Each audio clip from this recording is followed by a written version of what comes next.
Hello everybody, I believe we're live. Welcome to Sapsucker Woods. I have forgotten to note the temperature, but I believe we're in the low 70s. It is a, I guess, mostly sunny day. There are a few clouds in the sky here and there. In fact, a good part of the sky, I can't see any blue, but a good part I can. Maybe it's partly sunny. Anyway, I have seen or heard quite a few birds since I have arrived, including Canada goose. Hold on.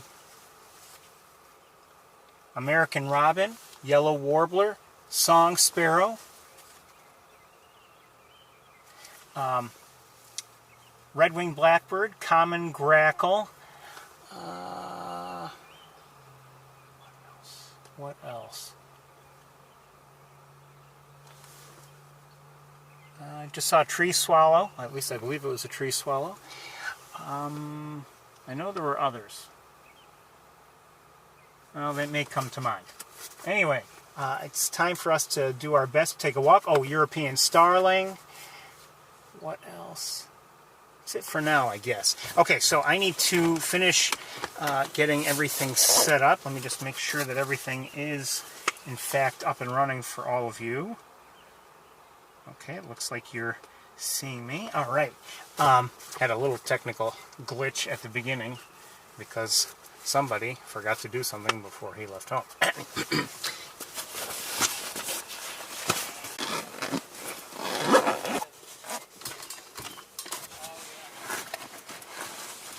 Oh, and I heard a cardinal also. That's right, on the way in. Northern cardinal.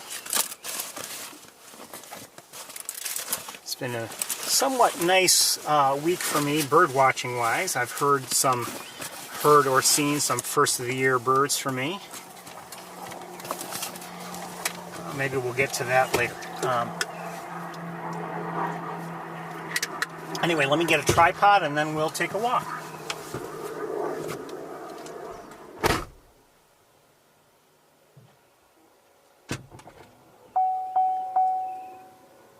That's right, I forgot, add gray catbird to the list. And Baltimore oriole. And the orioles have been singing constantly. How can I forget them?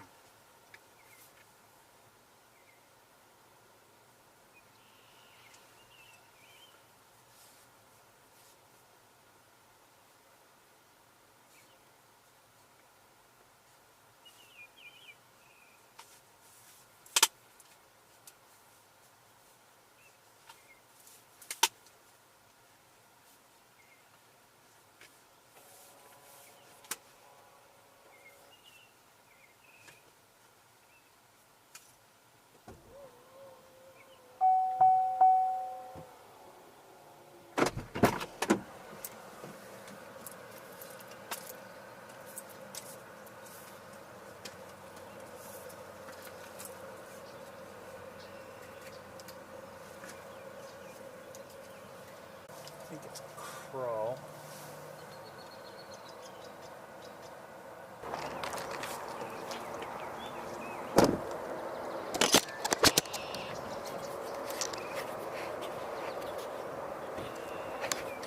Let's go look at the, well, there's some geese and goslings over there. I can't see them right now. I believe from our perspective they're behind that minivan, but I saw them on my way in.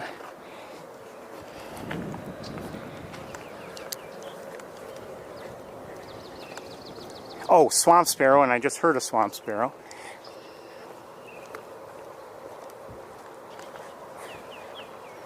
Did you hear that rattle? That's also a sound made by a Baltimore oriole.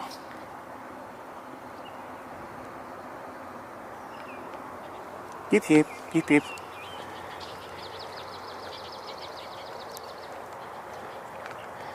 So it seems like we have a couple Baltimore orioles nearby. One uttering the rattle call, and the other is just singing.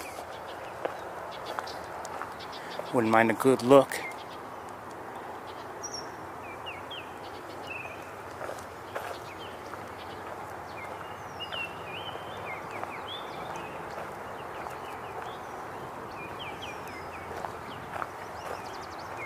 Oh, yellow warbler. And I just heard one.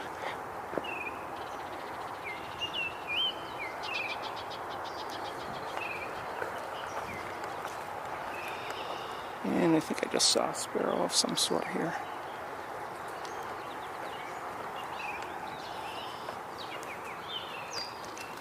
A couple more Canada geese are walking over here. Let's take a quick look at them as they walk. Not that we haven't seen geese before, but, you know. And I'm hearing right now what sounds like a northern flicker. Hold on, I've got to adjust my tripod. It's better.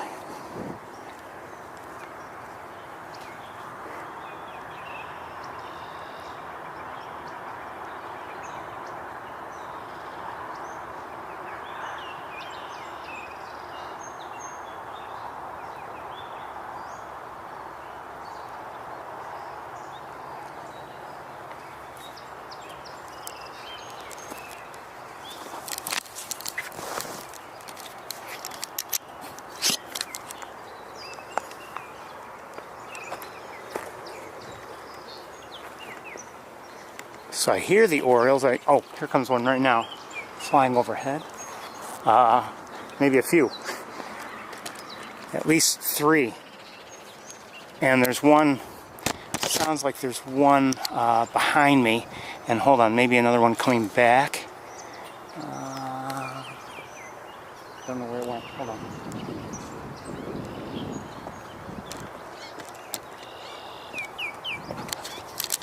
A couple of them chasing each other around.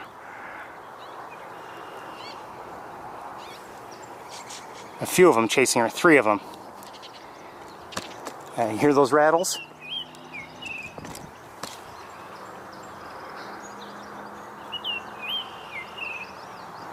I wish we were on the other side. Well, we wouldn't be able to have a line of sight from the other side. Let me brighten it up. So we're looking at a Baltimore oriole.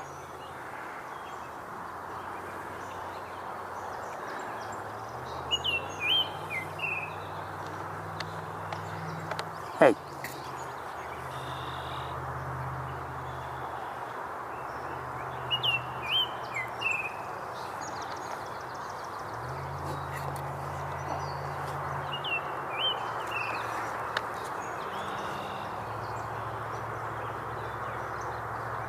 Where'd you go? There it is.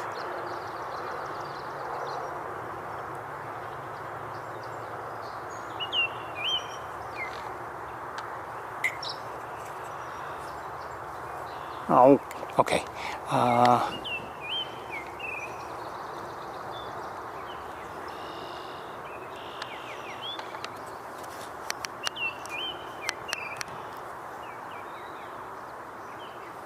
Oh, yes, I'm hearing in the distance a yellow-bellied sapsucker.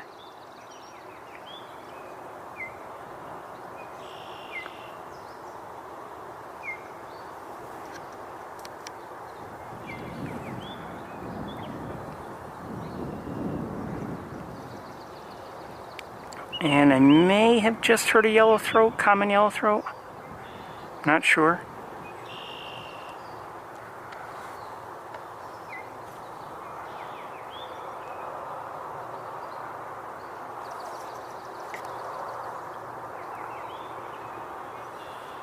We'll leave it here. Let me look around. I believe I am hearing a common yellowthroat.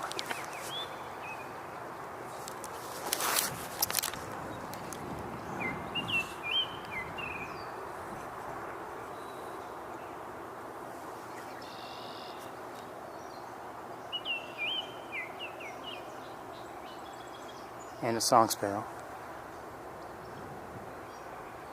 And a northern flicker.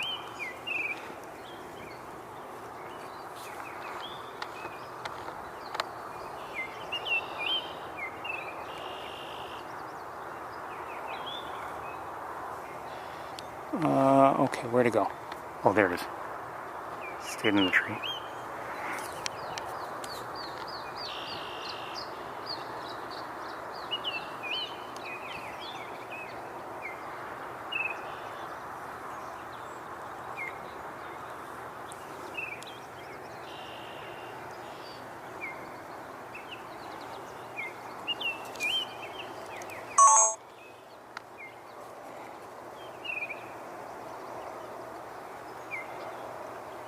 trying to think if we should try walking over there or not.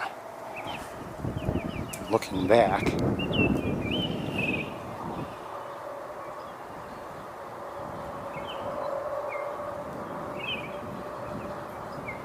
Might not be a bad idea. I'm going to leave everything in place.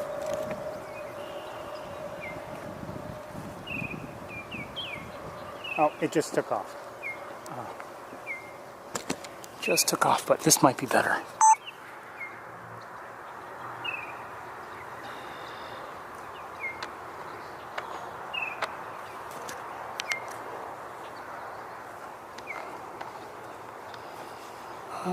I lost track of it.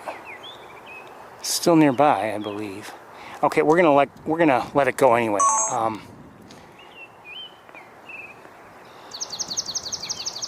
That was a swamp sparrow we just heard. And anyway, we're gonna move along and head towards the pond and our normal route, unless something diverts us.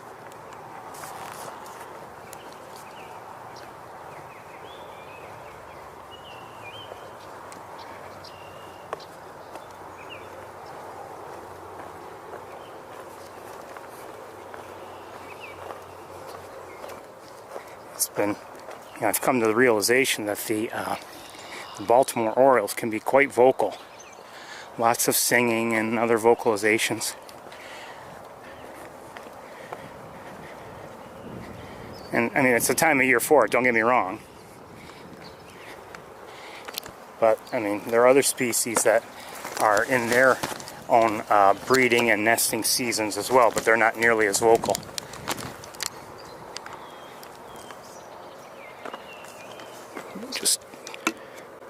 Yeah, that's better.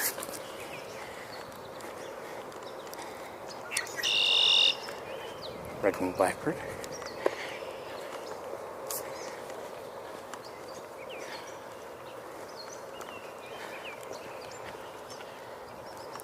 Well, if the Canada geese and goslings are around, I don't see them.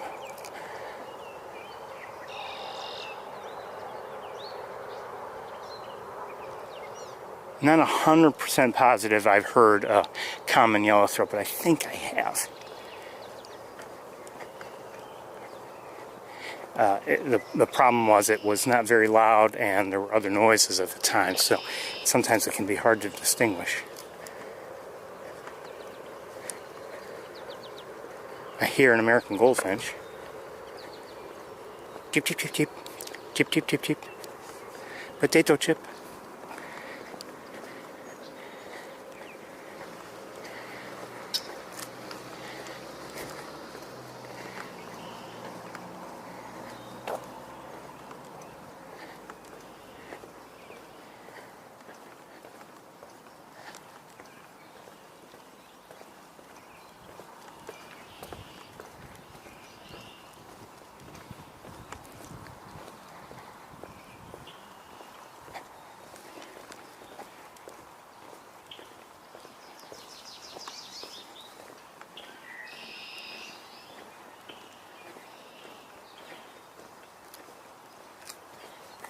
Just heard a cardinal again, northern cardinal.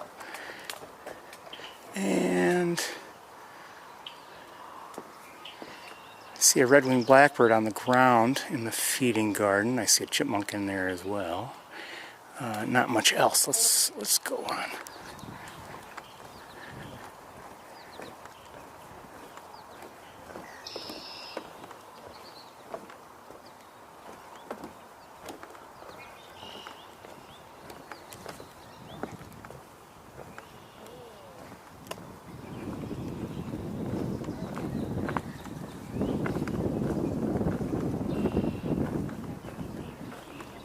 Oh, do you hear that? Eep, eep, eep. I was just going to tell you I heard the other day, and now I'm hearing, for the first of the year for the tour, I'm hearing a great crested flycatcher.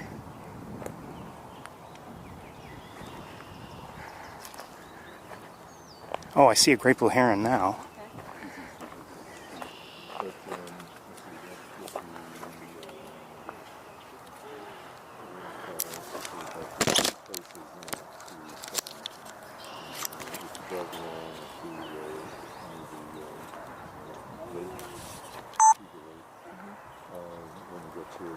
You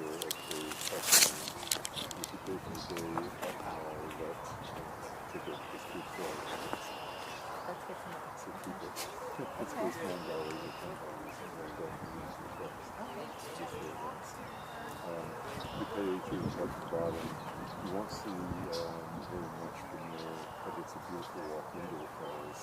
But it is about 3/4 of a mile. It's most of it. It's beautiful. And then get to it is a footbridge over a stream that goes up to the cliff. And there's a barrier. Do not cross barriers. It's critical. Do not cross barriers. I saw something happening. It's thoughtful. Okay. Not much else going on. I don't see any ducks or geese or anything like that. It is pretty, and they're just really characteristic surrounded in the forest. And parts of the stream can walk dry. I hear a blue jay. But that one is, it's 215 feet or so high. So it's no small. It's not very rough. Maybe we'll check out one of them. Okay. Now there are two other places in there to stop at. If you go back to that road, that you go in the car just a little ways, there's a turn to the left, which is up the hill. You go and do that. And then midway up to find parking and the building, which is another street. Okay. And that is a nice distant view from the boat. To make an adjustment. Next one up from there is Montezuma. It's a good one. Go through then there's a place where you go left or turn left and Something's wrong here.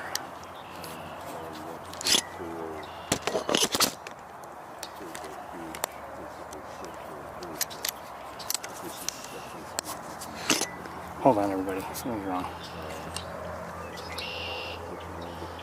Seems like it.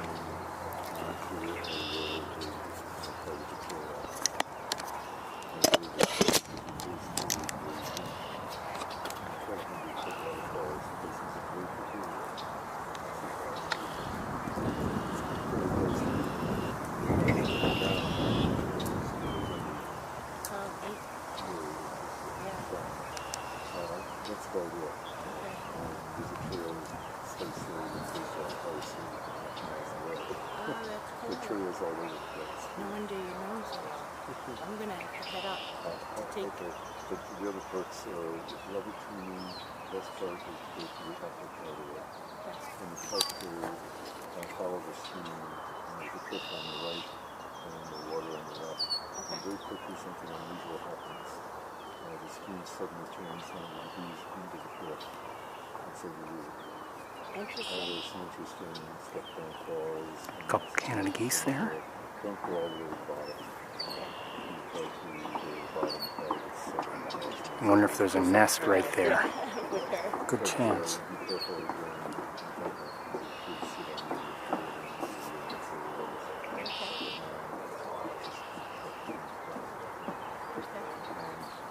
We should head out though. We're going to go follow the fam, but I thank you for your tips. Thank you. Another one that's wonderful. It is pretty safe here. I think it would like it's right in town. Would you guys mind if we just took a family photo? Not at all. Would you be willing to take the photo? Sure. Ray? Many waterfalls right next to different classes across the road bridge. There's another Hold on a second. How would you like it, with your phone or Yeah. how? Yeah, that's fine. Yeah, we don't. Okay. I can't. I'm kind of connected. Yeah, you're fine. Well, thank I assume you. if you figured that one out. Appreciate it. Most of the big falls like Buttermilk also go to the top and then go halfway down. Okay. But, that's in general. Okay. Well, thank you. Okay. Thank you. Take care. You too.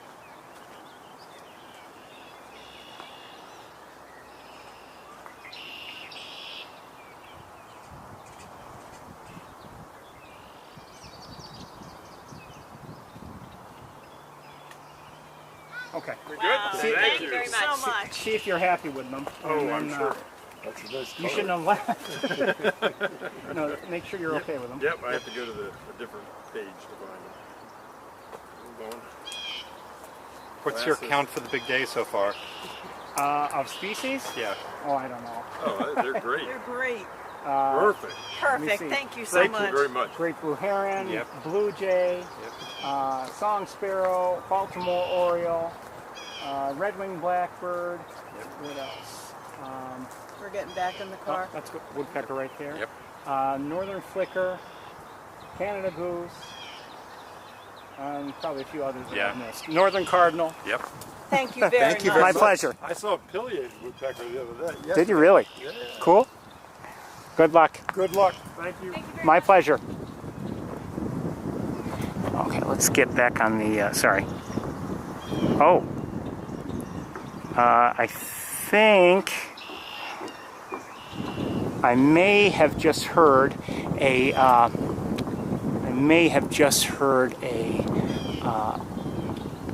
an eastern kingbird. Oh, I forgot to tell them about great crested flycatcher, which we just heard.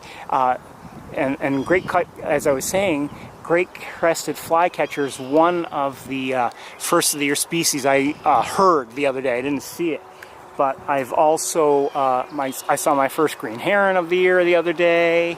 Oh, and I made a terrible mistake the other day. Terrible. I had a busy evening, and I was done with all I had to do, and got home, and I thought, let me I'm gonna go take a walk, and I'm not gonna take a camera. I probably won't see anything. I just want to kind of check on a couple things. That was my thinking.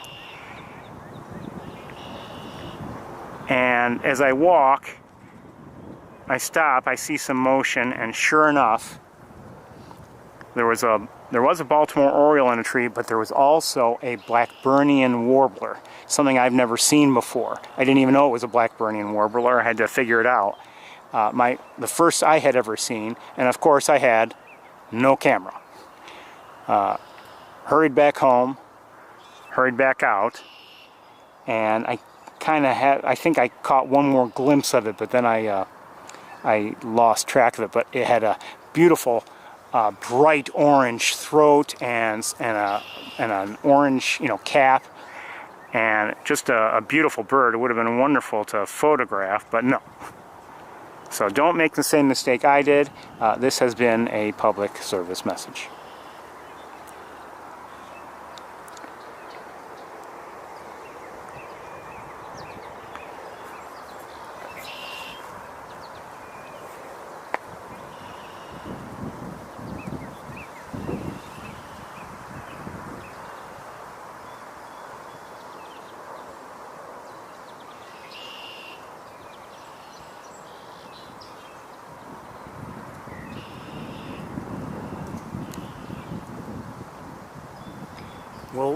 I think we'll get going pretty soon. Just saw a mourning dove.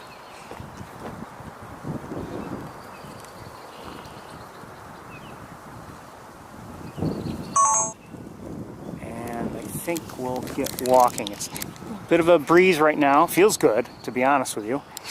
But it makes for a less than smooth pond. And we'll get going now. Mourning dove is singing. Another mourning dove. I just heard a common grackle.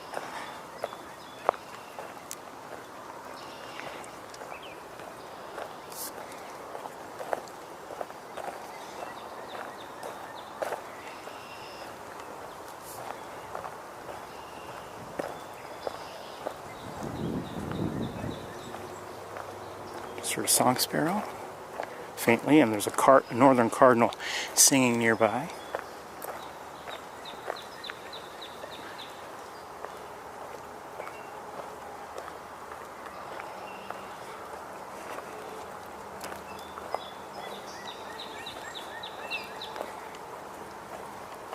The other thing I did, and this was last night, I think I've told you, Oh, just saw a great catbird. I've been hesitant to go looking at the Betty and Barney nest. Betty and Barney are, if you don't know, they're my neighboring red-tailed hawks.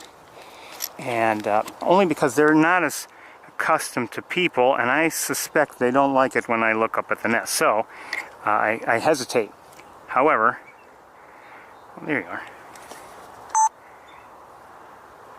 Oh.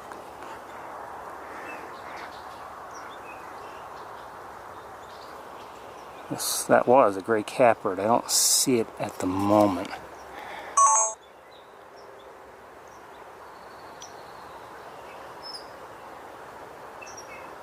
Somebody, not the catbird, somebody else is vocalizing. Not the northern cardinal, something else. I'm leaving everything in place. It could be another catbird, I don't know. Oh, maybe not. I don't know.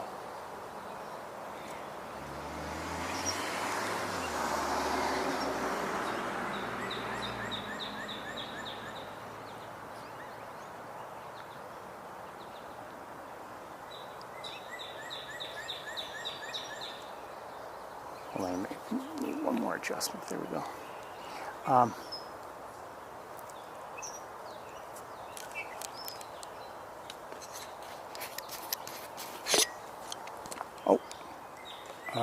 Shoot, somebody just flew through. It may have... Looks like it was another catbird. Okay, that just flew through. Okay. Or maybe the same catbird. I don't know. So anyway, I did take a walk last night, and I wanted to check. And, you know, I thought maybe... a few weeks ago, I thought I had maybe seen one of the hawks just barely glimpsing its eye. I thought maybe a couple weeks ago, 2 or 3 weeks ago, had seen an eye peeking out from the Betty and Barney nest that I know of. But you know, I don't know if I was really certain. But last night, without any doubt at all, I saw one of the adults on the nest. I, of course, can't see the chicks from the ground level, assuming there are chicks there. But I saw a hawk in the nest, so that was good to see. And she looked like she, you know, was. She didn't yell at me, but she looked like she was maybe possibly thinking about it. So I moved along. I just took a quick glance, just enough to see that there was a hawk up there. Oh, did I? I think I did just hear. Oh, what was that? Oh. What is that?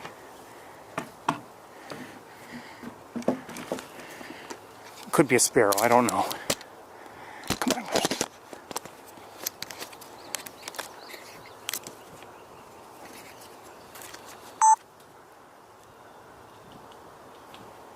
Oh, did it go already? It did.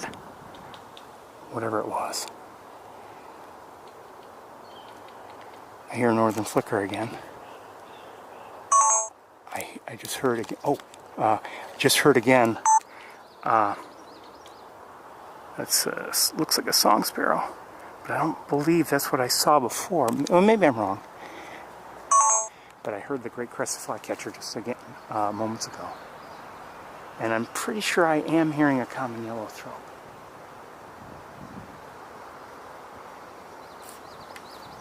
Yes, I would say that was... Oh, yeah, there.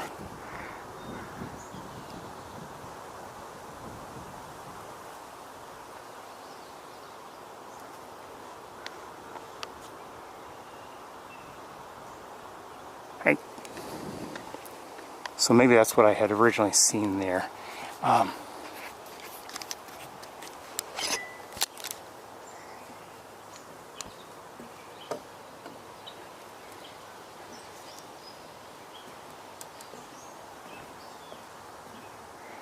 You know, I thought I heard a common yellowthroat last night while walking, and you know, fine, good. And I remembered the fact that last year I, you know, heard them often, but I never once saw a common yellowthroat last year. Never actually saw one. Just never had the, certainly didn't have a confirmed sighting of one.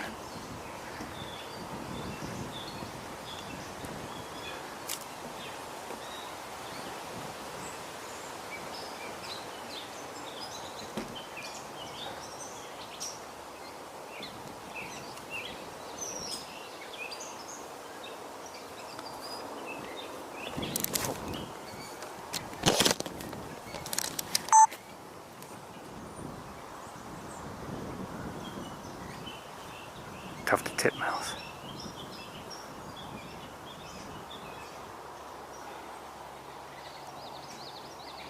I've lost track of it.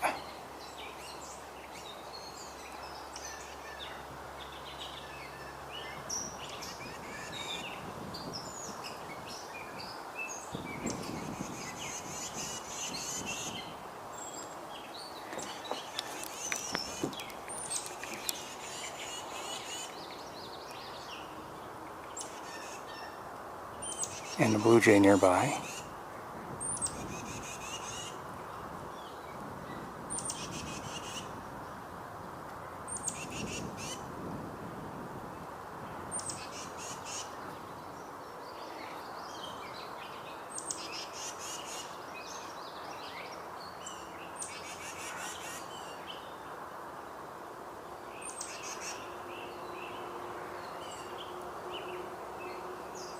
I think I may have just heard a red-bellied woodpecker, but I'm not sure.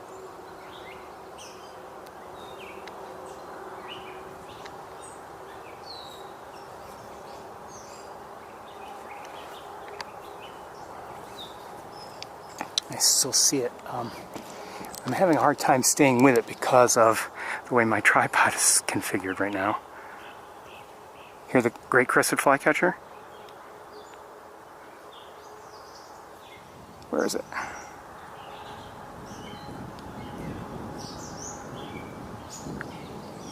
It flew, it was on the fence, but or on the rail. I don't know where it is now.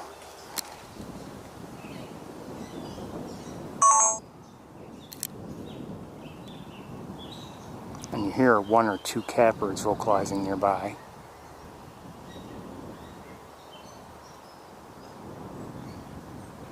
Okay, I don't know where the titmouse is.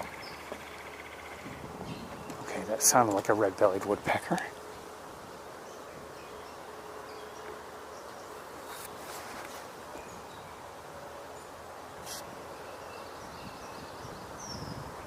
Common yellowthroat.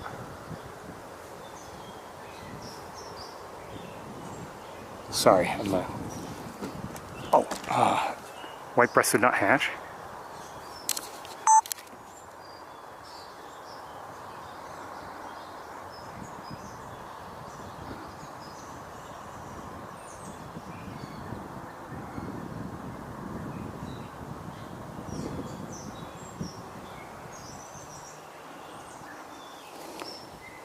I don't see it any longer.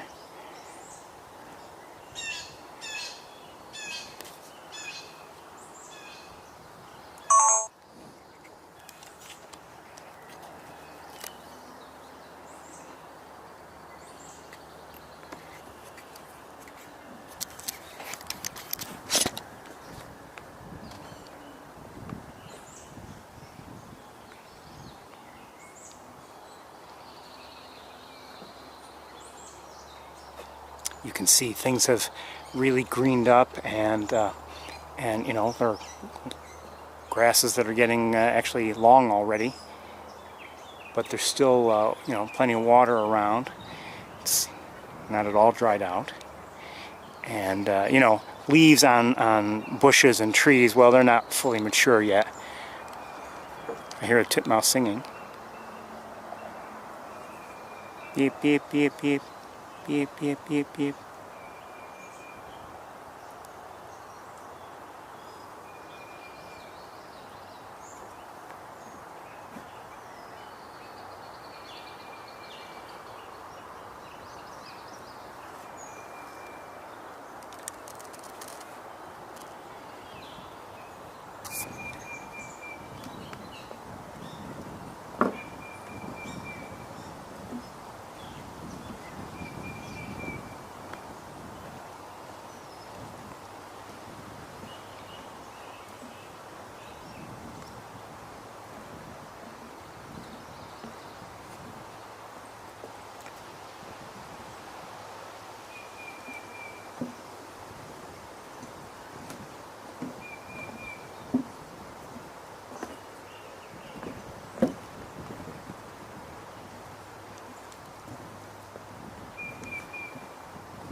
That was a, did you hear that? That was a common yellowthroat.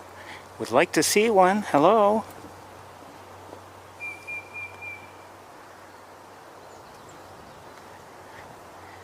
As I said earlier, I never saw one last year. I heard them many times, but never saw one.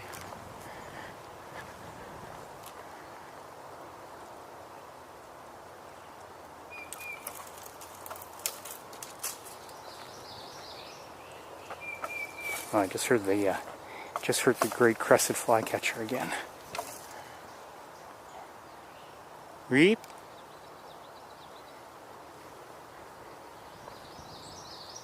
Sounds like the yellowthroat is in a little ways, and maybe something we'd be very unlikely to see from here. Let me just wait a minute and see if there's any movement that I will notice. Just heard red-bellied woodpecker.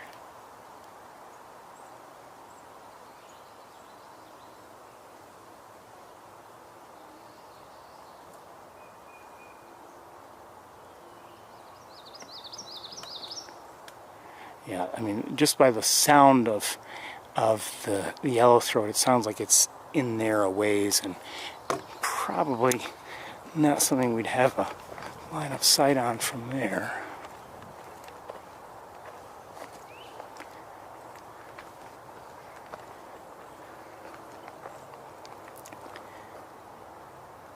It's been a bit of a strange year in some ways, strange spring, I should say.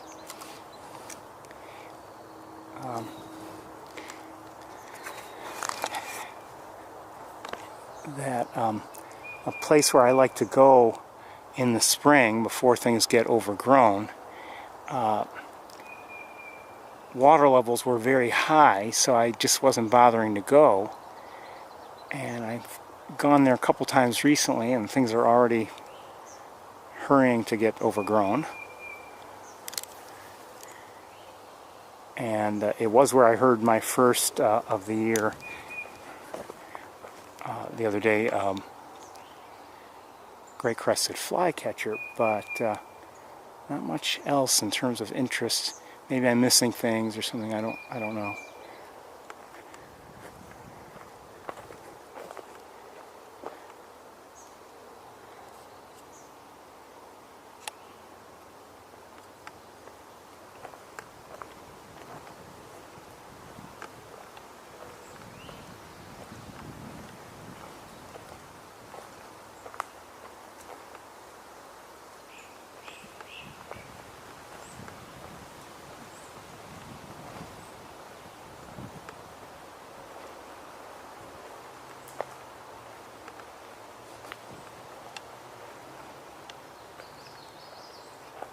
Another common yellowthroat. Sounds like it was over there somewhere, but not necessarily very close.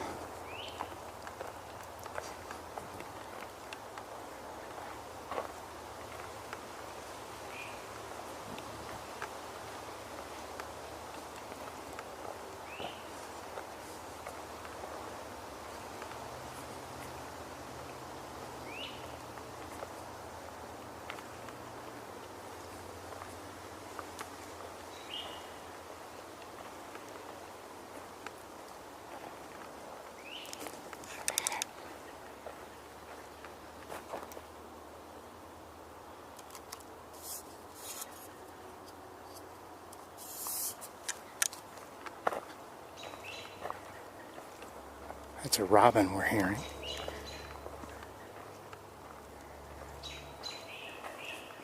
And those are other vocalizations from the great crested flycatcher. Sounds like a kind of a hoarse. I believe I see the robin. It's on a log actually, on ground level.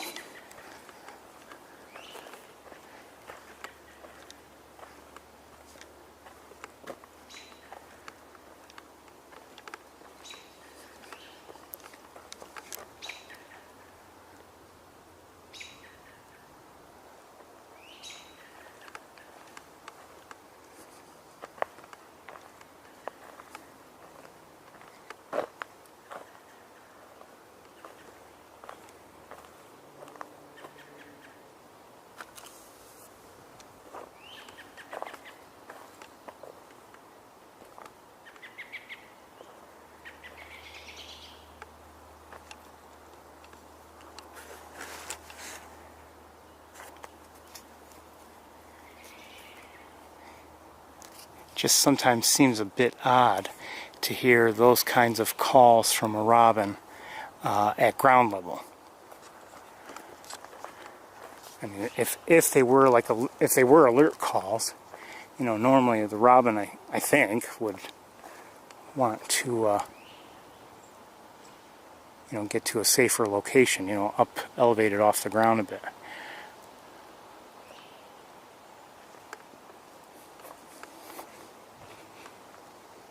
But what do I know?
Oh, the other thing I heard for, first of the year, over the last couple days, was a wood thrush.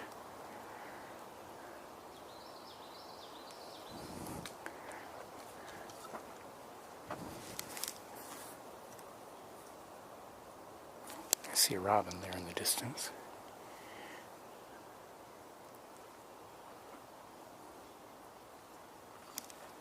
But it was good to hear the wood thrush. I heard one last night and the night before.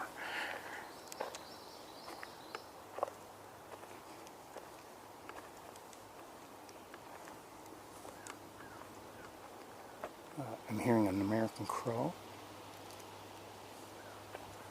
in the distance.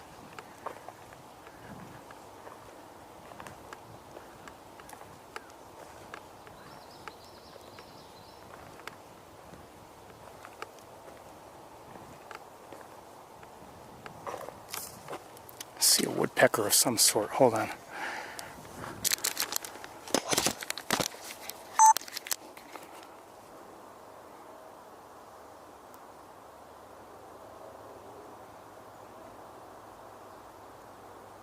Is that a herring?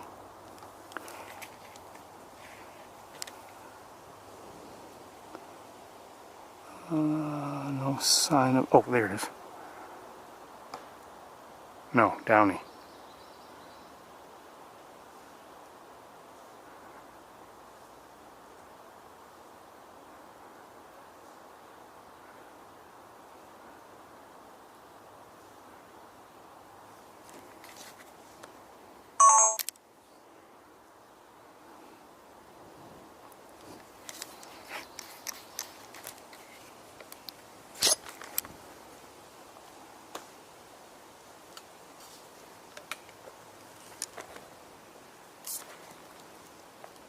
Walk just a little bit further and then we'll turn around.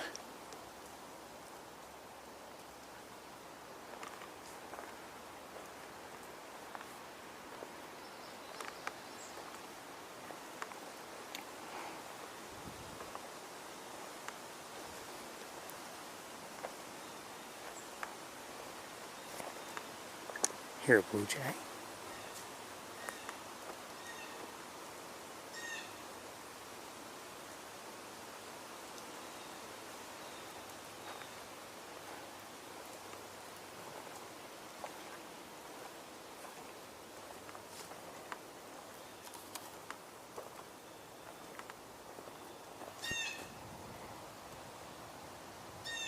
all the leaves from last autumn just flattened down and sitting there matted. Quite honestly, that would help inhibit, the growth of many plants, I would guess.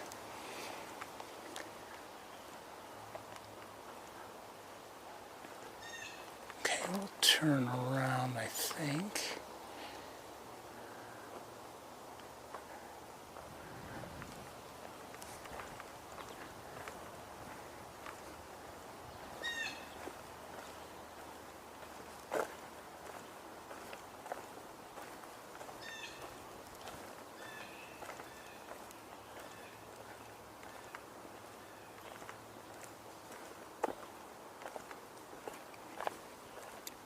Hello.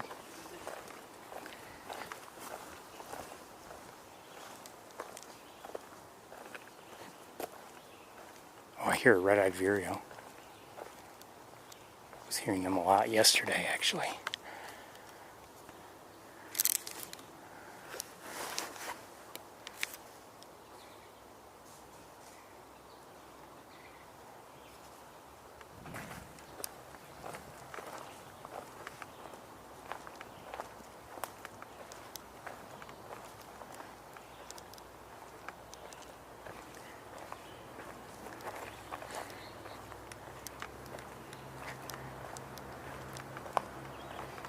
Actually, it wasn't during my walk so much that I was hearing them yesterday, but I was hearing them just in my travels. I had to make some stops. Oh, hold on.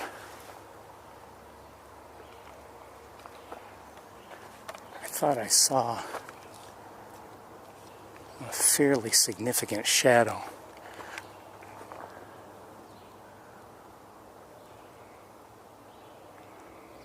Very briefly, but maybe I'm wrong.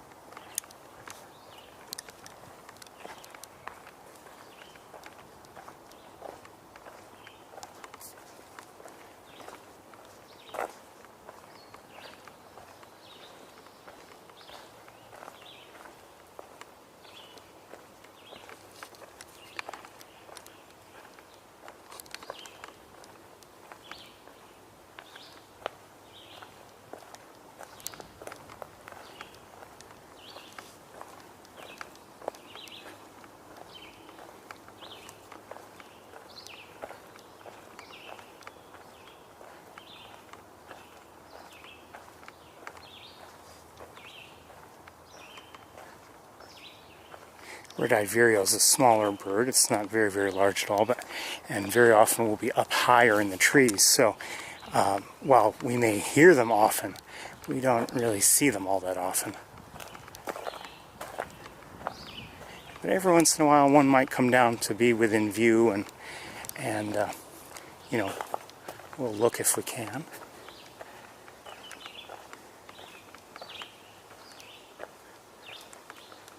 It sounds like there are two of them singing.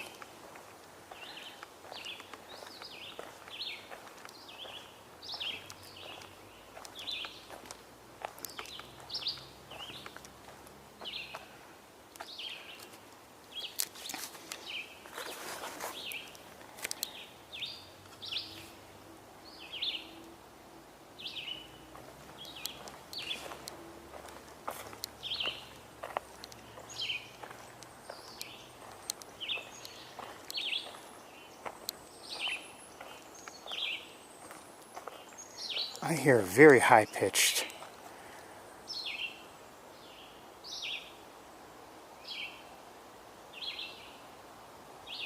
I heard a very high-pitched vocalization of some sort.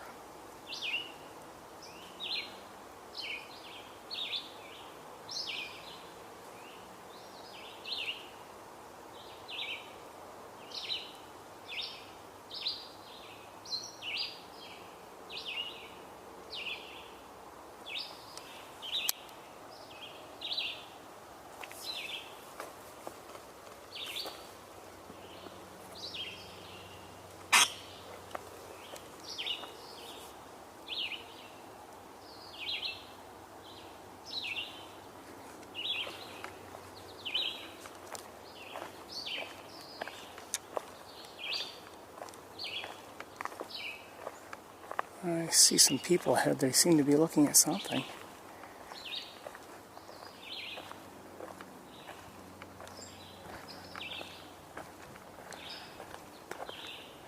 Could it be?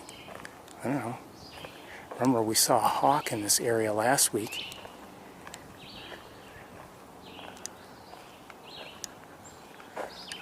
They continue to look. I wonder if it's a hawk or something.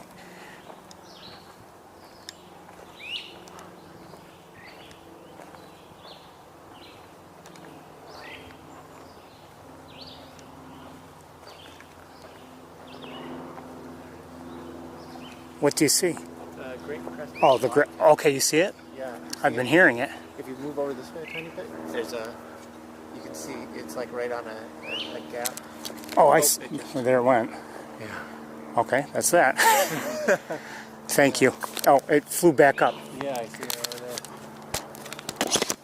Yeah, we were hearing it and we were trying to identify the sound. Well, that's definitely a great crested flycatcher. And we played the sound and suddenly it became much more.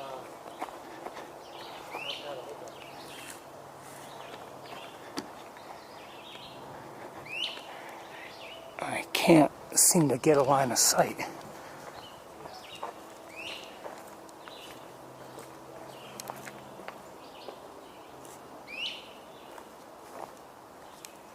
Oh, there it is. I don't want to get in your way. That's great.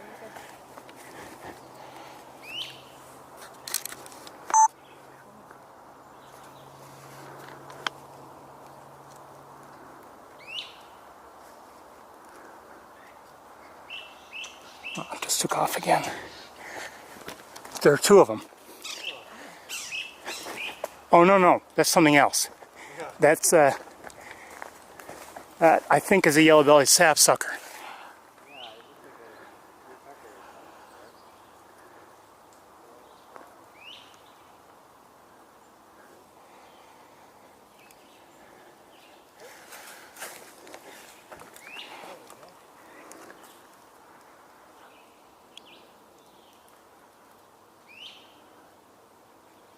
It is a sapsucker. Yeah. Oh, can you see the sapsucker?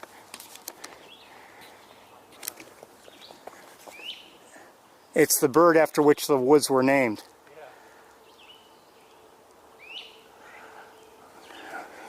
Okay, I still hear the great crested flycatcher. I'd still love to get a good look at it if possible.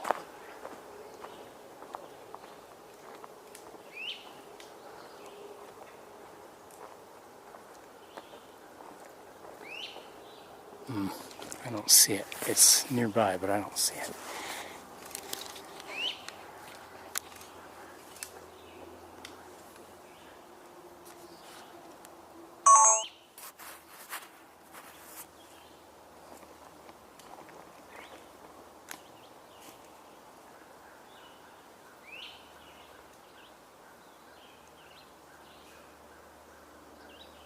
Okay, we're going to move on.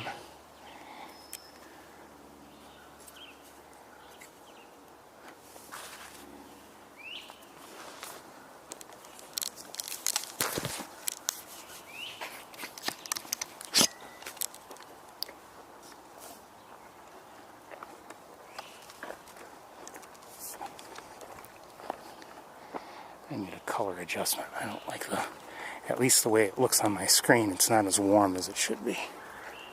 There's red-bellied woodpecker again.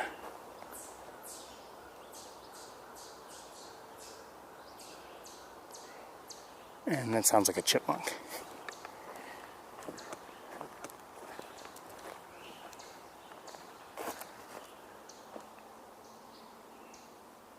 Let's walk this way just a bit.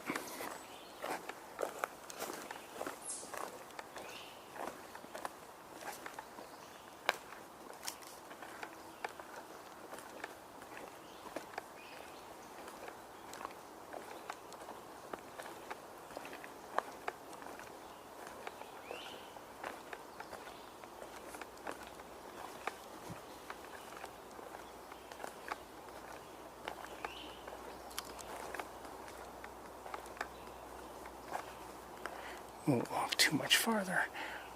Just want to look. I think there's a robin on the trail ahead, joined by another.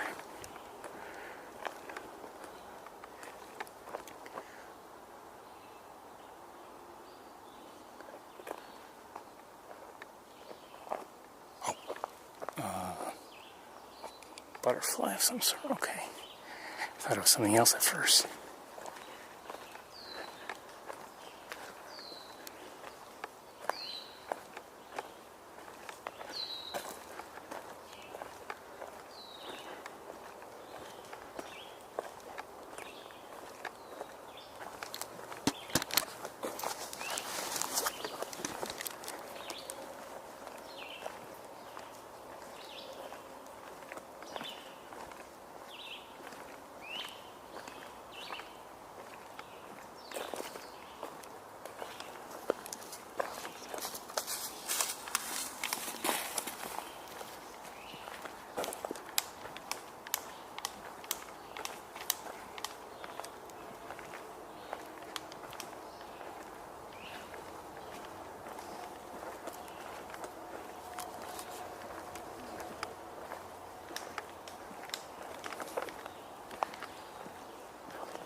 Red-bellied woodpecker calling in the distance.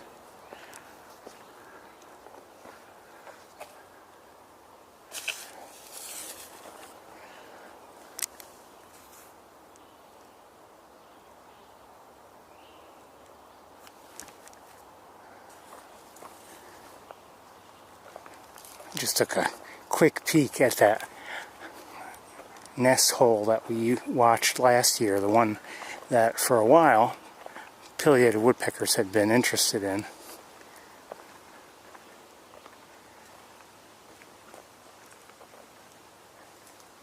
Just a quick peek.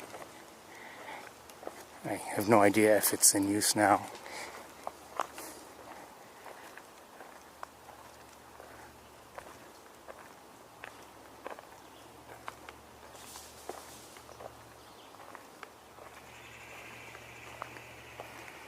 I don't know if that would have been a hairy woodpecker or a red-bellied. I would guess red-bellied.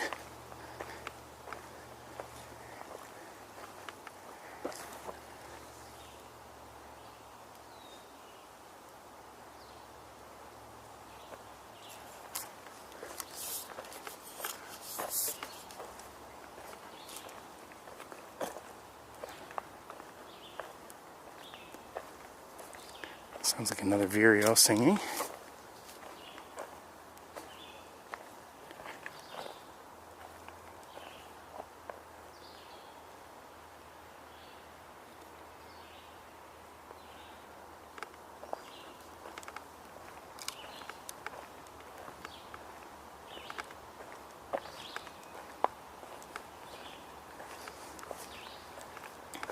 Sometimes people can be frustrated with the red-eyed vireo because, you know, you're maybe out walking on a hot summer day and you're not really finding too many birds, but there's a red-eyed vireo singing all day long and you can't even see that, and it can be kind of frustrating on a hot day.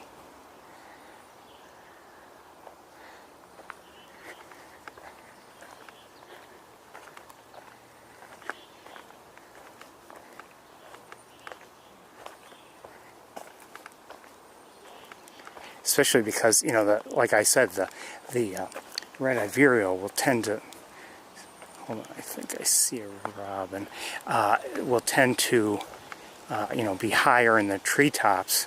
Not exclusively, I mean, sometimes they'll come within view or whatever, but, you know, same thing with the great crested flycatcher. Very often up high, and you might occasionally get a glimpse, but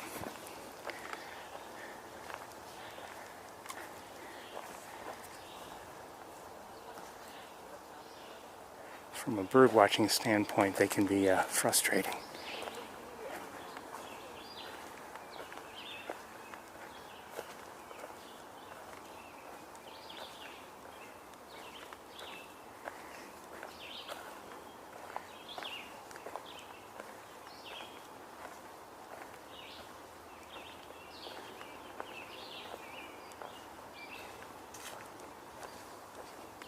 Excuse me. Excuse me. I don't think they're supposed to be there.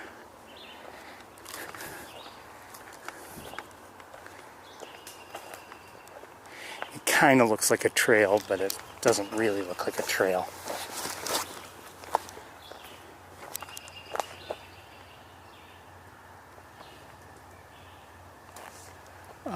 We have a hairy woodpecker nearby. Hold on.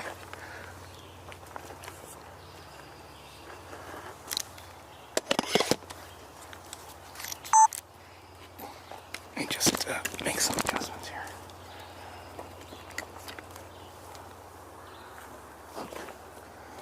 I think it's a hairy.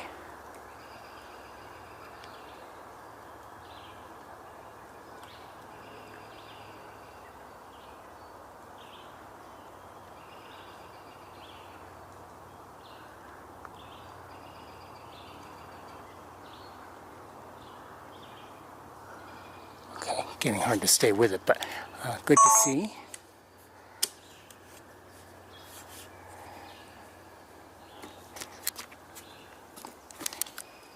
So, get moving again. Oh, wait. Did I see something? The woodpecker, I think, is still up higher. I thought I saw some other movement or something. Maybe not, I don't know.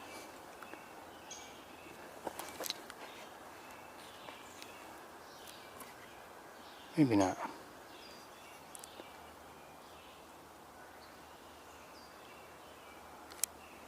Okay, maybe not.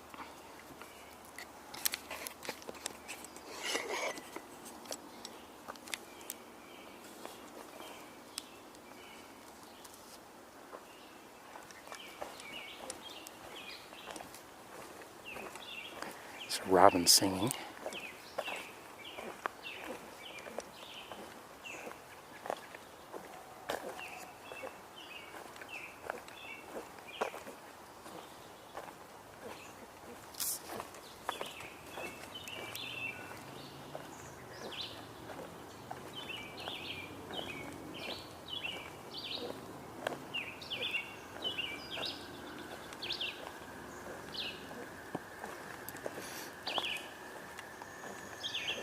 Just heard a downy woodpecker.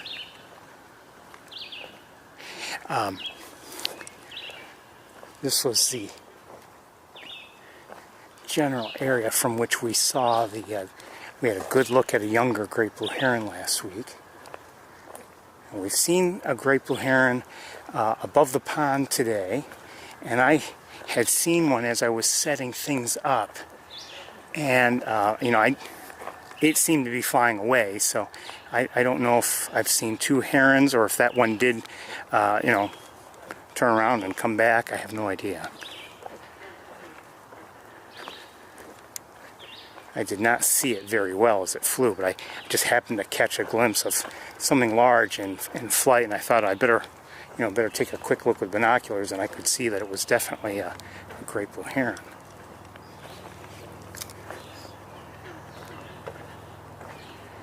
And of course, we saw the other one once I started the stream.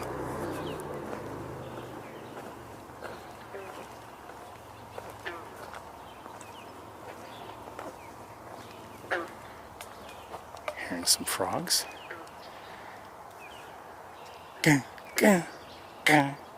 Sound like rubber bands. And that was just heard a red-winged blackbird. And it looked like a female.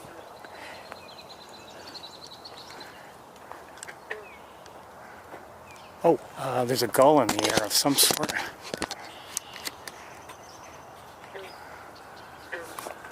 I don't know if I'll get it.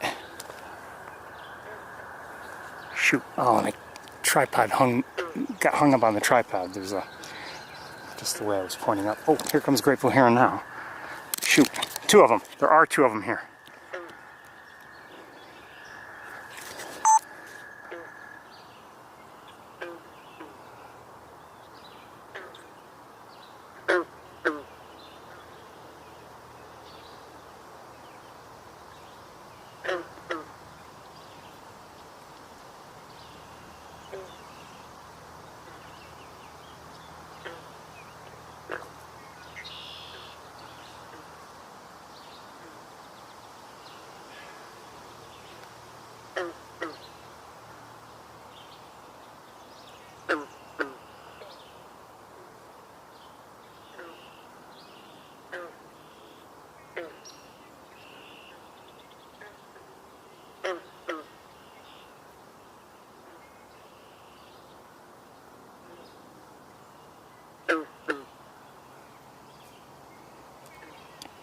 No, I can't see it now. Oh, oh, hold on. They're still flying around, 2 of them. And now both out of sight. I can't show them to you now. And I can't see them now at all.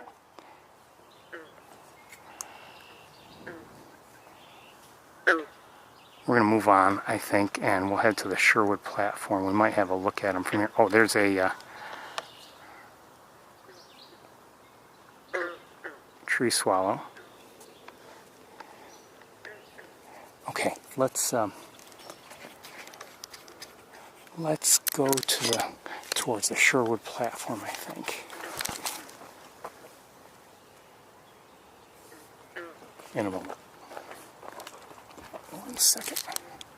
Okay. Never mind.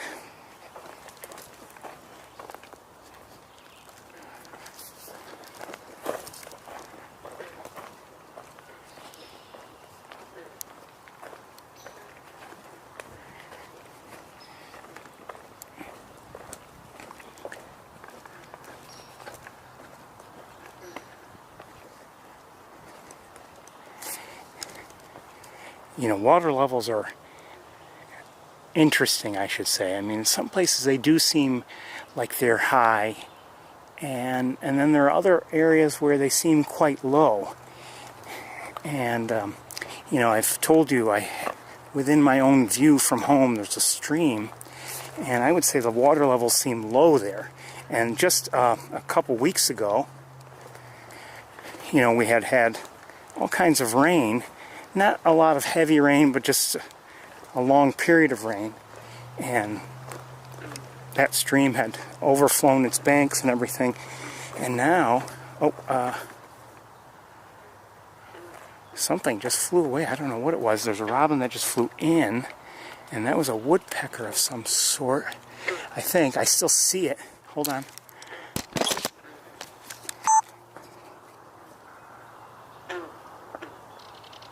Just heard a bell-toothed kingfisher.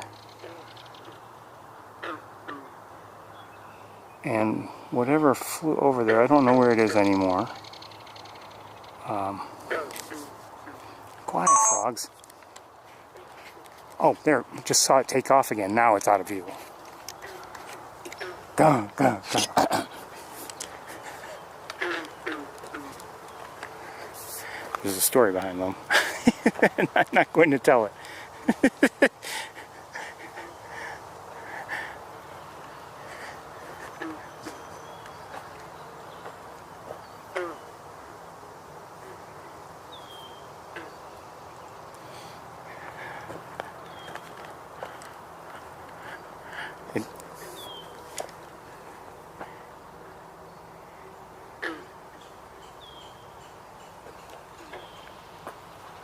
Oh, who was that? Woodpecker of some sort, just, and it vocalized. I'm guessing red-bellied, and it flew away. Robin on the trail here. Now it's off the trail. It just took off.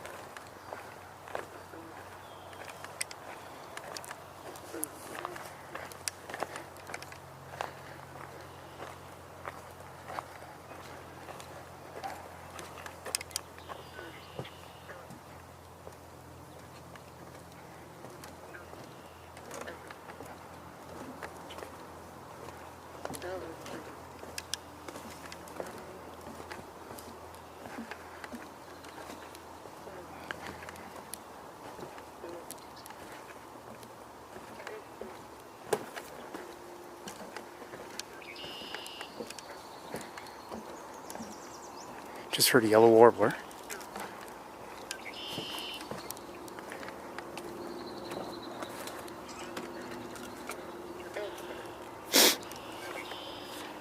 And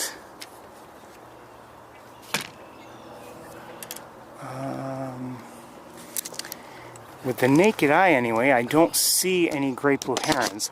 I had thought that maybe we might see two of them. So far, no. Let me look around with the... What's going on here?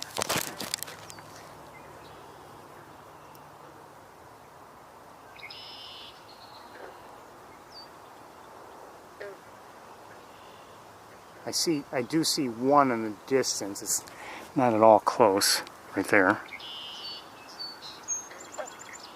It was a song sparrow we just heard. But you had seen, as I did, two of them flying around. That was a house wren.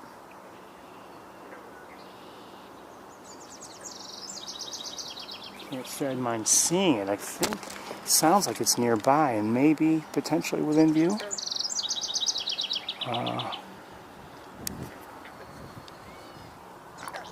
Gray catbird also localizing.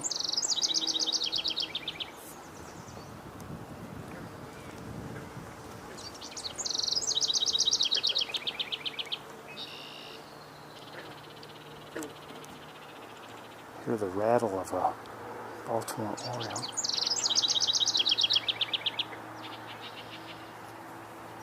Maybe a couple of them. Oh, did I? I did. I did catch a glimpse, I believe, of the house wren.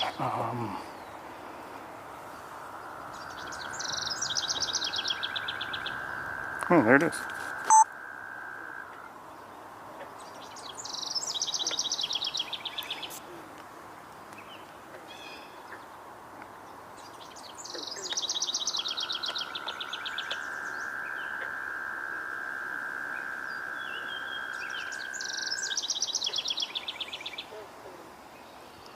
Oh, okay.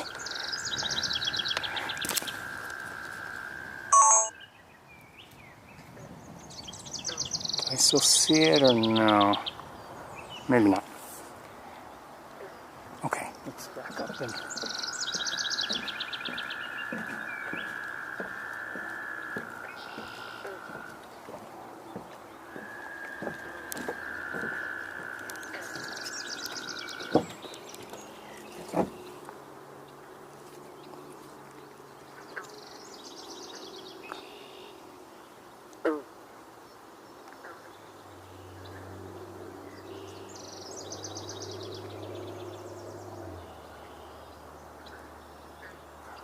I believe that was a crow. Okay, let me look around a little bit more with binoculars.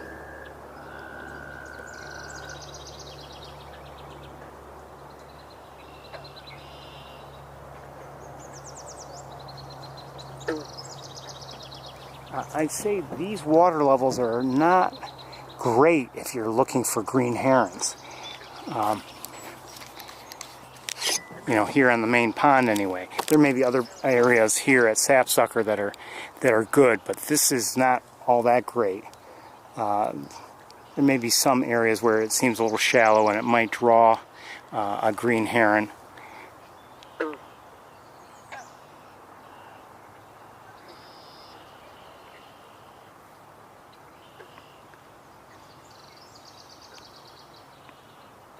But anyway, as they're smaller, they're around the size of a crow. They need shallower areas to look for food. Shallower than a great blue heron would.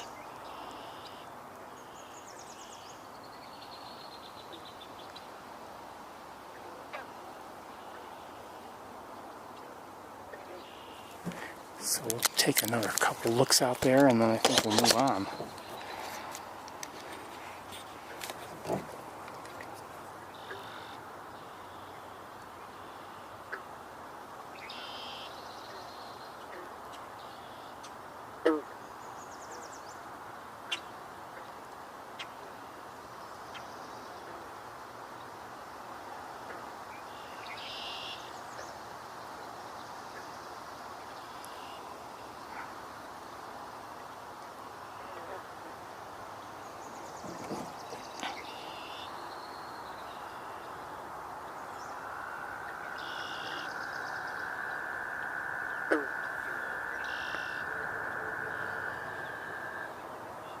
Okay, I think we'll move on.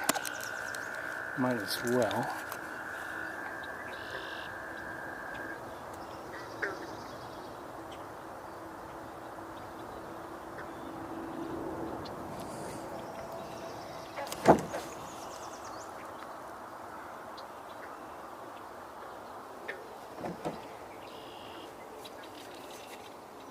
I just heard a kingfisher again.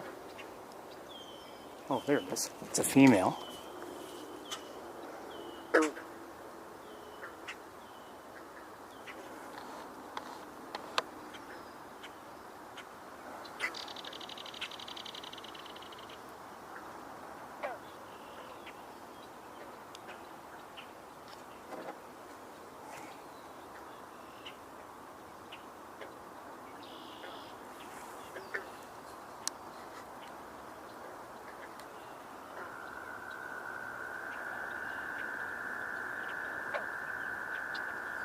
Again, belted kingfisher, and we know she's a female because of that rusty belt that she has. The males don't have that.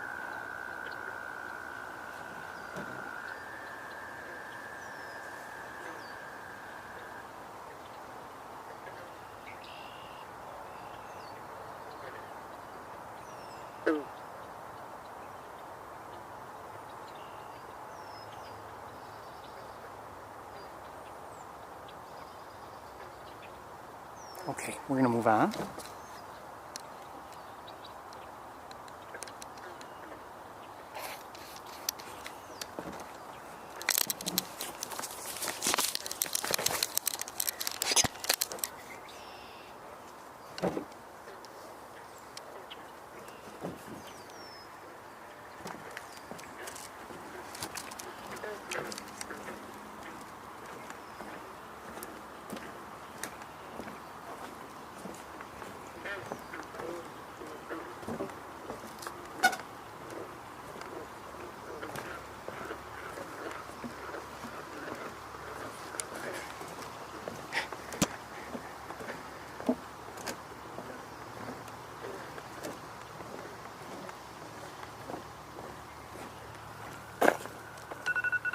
Uh-oh.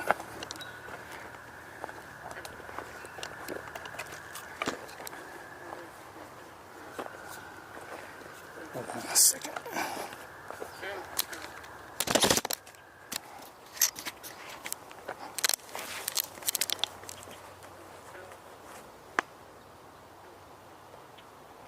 Oh, okay.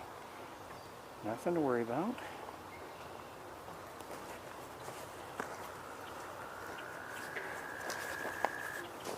Just an automated text.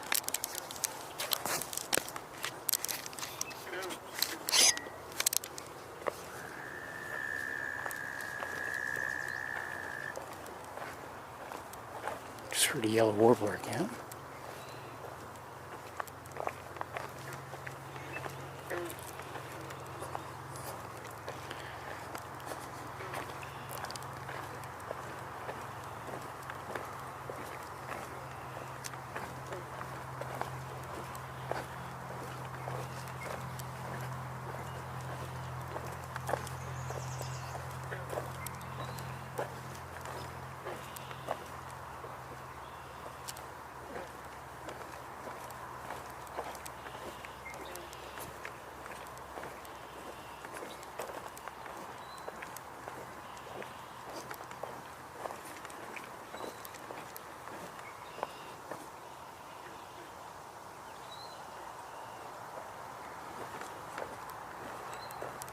Might be hearing something.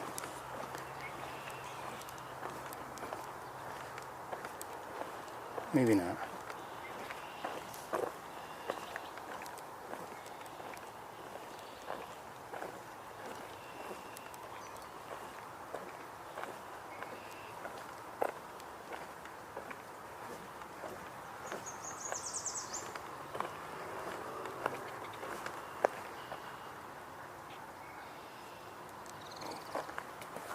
There's somebody in there. Hold on.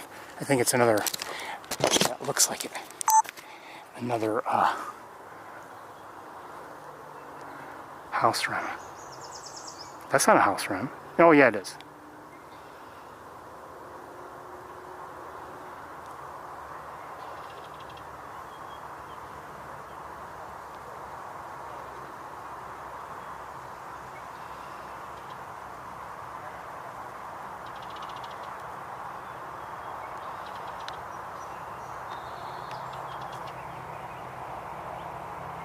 Where'd he go?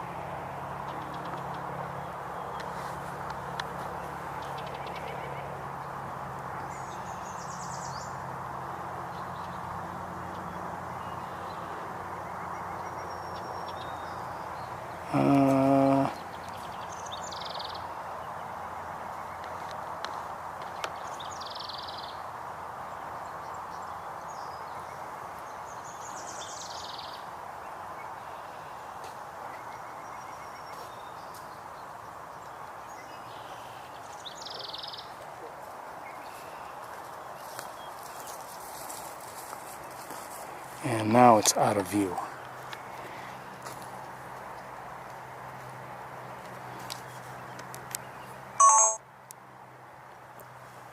So I'd say that was a better look than we had at the first one we actually saw.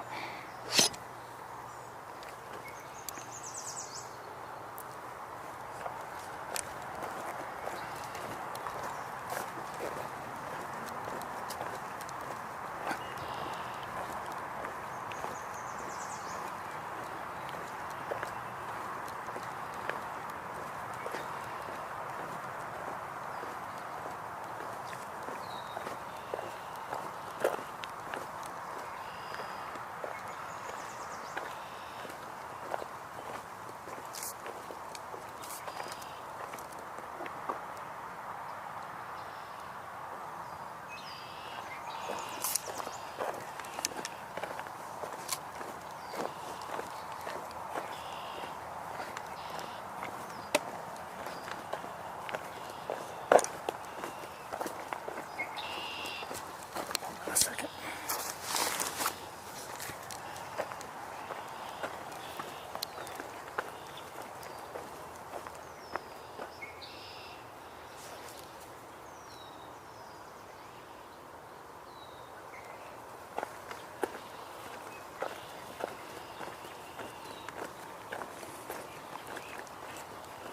I hear a great crested flycatcher again.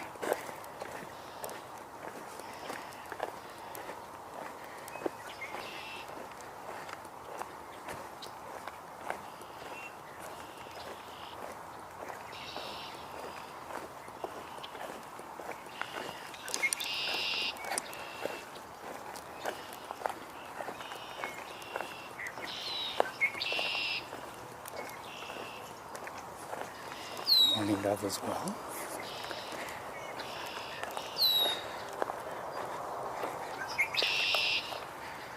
So we've seen no ducks here today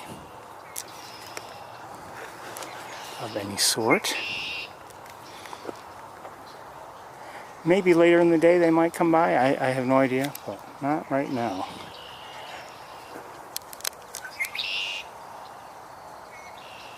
Or at least not so far.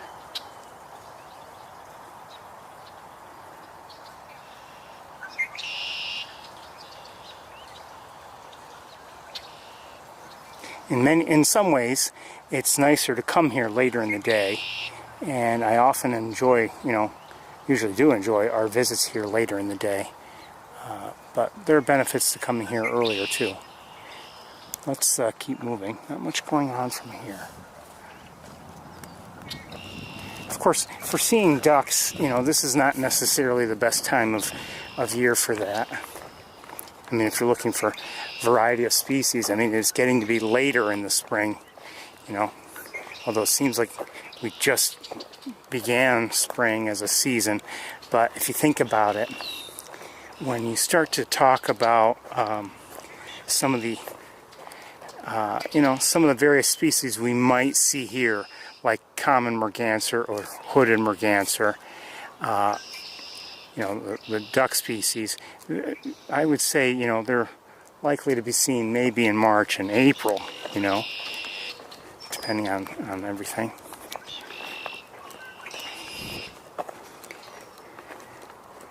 Into May too, I guess.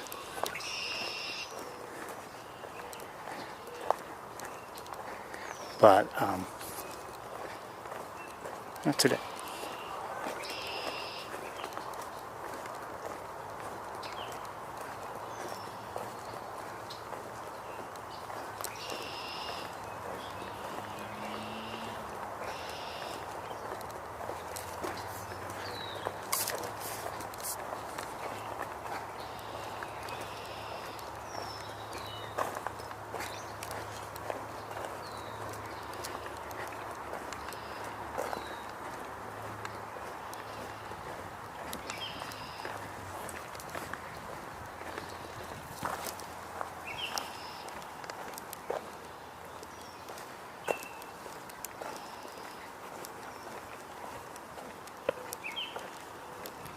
I believe that's a Baltimore Oriole we're hearing.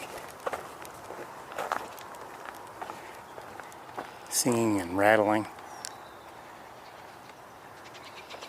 Nope. Oh, just saw 3 of them. They just can't stop. Chasing each other around. 3 males. Well, at least I believe it was 3 males, but definitely three Orioles flew across over there, around there, and now who knows where they are.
Oh, what do I see? I think I see looks like a flycatcher. It might be a phoebe.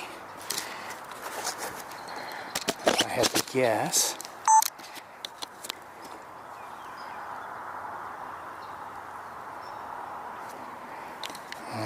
There it went. That looked like an eastern phoebe, if I'm not mistaken.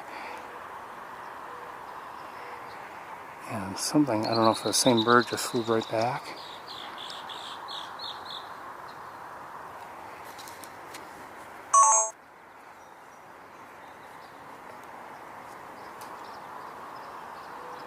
I don't see it at the moment, not with the naked eye anyway. Hold on, let me look at the binoculars.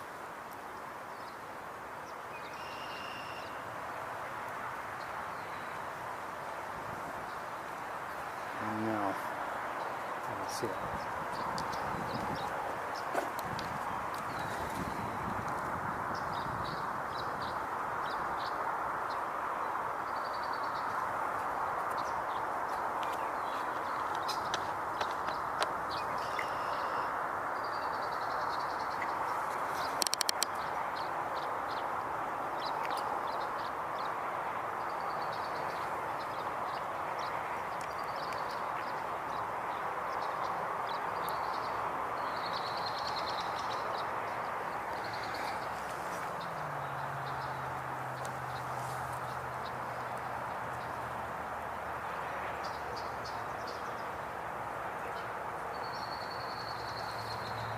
The interesting thing about this red-winged blackbird is that it's banded.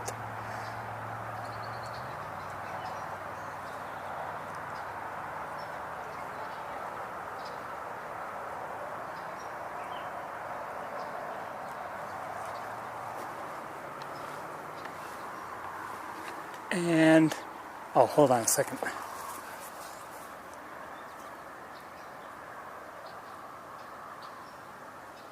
There is an eastern kingbird above us, just flew in.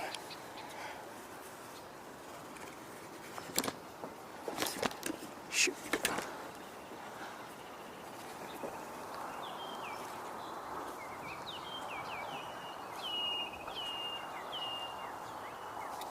Let's see if I can get it.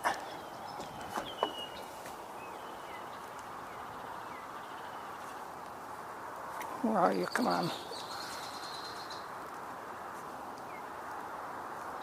Oh, well, that was it. Oh, hold on. Might get a look at it.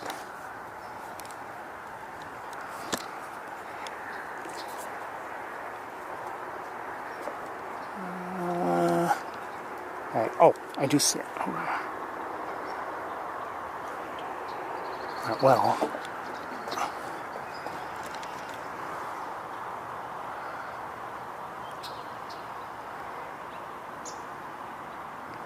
So again, eastern kingbird.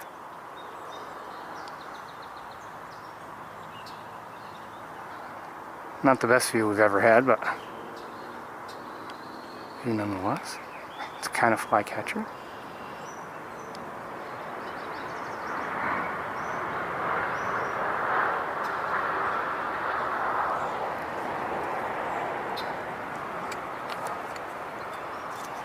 And we're going to move on.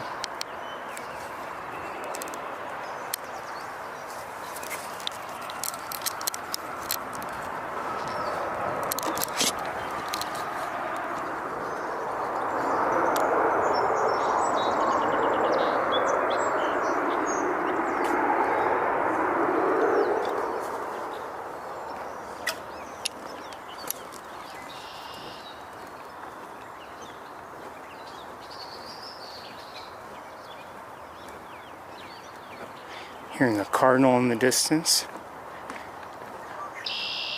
Red-winged blackbirds nearby.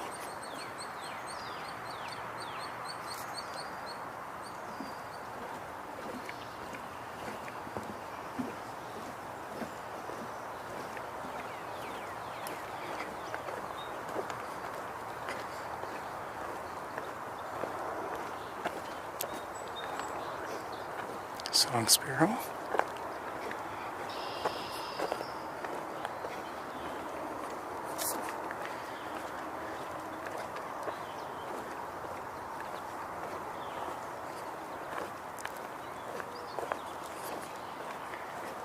Morning dove again. A couple of robins up ahead in the grass. And that was a Baltimore oriole that just... Oh, and another one. Oh, that could be a... Could that be a female? I doubt it. No, I don't think so.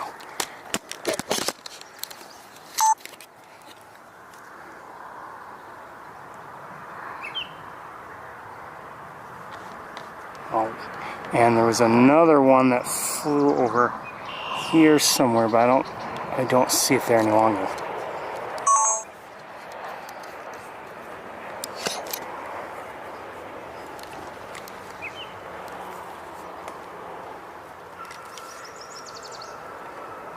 Yellow warbler.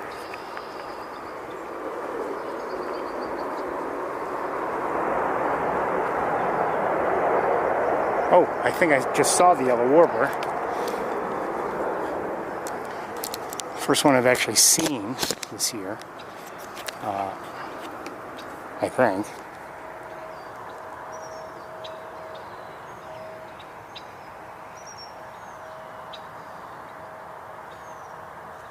Maybe not. I don't see it now.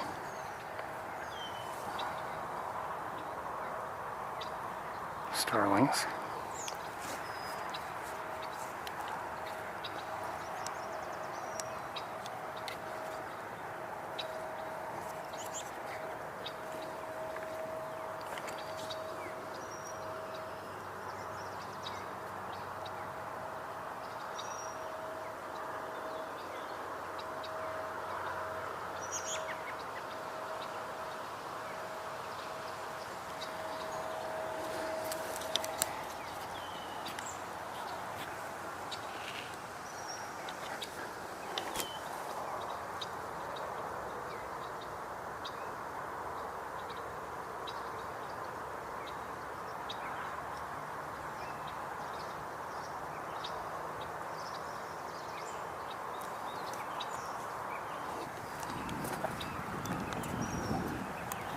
I believe that was a kingbird again, by the way. Oh,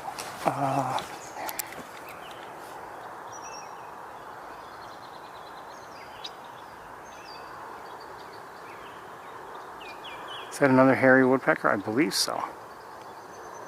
Good to see.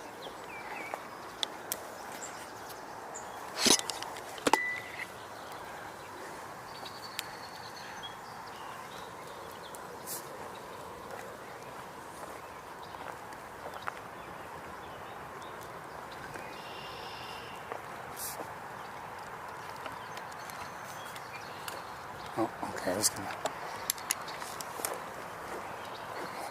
gonna show you that robin again, but it took off.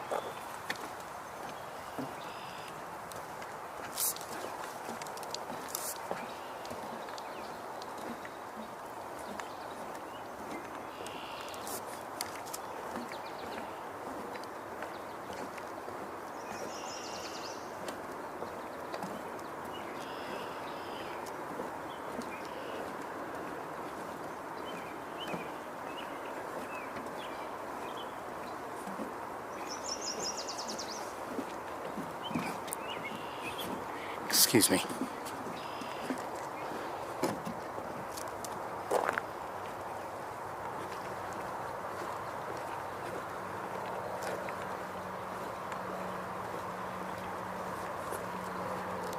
Alright, we'll head to the car and we'll head to the campus.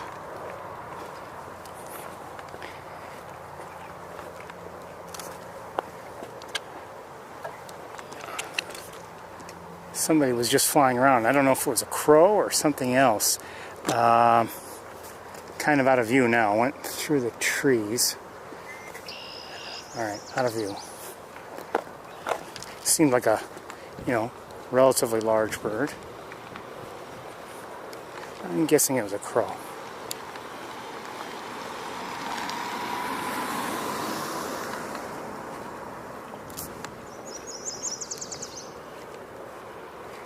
Another yellow warbler. Is it nearby is the question.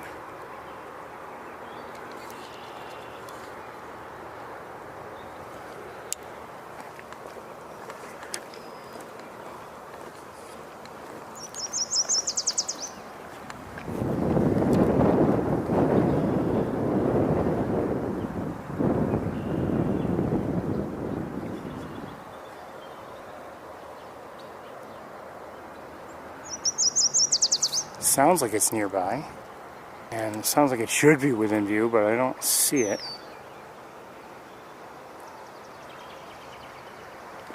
Okay.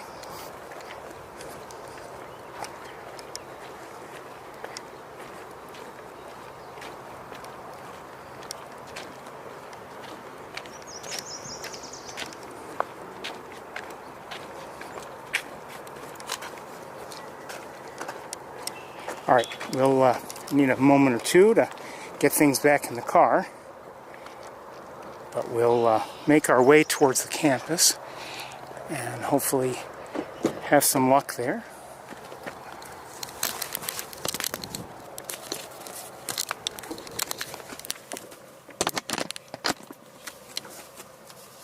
Nice walk here, I'd say, overall.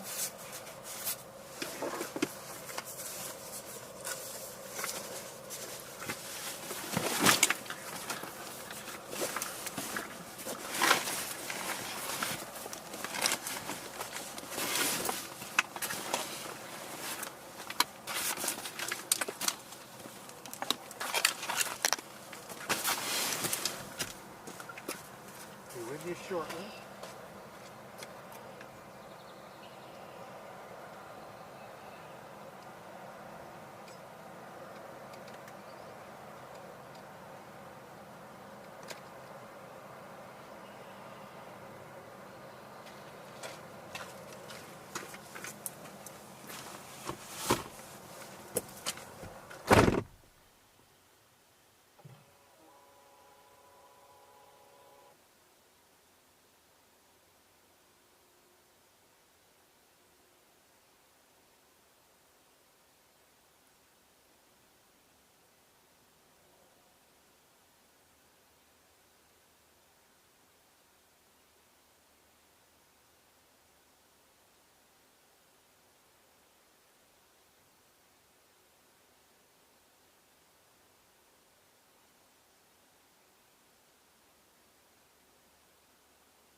We'll stay with this camera setup for the time being, and even though we usually use the other one also, the other camera, when we're on the campus, but because we're already set for this in a number of ways. We'll stick with it.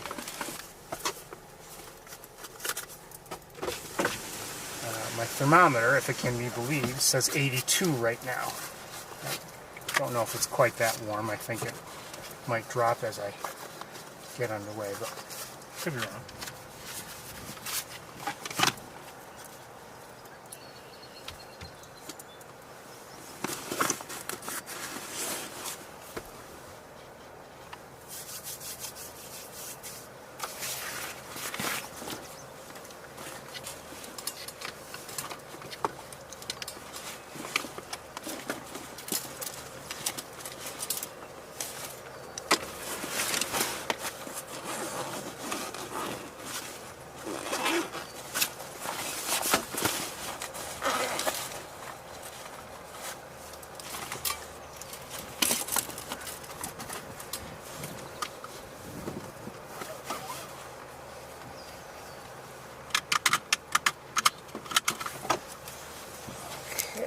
Off we go.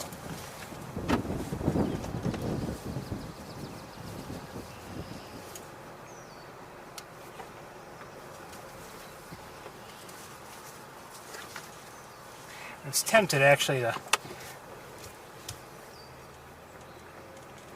walk more of the trails, you know, and not just the main Wilson trail, but walk maybe even well, I don't know if I'd cross the road or not. Maybe, possibly.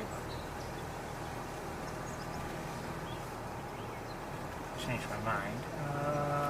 Hold on. I think I see a turkey vulture in the air. I might not be able to get it back in the sun.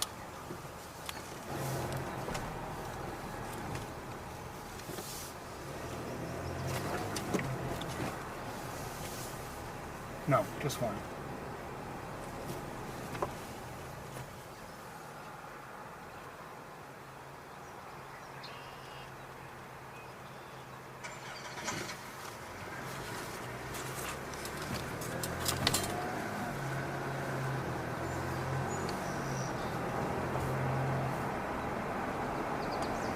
No, make it two. Two turkey vultures.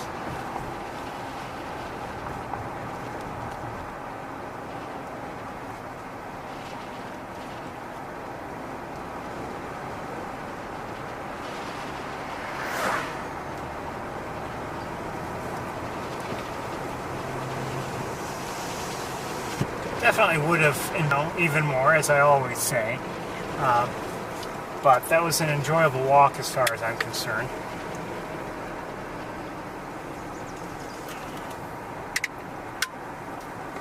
Now, some species, I'm thinking specifically at the moment of you know, the green heron. We haven't seen any yet here this year. In fact, we haven't seen any on the tour anywhere. And I just saw my first of the year the other day. It might have been yesterday morning. No, it was the day before. And, you know, just happened to look out my window and I saw a green heron fly. It was actually in a, I saw it first in a tree and then it dropped down to that stream that I have within my view. And, you know, I don't know how long it was there and I haven't seen it since. You know, the water levels of the main pond, as I said earlier, are you know, a little high, and if you're, you know, in that area near the lab itself, you know, sometimes it can be very good for watching green herons because the water is, if the water's shallower and you know, some of the logs are exposed and it uses the various logs and other things in the water to, you know, from which, you know, as a perch from which to hunt. It can be great, but with the water levels as high as they are now, I'm not saying that's the exclusive reason, but my point is it's not surprising if you don't see you know, green herons.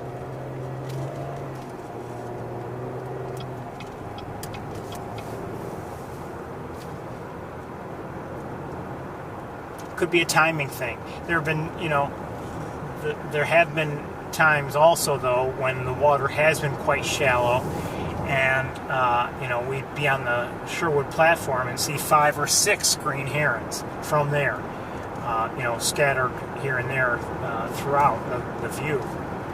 So, I mean, things have to be right sometimes.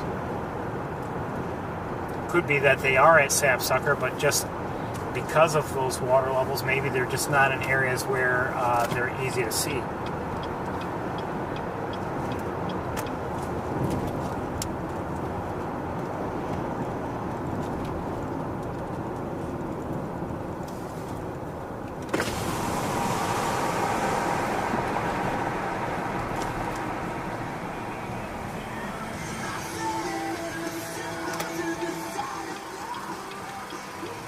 I do remember when I first started visiting Sapsucker Woods, it was a while before I saw my first green heron. Maybe, I don't know if it was a couple of years or not, I don't recall, but I do remember, talking to somebody else about them, and I remember wishing that I would be able to see one of these days.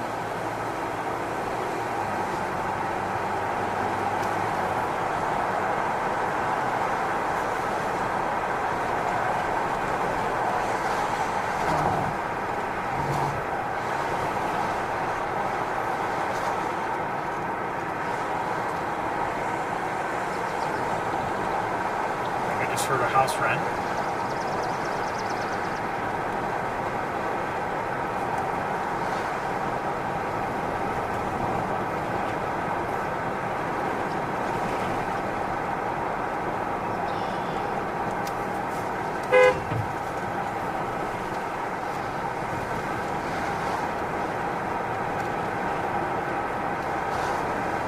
I didn't beep at him for jaywalking. I beeped at him for another reason.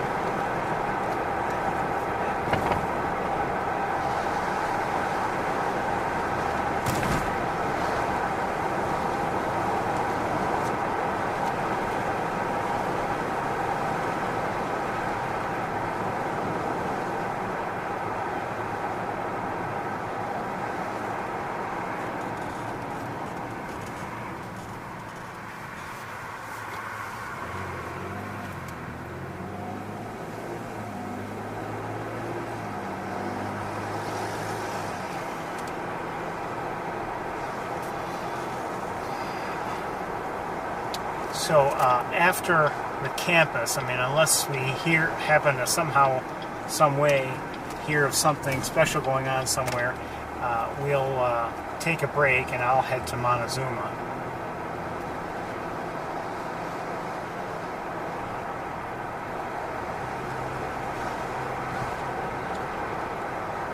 Looks like another turkey vulture in the air up ahead.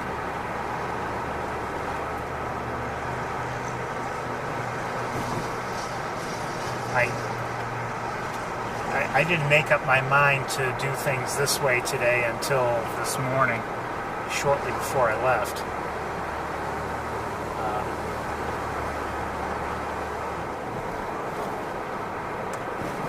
It's actually as enjoyable as it can be to do things in reverse. There are various issues that have me hesitate very often.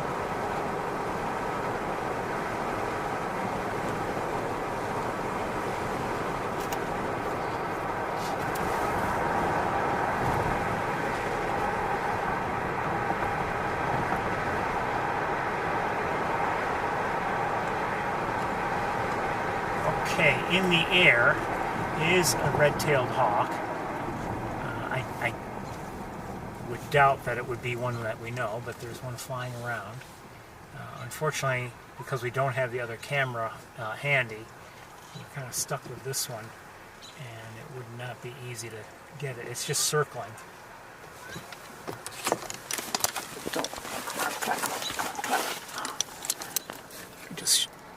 I'll do it the best I can.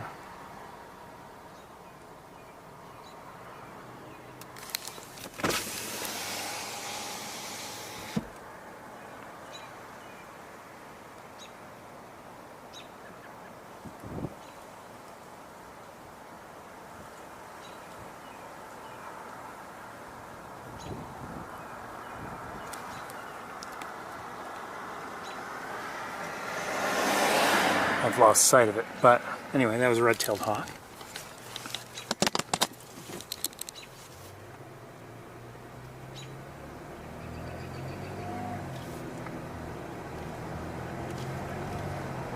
I passed through the campus earlier, just on my way to Sapsucker, and I could see signs here and there for the law school convocation. You know, just a reminder that, okay, that we're coming to the end of the semester. Yeah, law school convocation, Bartles Hall. So that's being held today, apparently.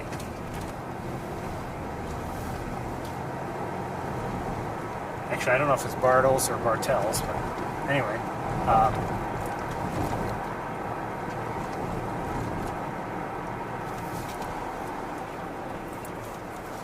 Today's the 13th, so within, I don't know exactly when. I think it's usually, I believe they usually have their, graduation for the rest of the university is usually on Labor Day weekend, I believe.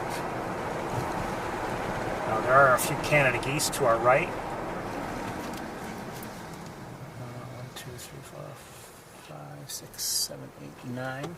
9.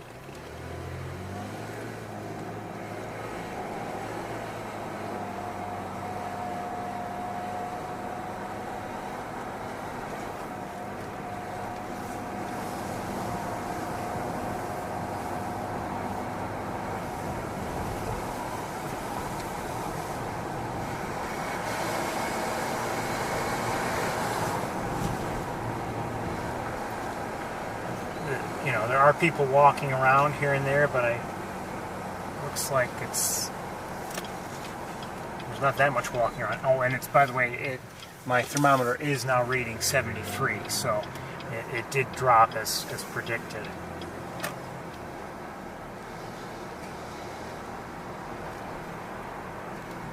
I believe it was just because it was sitting in the sun.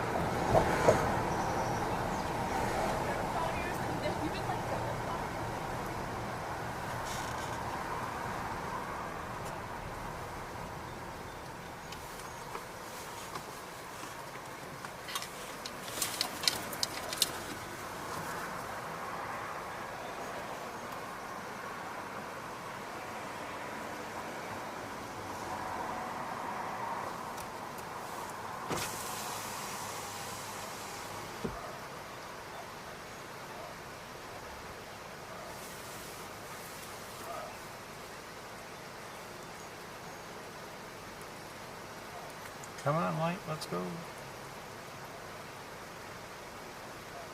Even right now, sitting at this intersection, there are far fewer cars than one would often see.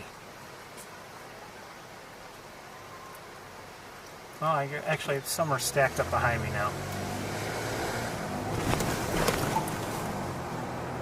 But I see fewer people walking around. There are people, but I mean, it's very often a much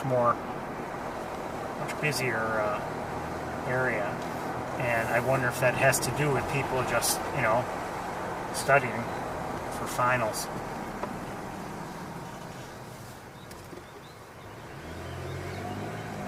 I believe I just heard a house finch, but I'm not positive.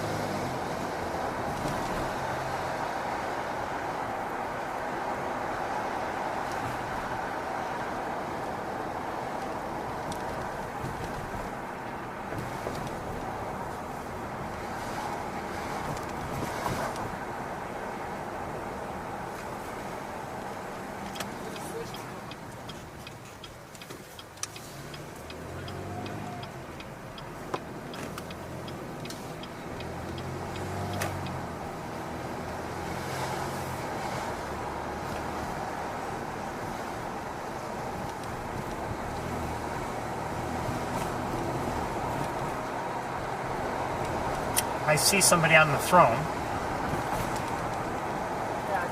and we'll do our best to go take a look.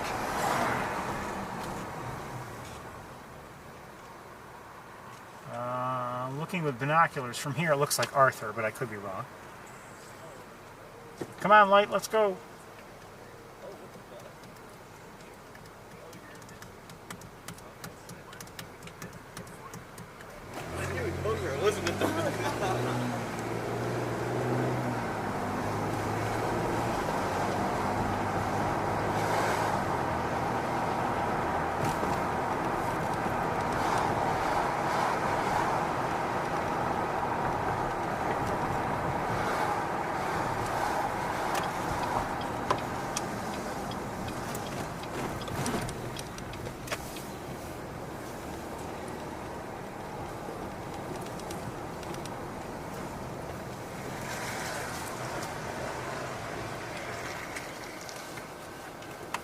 still up there, but who knows if he'll be there for long. Let's stop the car right here.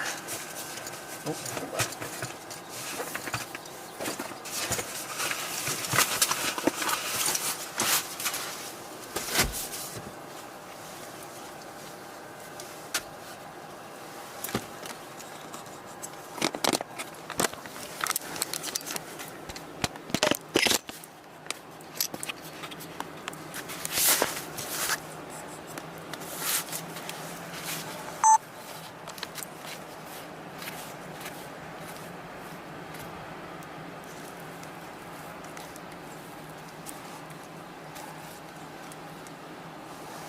Hold on a second.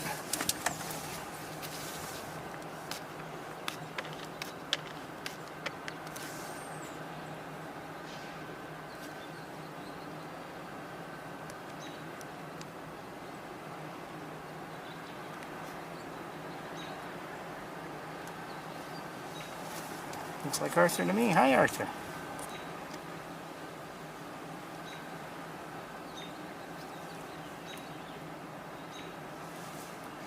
Not the clearest view we've ever had. We have some heat shimmer at work. Off in the case when they're up there during the day.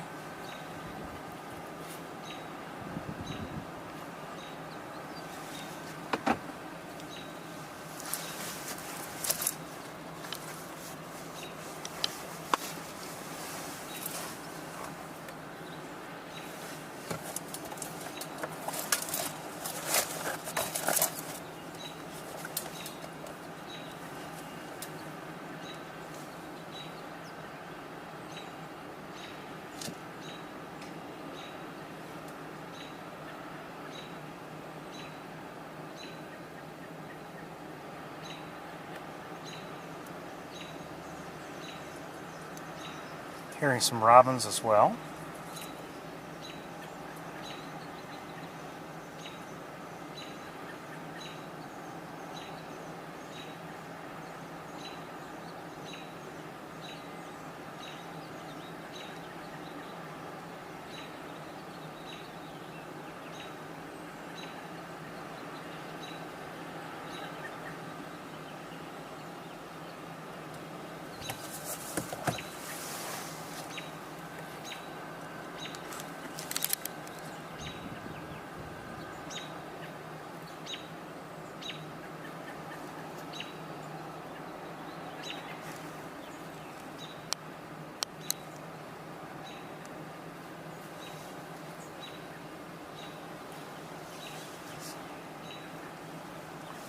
We won't, stare at him forever.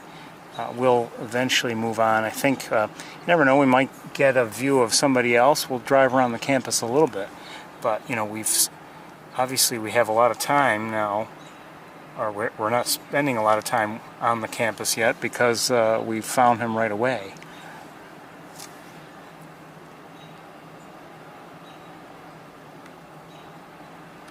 So Arthur is on the throne on top of Bradfield.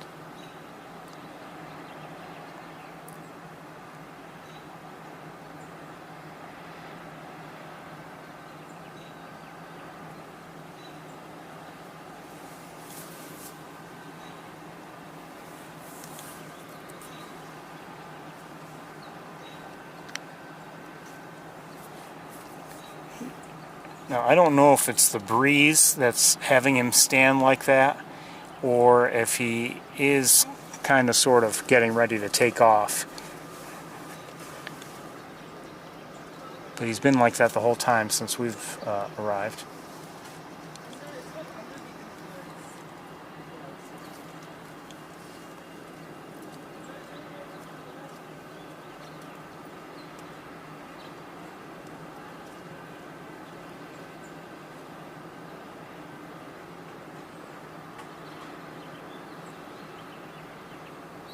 I am hearing house finches right now, and we were hearing robins, and I think I see a robin. Oh, I did see a robin.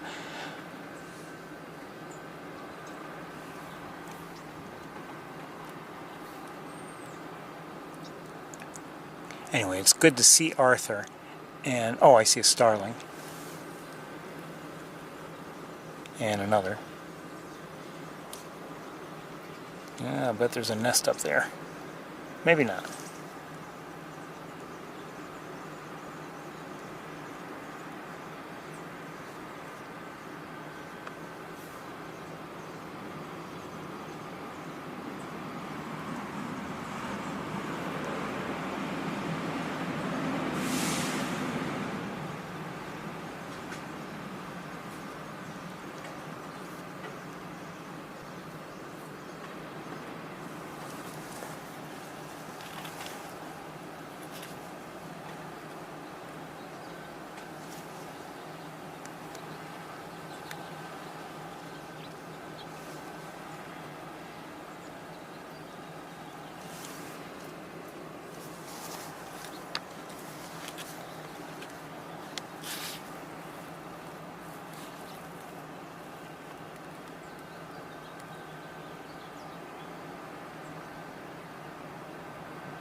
I'm not sure what I heard. It might have been a dark-eyed junco, but I'm not positive. It could have been either a junco or a chipping sparrow. Alright, we're going to move along and just look around a little bit, see what else is out there and ready to be seen.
From here, I'm going to look up at the nest just to see if I can maybe.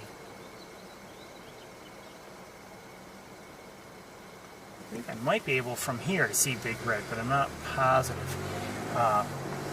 Let's drive around and see if we can have a look from Tower Road to see if maybe we can catch a glimpse of her.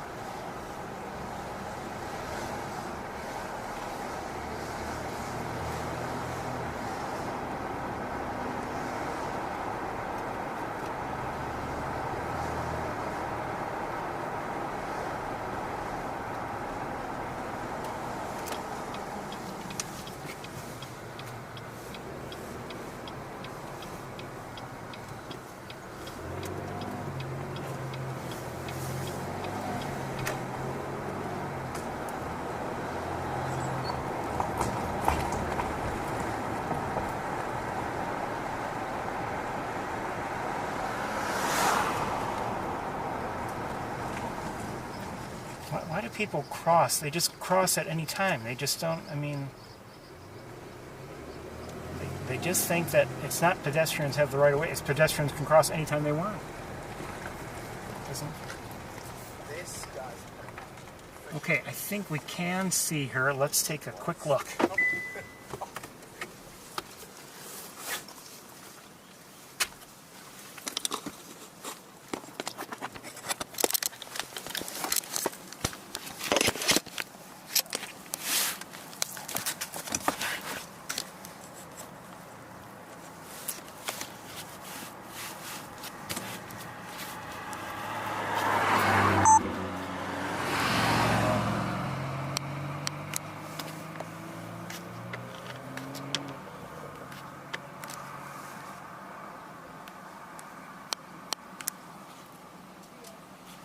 Hi, Big Red.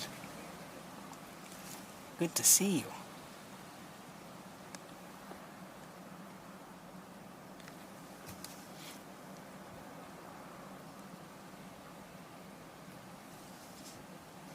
Now I'm sure if you're looking at the Nest Cam, you have a better view than the one I'm providing, but this is a different angle.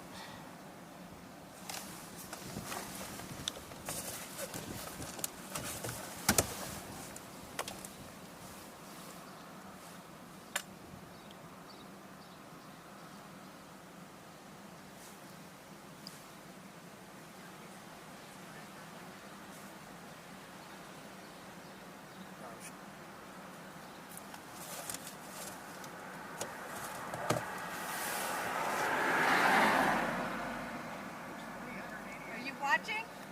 Our grandchildren just saw us on the webcam. Oh yeah? We were waving to them. They're down in Florida. Well, if you walk around, that's Bradfield Hall right there. If you walk around and you look up at the top of it, just moments ago, there's this, I don't know what it is, it's a pipe structure, and Arthur is up there. Arthur is up there? Mm-hmm. You can't see him from here. You know what? Walk over all these cars over here.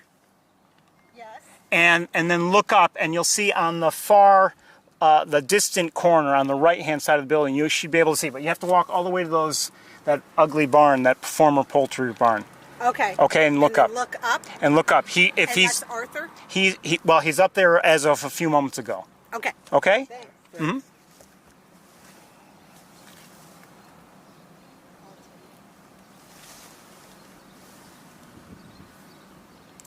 I'm hearing house sparrows right now. No surprise, given the area. They often are in front of or somewhere around Furno Hall.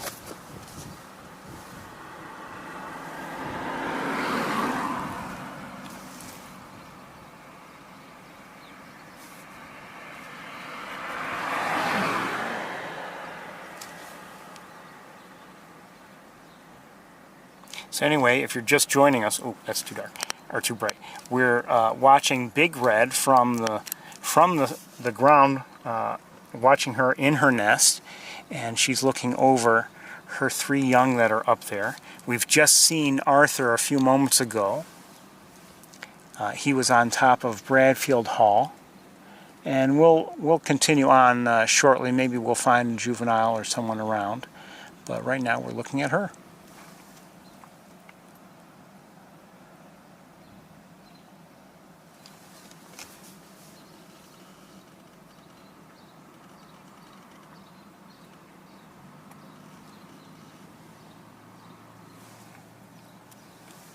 I'm not sure if those people are looking really...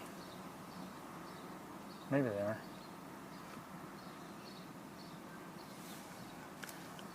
I don't know if Arthur is still up there on the throne. I'd hate to send someone walking and then only to find out that, oh, no, he's moved on. That's one thing, it's relatively easy when we're here on the campus and we're in the car. But when we're on foot sometimes, and you see somebody in the distance, pardon me? Not from the ground level. The nest is too high to see them, but that's the mother up there. And a few moments ago, and I believe probably still up there, you can't see from here, but their father's on the other side of Bradfield Hall at the very top.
Now the tower is moving a bit in the wind, so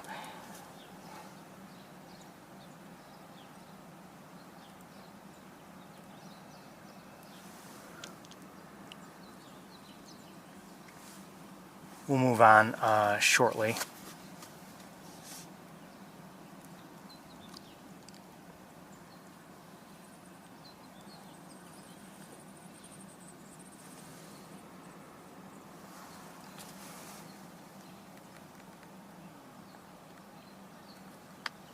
It's good to see her though, definitely.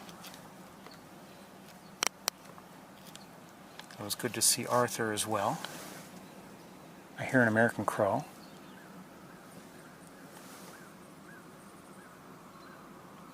right, let's move on.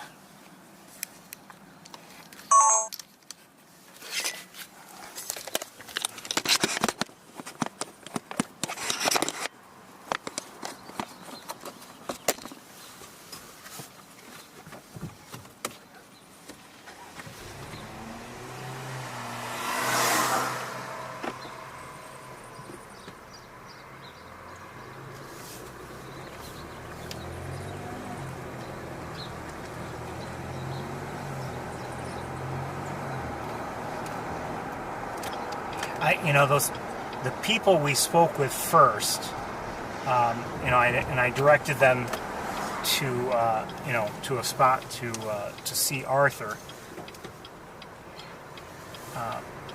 Who are they? I have no idea. I mean, are they regular viewers over years, or are they first year viewers? No idea.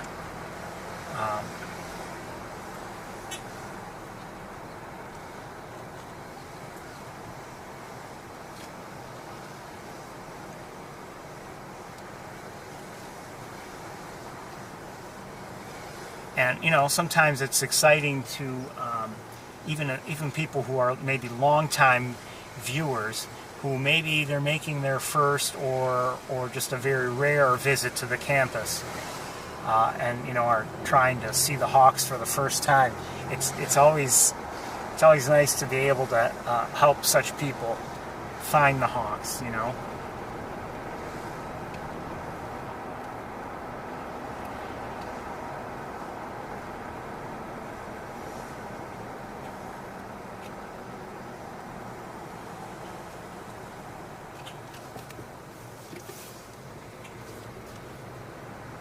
I will say this, it's also somewhat frustrating when people come to see the hawks and they don't even have binoculars with them, they just have a cell phone or something, and I'm not saying cell phones can't take a photo, but it can be difficult to get a decent photo. Oh, I see they're moving on, and I wonder if they're just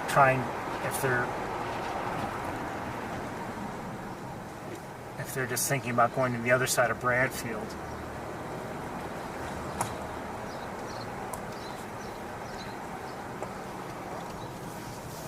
The view will be better from this side. Yeah. Okay. And I'll say this: if you walk in here, and that's okay, you'll be closer, but you'll be looking more straight up. If you go to the next one over, Plant Science, it's a better angle, but you're that much farther. So take it all in mind. Are you one of the people that puts the camera up? I'm streaming now, actually. Are you really? Mm-hmm. Now, I'm not involved with Cornell, but right now I'm streaming, so we're watching through this camera. Very neat. All right, nice to talk to you. Nice talking to you. Good luck. Thank you. You too. Are you long-time viewers? On and off. I was a teacher and used to show it to my classroom. I see. And our granddaughters watch it all the time. are obsessed. Oh, wonderful. In Florida. We live in Florida. Oh, do you? Well, yeah. Is this the first time you've been here on campus? Yes. Well, it's wonderful. I hope you have some good viewing, and good luck to you. Yes. Take care. You too.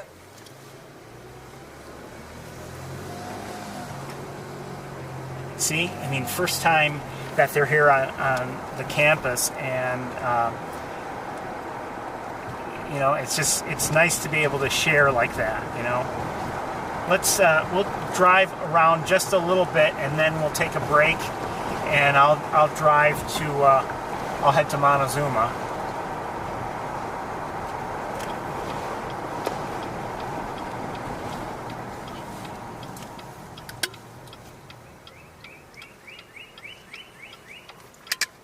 It's a northern cardinal we just heard.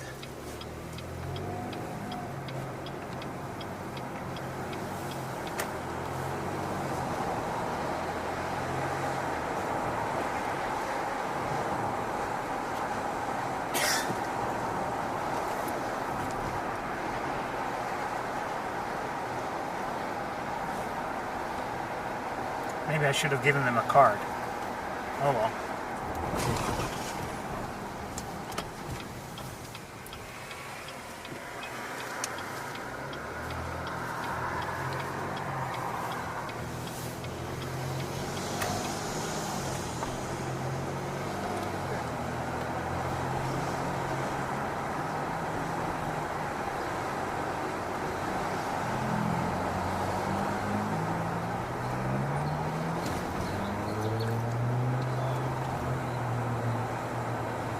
Now you might say, what are we driving around for?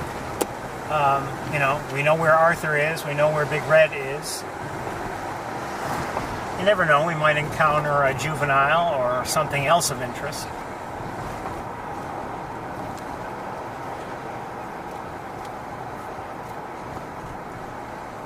But we won't. We're not going to spend too much time looking around. Just a quick look.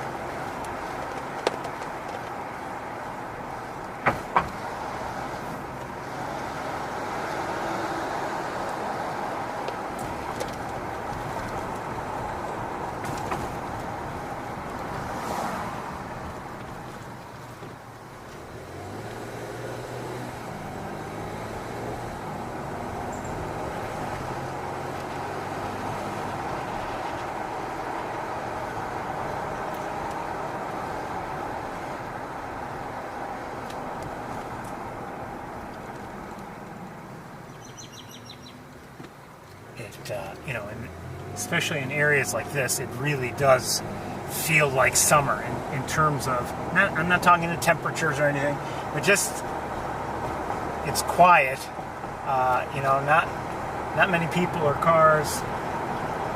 And I mean, you know, we're here throughout the year, and in this part of the campus, it's very, you know, obviously there's usually less traffic to begin with.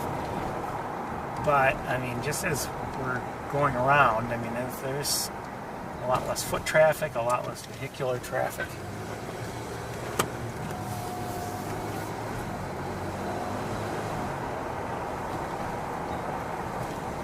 I'm hearing a robin.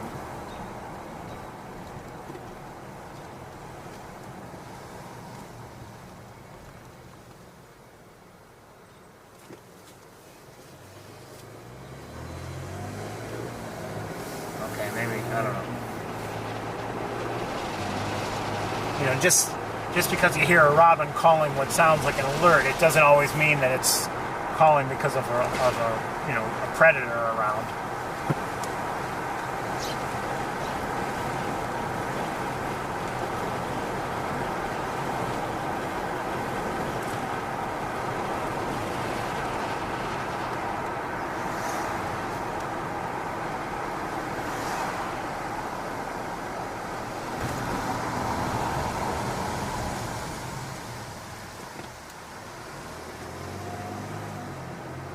Last night, while I was taking a walk,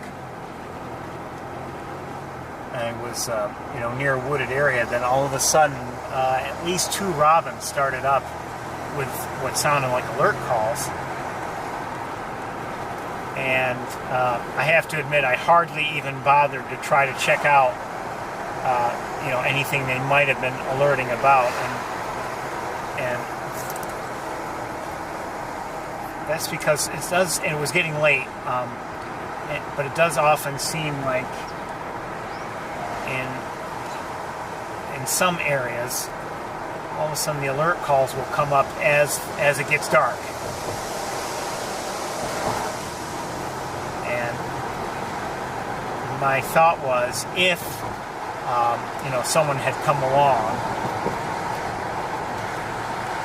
it was maybe you know, maybe it was Barney, and just coming to a nearby roosting, not too far from the nest. But I don't know. That was a guess. But it could very well have been just the robins calling out for whatever reason, really more to each other than about something.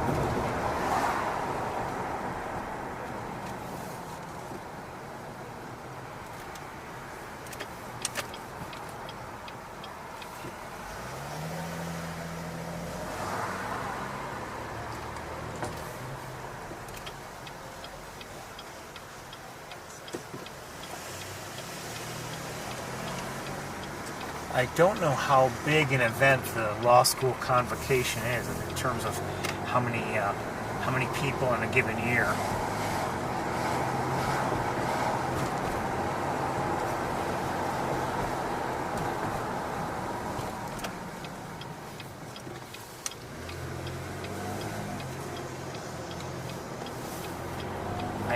I would guess that it's relatively small.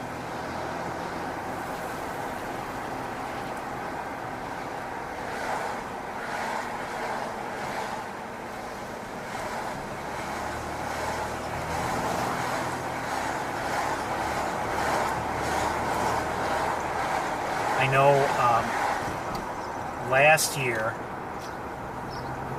on graduation weekend,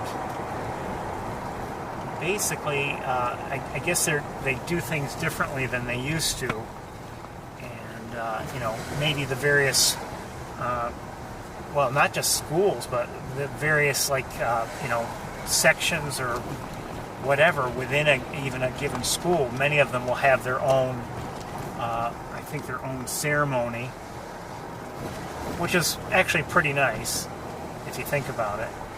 But I think many will have their own special ceremony on I think on like maybe Friday of that weekend, and then I hear something in the distance.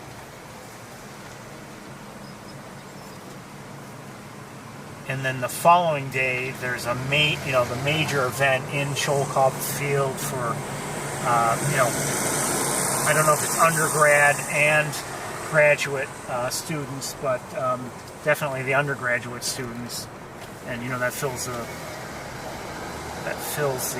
stadium and everything. And if you think about that, and I can't say that every single student has two ceremonies to attend, the smaller one and the larger. That I don't know. But if you think about it, the larger ceremony with everybody, as nice as it is, not everybody gets to go up on the stage and pick up their diploma and all that. Looks like the throne is now vacant.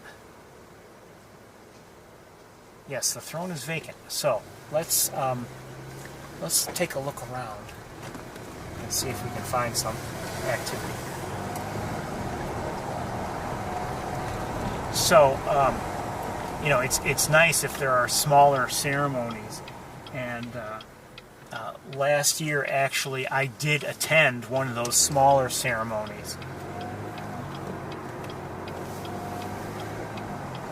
And it was just nice. You could tell the students could get to enjoy something that was maybe a little bit more along the lines of what they had in high school, and a little bit more personalized.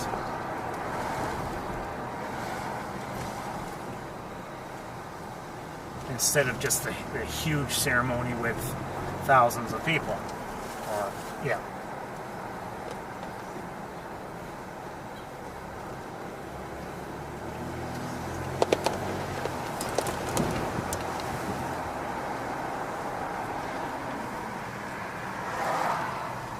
I know Arthur went somewhere. No, we is saw he not Arthur. there? We saw him. Well, he's not up there any longer. He's not up there anymore. Yeah, I got pictures of him. Did you? Good. Yeah. Excellent. Excellent. Thanks for telling us that. Oh, my pleasure. I'm Ferris, by the way. I'm Ted.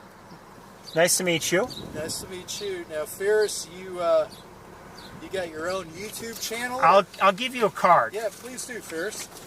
I don't have a card on me, so... That's okay. Or this, I have them just for people who are interested in the birds, really. Okay. So Well, you can, if you, there's Can information. I have one to give Sure. to my granddaughters Absolutely. and my son? If you look up my name on YouTube right now, Ferris Akel, A-K-E-L, you'd find it right there, and you'd see Yeah, or we could do the live QR stream. code. Either Yeah. way. All right. Perfect. Yeah, I'm glad you're interested. Yeah, I'll tell my... We went on the bird walk this morning with the... At the lab. Oh, okay, lab. at Sapsucker Woods? Yeah. I was just there a short while ago. Oh, You know, it's funny, we're really not into birds, and all of a sudden we find ourselves doing all these bird things. yes, which I mean, I've always enjoyed birds, Yeah. but we haven't had time to really get into it. But now we have more time now.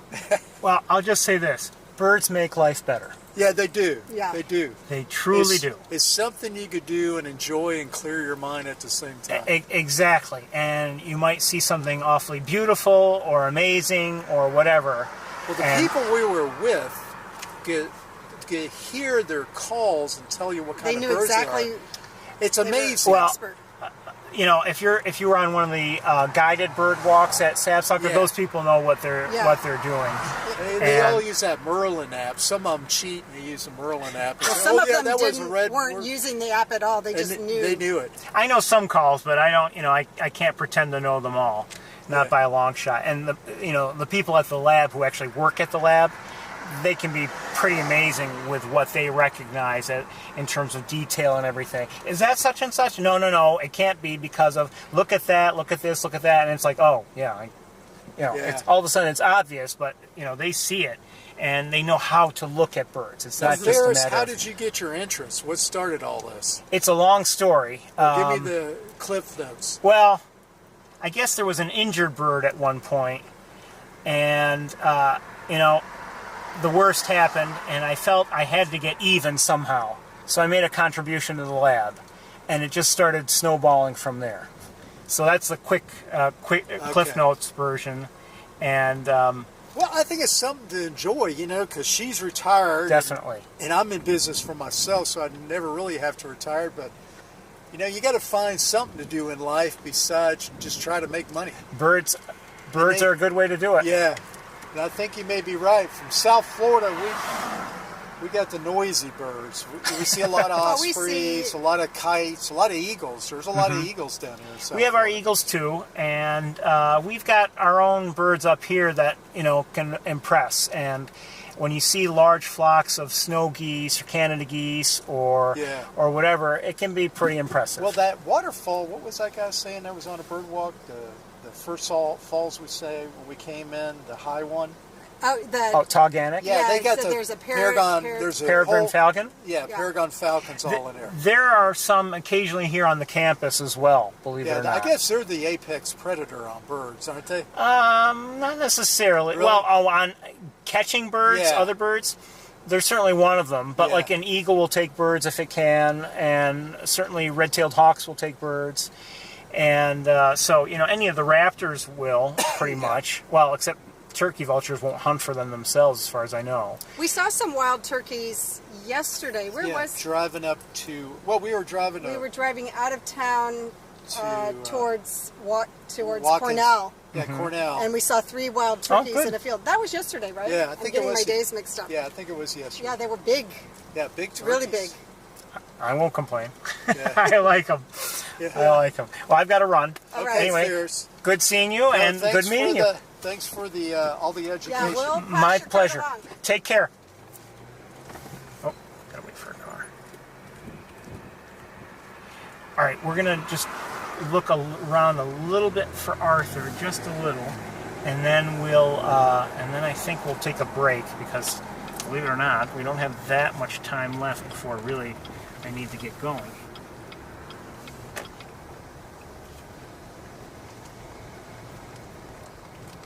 I'm sincere, though, when I say that birds make life better. I should at the very least, say, bird watching is certainly hold on a second. impacted my life. I do see a house sparrow and a robin. I mean, I've mentioned many times before, I never anticipated doing this sort of thing on a regular basis. It's kind of crazy if you think about it. But I enjoy it.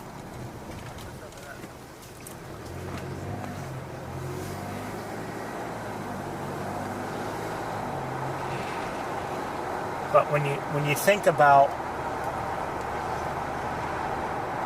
all the interesting things we've seen over the years, and you know, all the interesting events, the beautiful birds,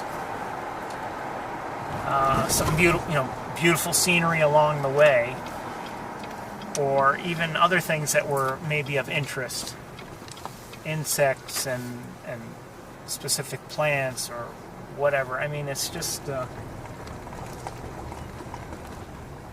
we've seen a lot over the years.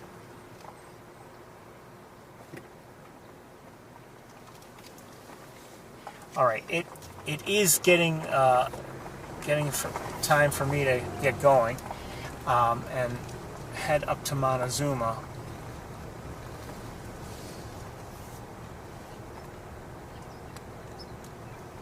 Let's say between 4:15 and 4:30, I should be able to resume. How's that? Okay. 4:15 and 4:30. Let me just see if you've received the message.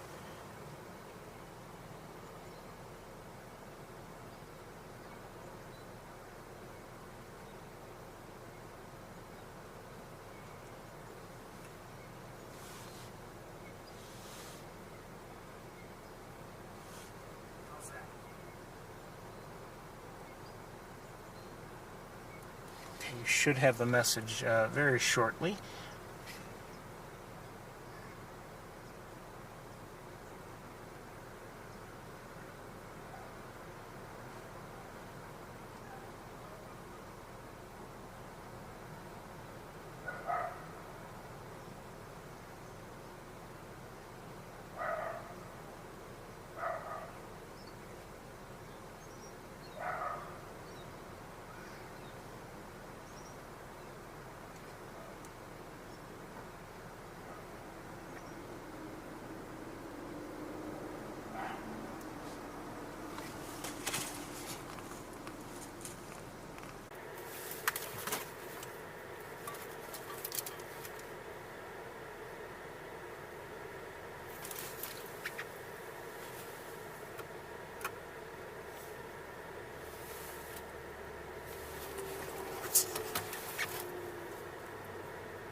Hello everybody, welcome to Montezuma. It is 75 degrees.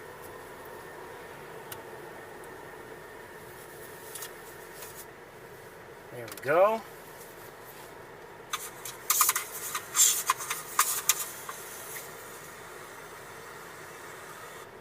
I guess I made decent time in getting here, getting things packed up, and then making my way here. Since I've arrived, I haven't seen much, but I haven't gone very far. I see a couple pigeons in the distance. I've seen some common grackles, and I think that's about it.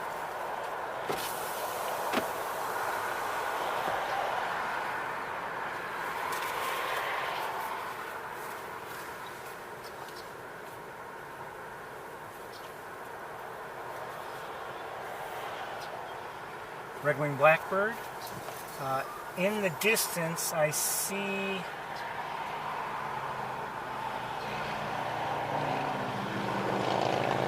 looks like a hawk of some sort in the distance. Oh, where'd it go? Oh, there. Hold on.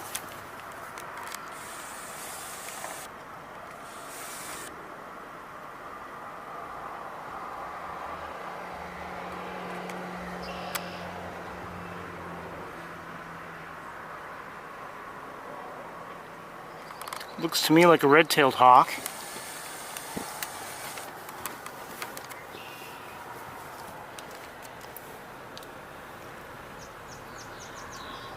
Song sparrow.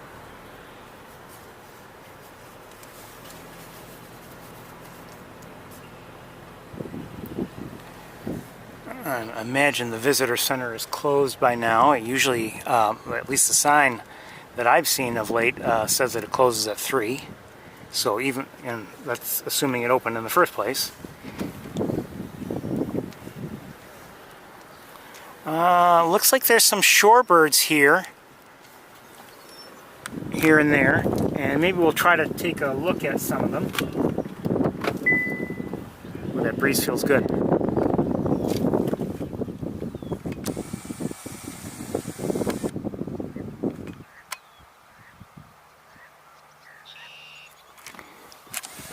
Guessing greater yellow legs. Hold on.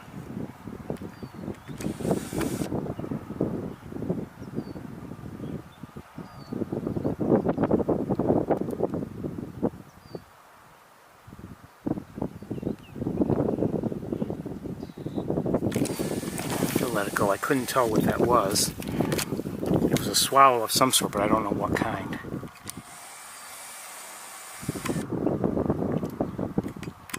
Mallards.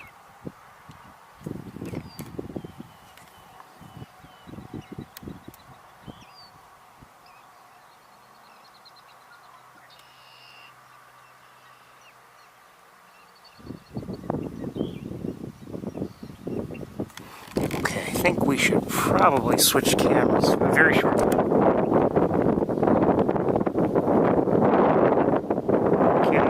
Caspian terns. As good as that breeze feels, I'm going to close the other window so we don't have so much cross draft in here. It feels good, but it shakes everything and makes a lot of noise.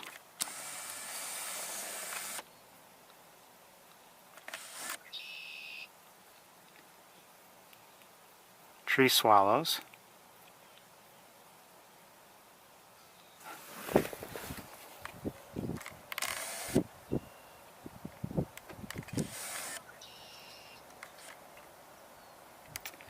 And that's a killdeer there.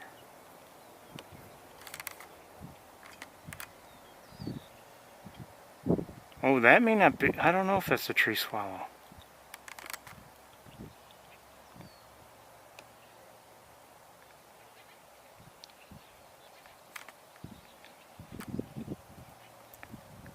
Could be a least sandpiper there. Very small.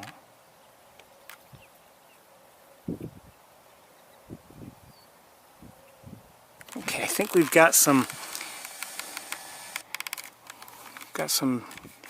work to do here. Let me just make sure everything is up and running and everyone's tuned in. Looks like we're here. Good, good, good.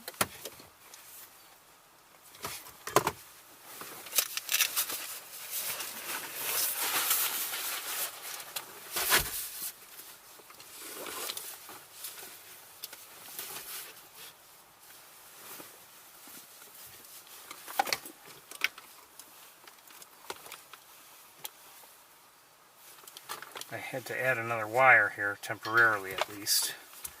And now everything is all confusing.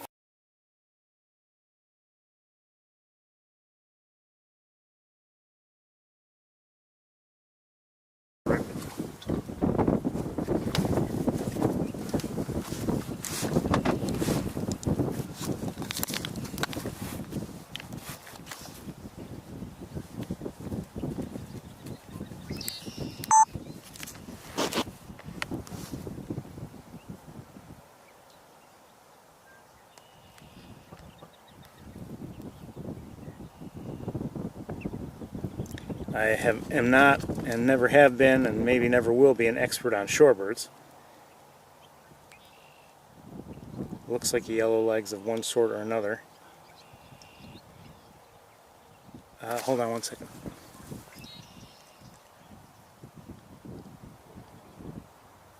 Just looking at a swallow in the air. And I don't know what it was. Okay.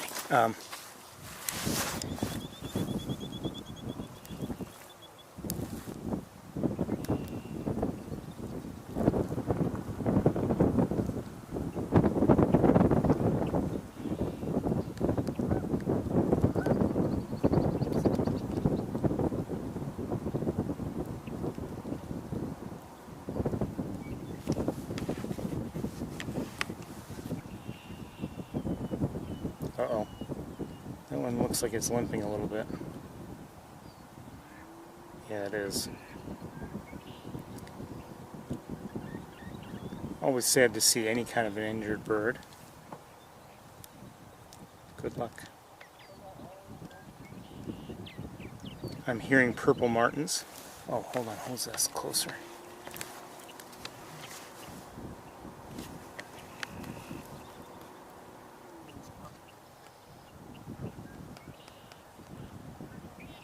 It's a robin.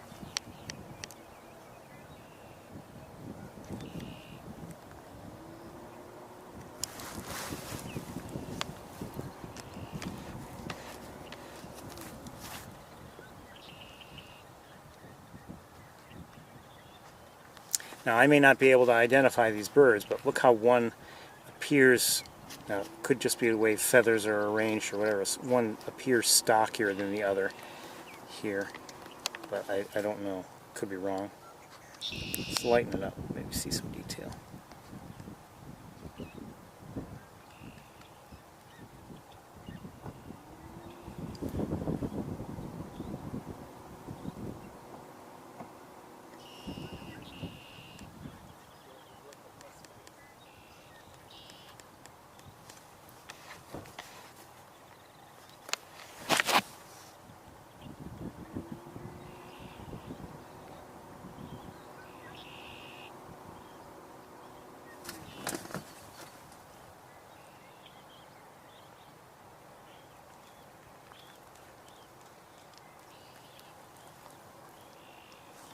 Nice on the mallards.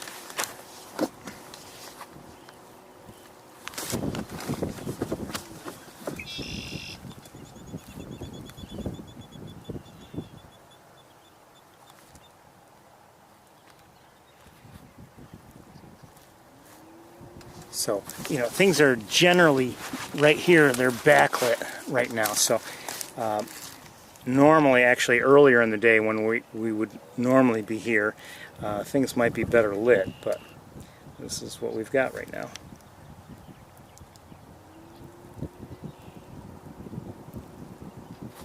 We're going to move along very shortly.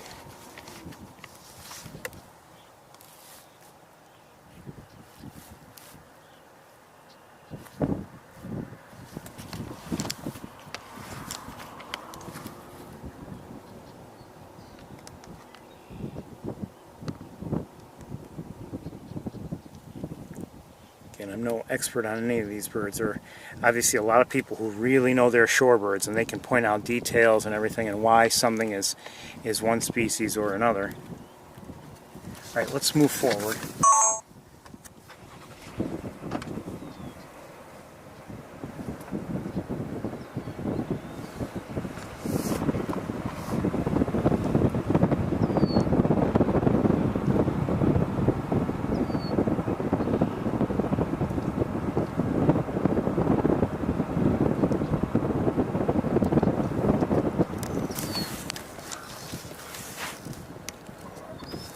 Hardly see.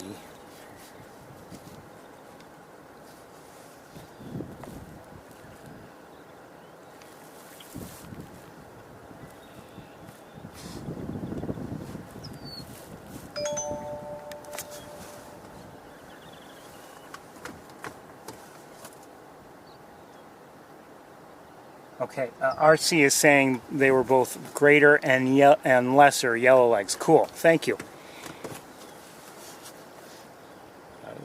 robin by the looks of it. I thought it was somewhere in this area that I had seen a killdeer, but maybe I'm wrong.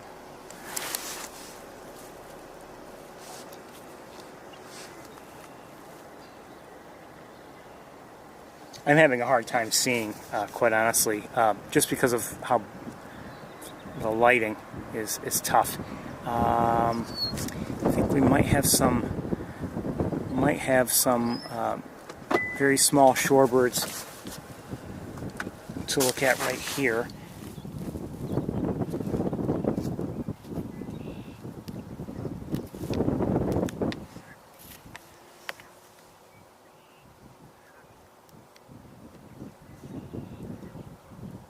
I don't know if these are least sandpipers or not.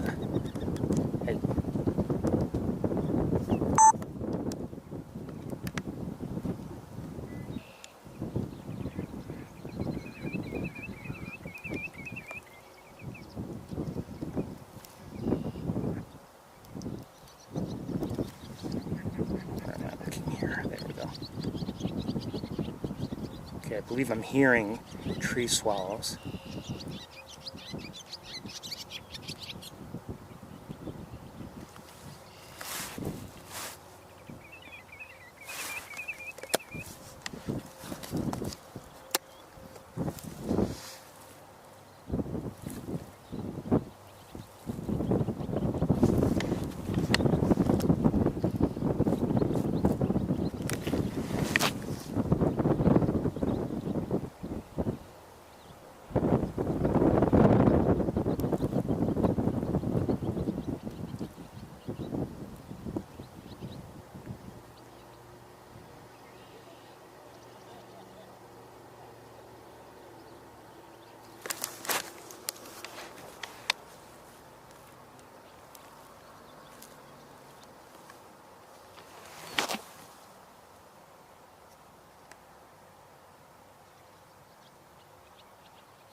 We'll move on. 1 second.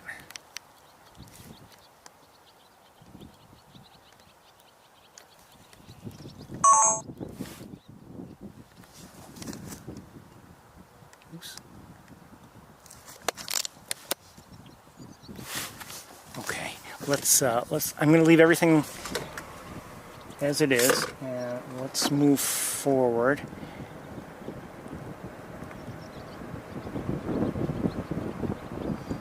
You know, going back to what I was saying earlier while we were still in Ithaca about water levels. I mean, if you think about it, last year when water levels they did drop over the course of the summer quite a bit at Sapsucker, for instance. But like early on, before things had really dried out, we were seeing a lot of shorebirds.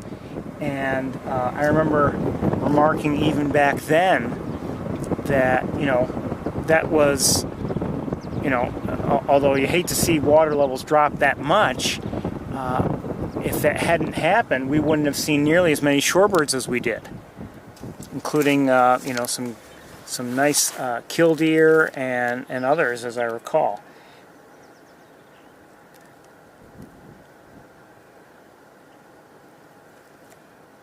Looking at the purple martins, just quickly.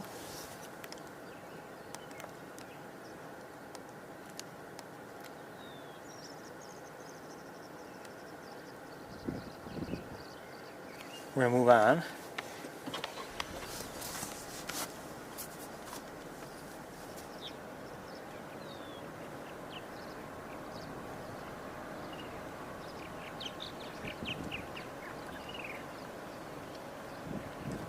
Hear the purple martins a bit.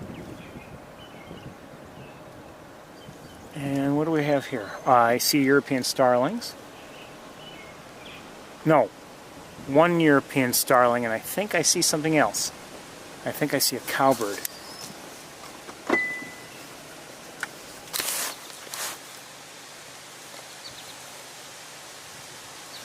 I'm hearing an American goldfinch, and this looks like a cowbird to me. We might as well stop here because the people ahead of us are, I don't know if they realize it, but they're blocking the road.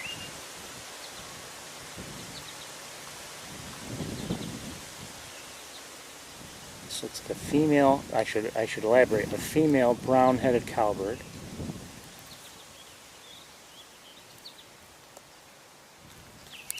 Okay. She just took off. And before we move on, let me see what else might be around.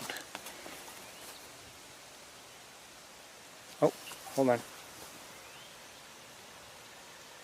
I see a red-winged blackbird. We've been hearing them, but I see one right here. Northern cardinal singing in the distance, and I think I just saw a yellow bird of some sort. I don't know what it was though.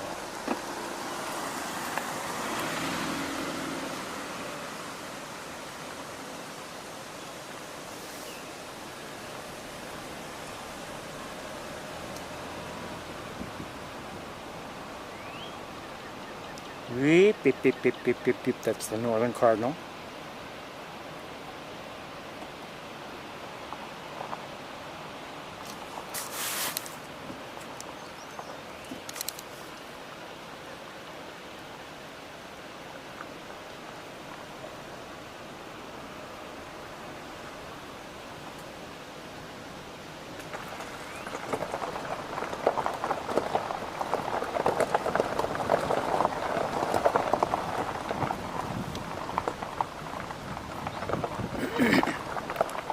Kind of quiet here in terms of vocalizations. I'm not hearing. I would have expected to hear more. I should say.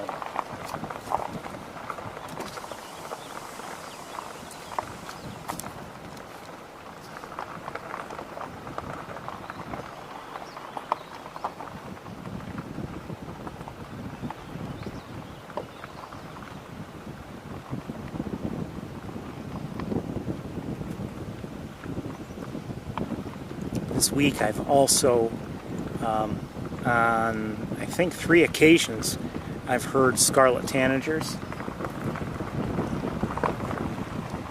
Really just the alert calls, that's all I've heard.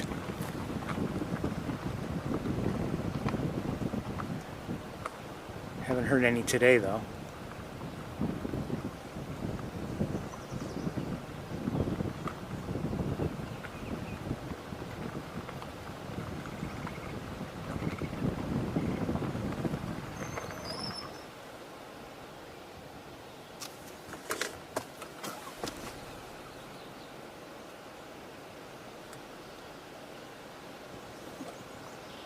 I think I might be hearing American red star.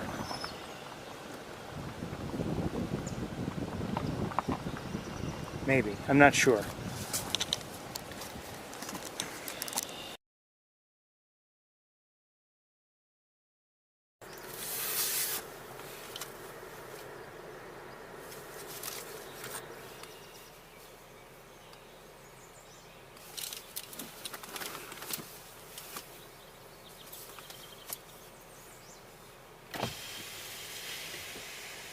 Somebody's singing.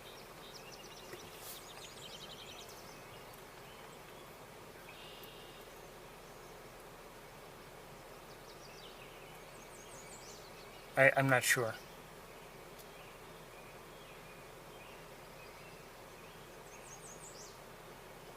I think that's a yellow, red start we're hearing singing.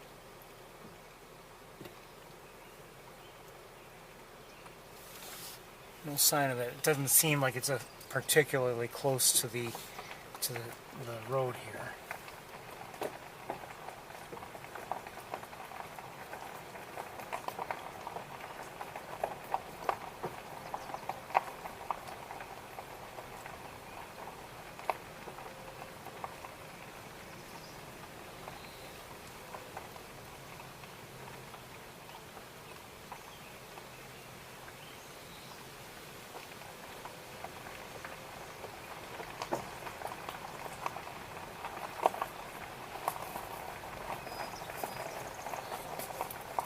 sparrow.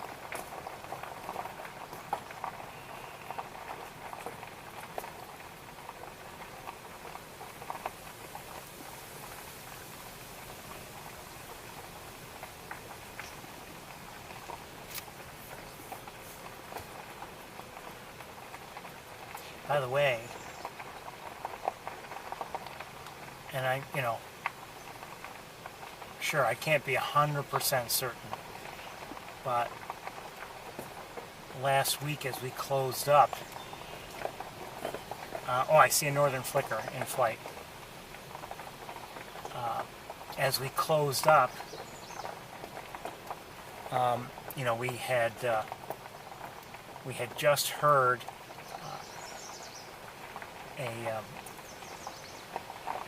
okay, I think we're also maybe, I'm not sure if we're hearing yellow warbler or not. I'm not sure. Anyway, I thought I had heard a common nighthawk last week, and later on I listened to, online, listened to common nighthawk call, and I thought it was the same thing as what I had been hearing.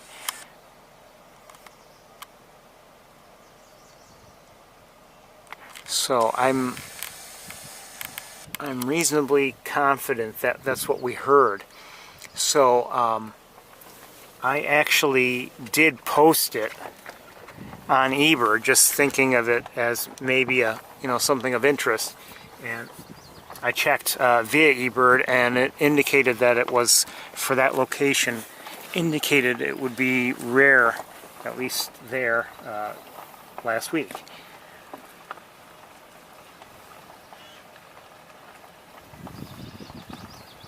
Okay, I just heard a common yellowthroat.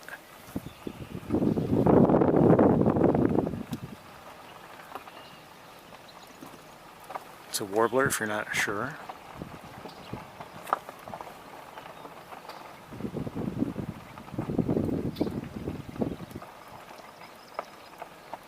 Talking with those people on the Cornell campus before we took our break, they were mentioning how the people who were guiding the walk that they took at Sapsucker, I mean, they clearly knew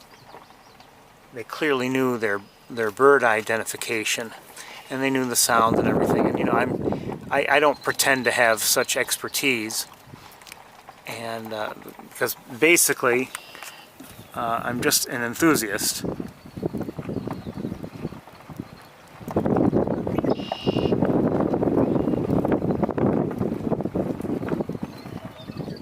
And I enjoy doing this, but I can't pretend to be any kind of an expert at any of it.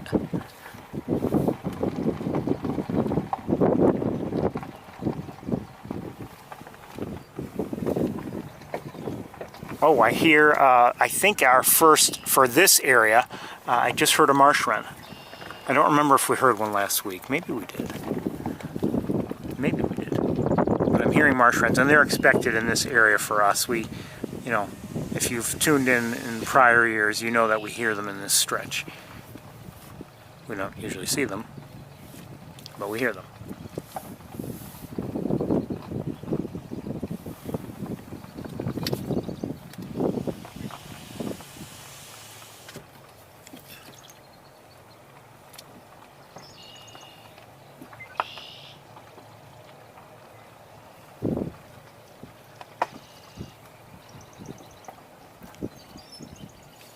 You can hear their complex vocalizations. They're, rather almost mechanical in many ways.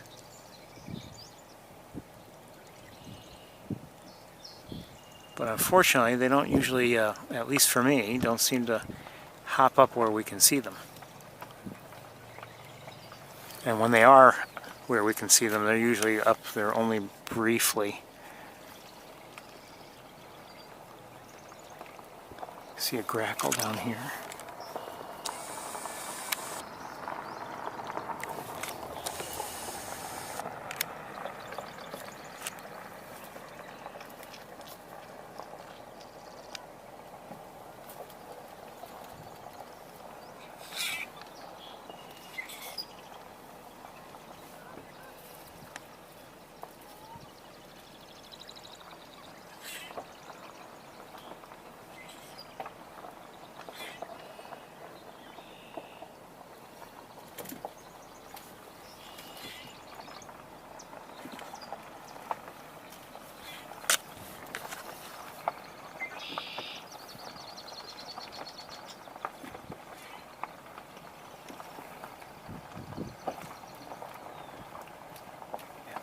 At least as far as the naked eye is concerned, there's not that much going on over here.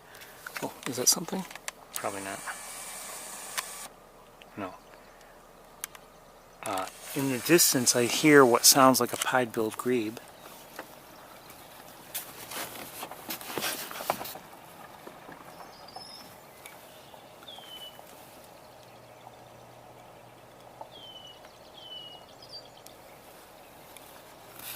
I'm going to set you down for a bit.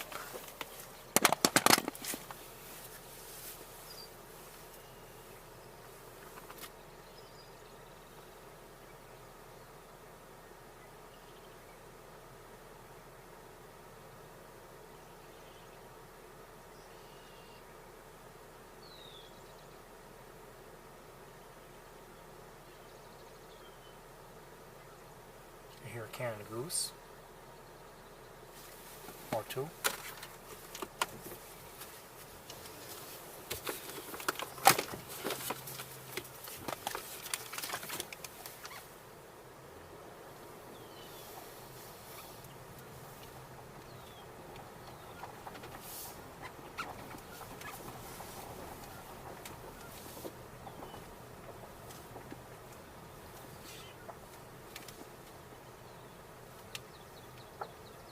Just heard a swamp sparrow as we drive backwards.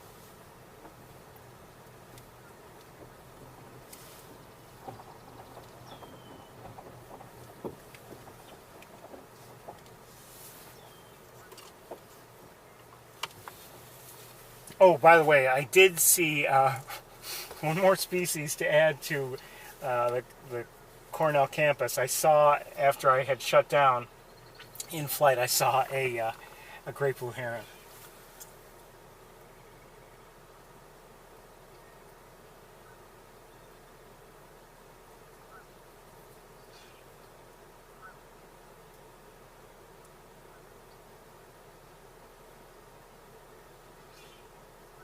And actually, that's, if you think about it, that's not all that unusual. How many times have we been on the campus and seen a great blue heron in flight? Quite a few times over the years.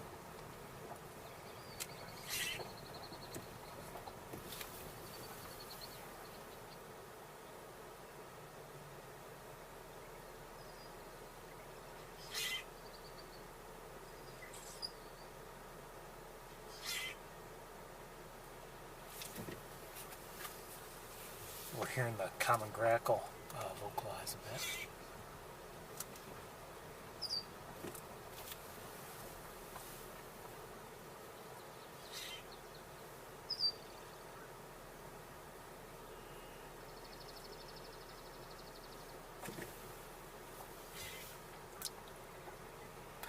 The reason why I set you down is I'm trying to look at some of these areas with binoculars a little bit more closely. All the reeds and things here.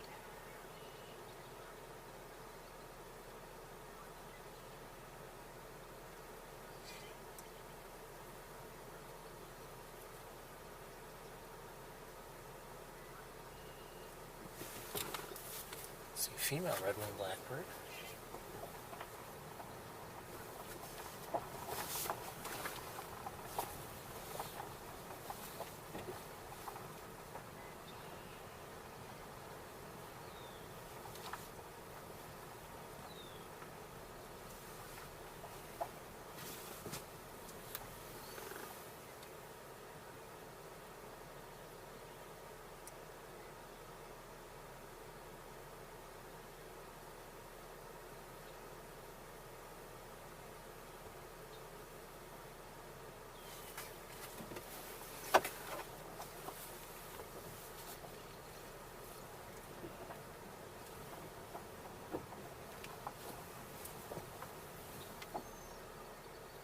See a common gallinule.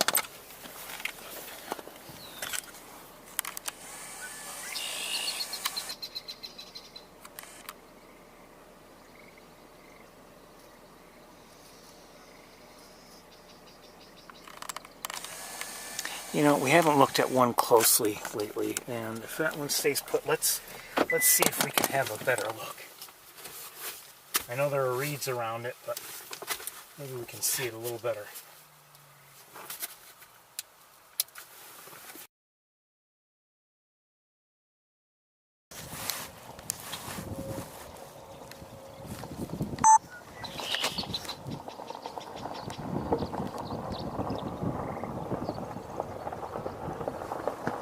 So again, a common gallon wool looks a lot like an American coot. A few differences. Obviously, that orange bill is with the lighter tip is distinctive,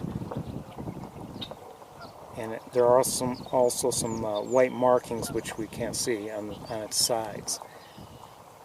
Well, okay, that was that.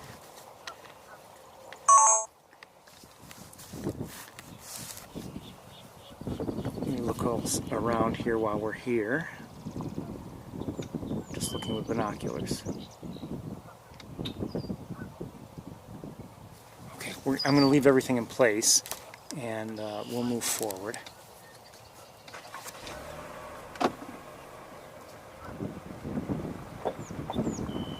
Just heard a song sparrow.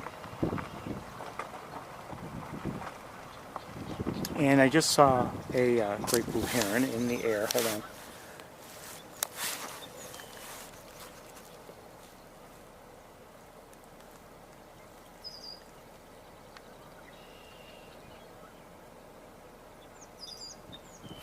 Okay, let it go.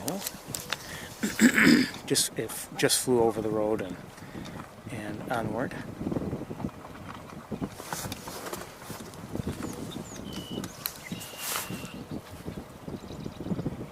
Still hearing some marsh wrens here and there.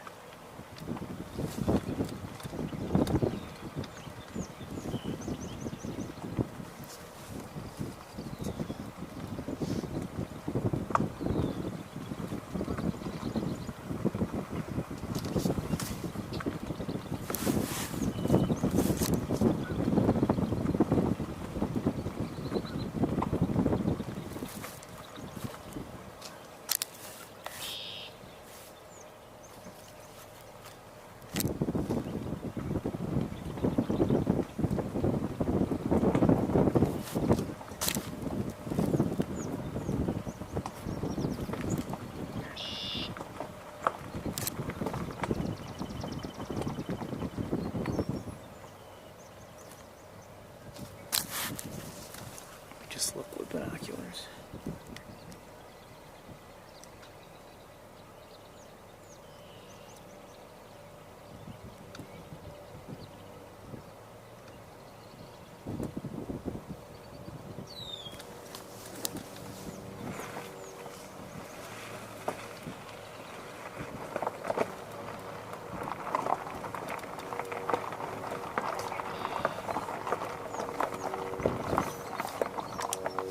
Switch back.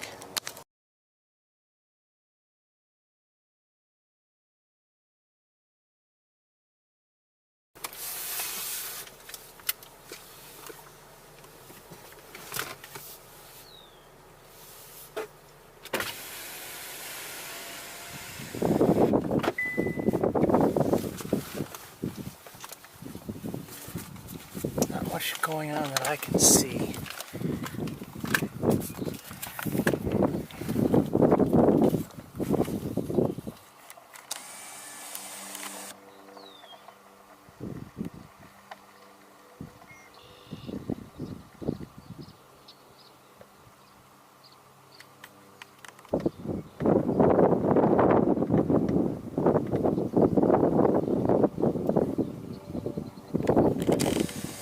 You know, sometimes we see in these pools ducks or something like that. I've to this point I've seen nothing.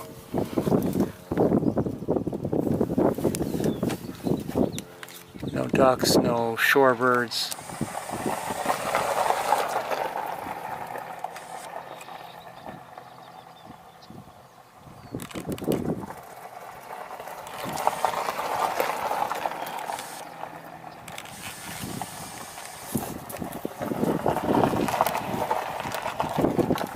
Nothing. Okay, I'm going to set you down again. I'm going to look with binoculars a little bit.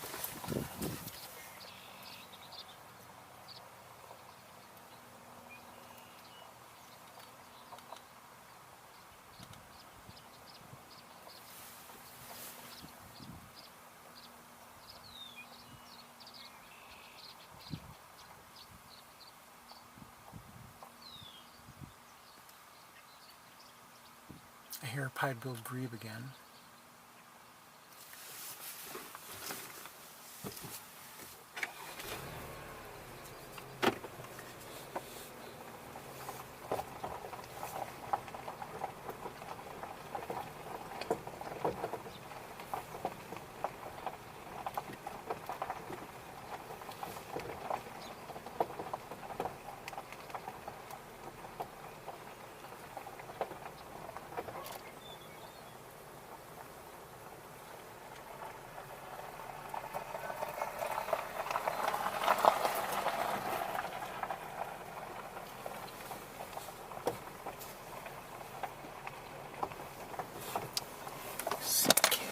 Over here.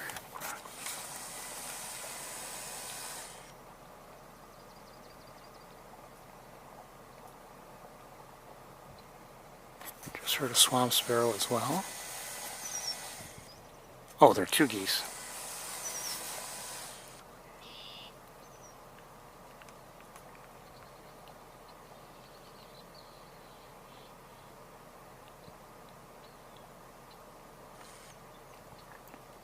I don't see any sign of goslings.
Hold on a second, I've got to look at something.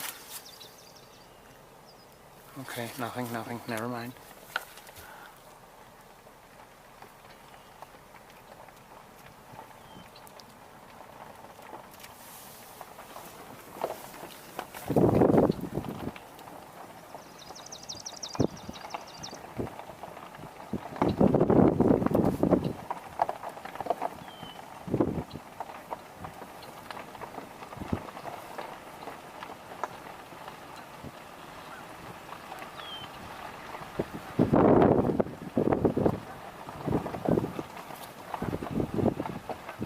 Looking out over the main pool, just with the naked eye, I'm not seeing much activity.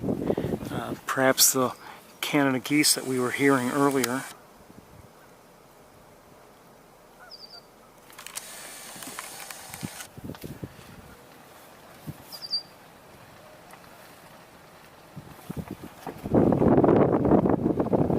By the way, as I was driving along Cayuga Lake coming here, I know I saw some swans, and I thought they might have been mute swans, but I wasn't sure. Just two of them. I couldn't tell for certain, but it seemed like their bills were lighter. Granted, I didn't get a good look, but and they were, they were fully.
So that was a great blue heron, kind of close.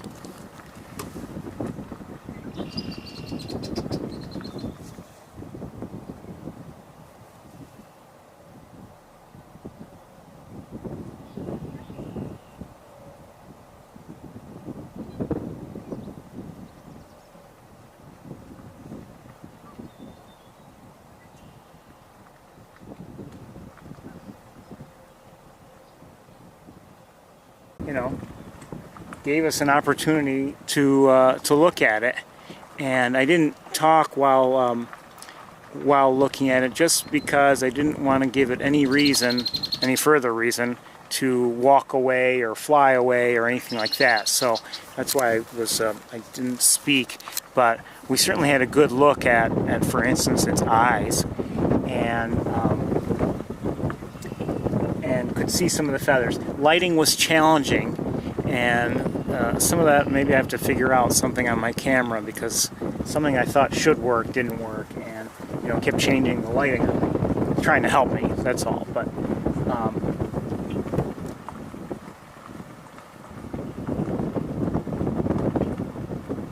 hold on, I see some.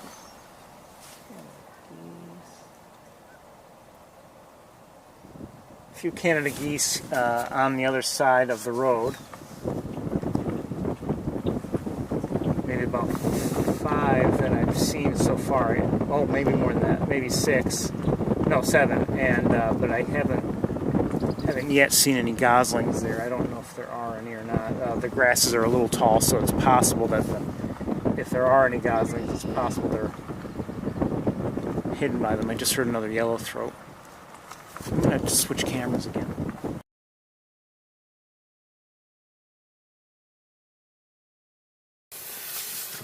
As I've said before, one of the things I like to do, if we can get a special view of something, even if it's something that we've seen many, many times before.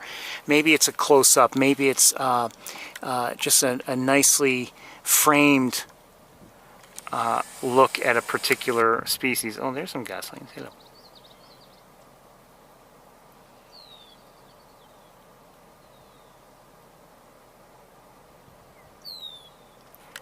And more geese here. I don't see any other goslings present. Hearing a yellowthroat. Kind of quiet up here so far, but we've seen, I was happy to see that great blue heron, for instance, in that way.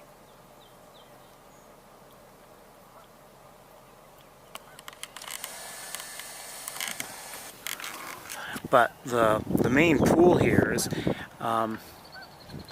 just looking at it with the naked eye, I'm not seeing much to look at. Taking a quick look with binoculars, and there's not much either. Oh, there's somebody out there. Okay, let's do our best to see them. They're going to be tough to see. I'll tell you that right now.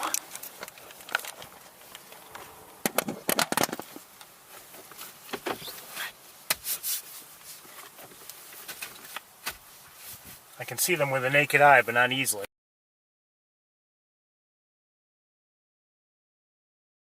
Everything is backlit, and those are very distant, so I don't know if we're going to see them well.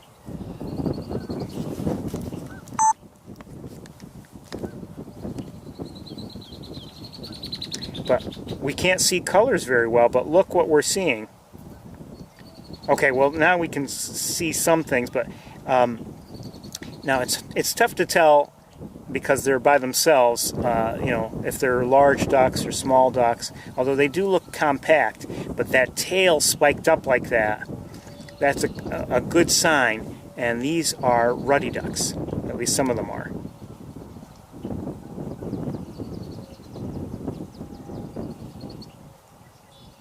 Now these are not. You can see some larger ducks back there. I'm not sure what they are, but the shape of the head there of the one at center has me wondering if it could be, if they're gadwalls out there too.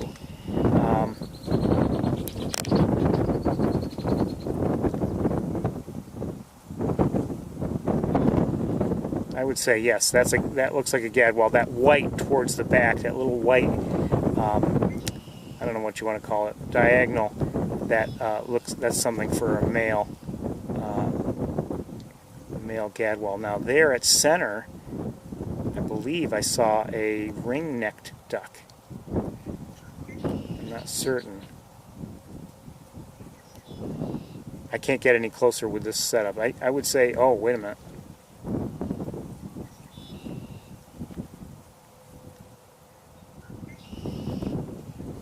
Tough for me to tell. That could be, for all I know, it's a scaup. I'm not sure. That might be a scaup there at center.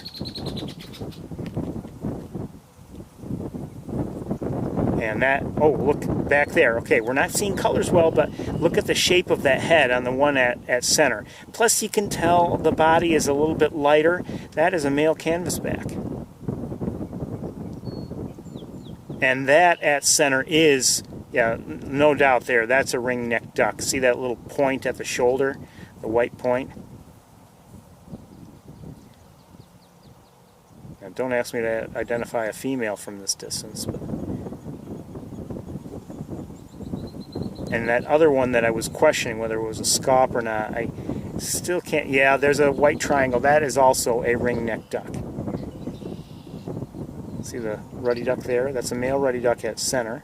Look at his tail pointing straight up.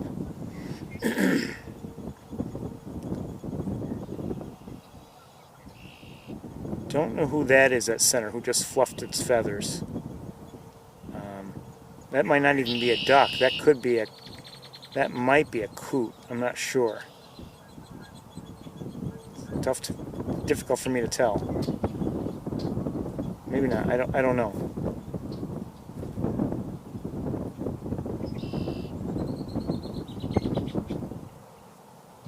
I really don't know. It does not have a duck bill. I'm guessing it's either a coot or a gallinule, and if I had to guess, more likely a coot. I would say coot. Some ruddy ducks there.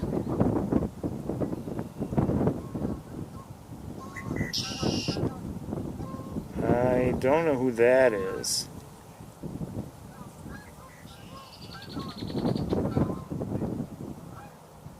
I can hear some gadwalls. Okay. Okay.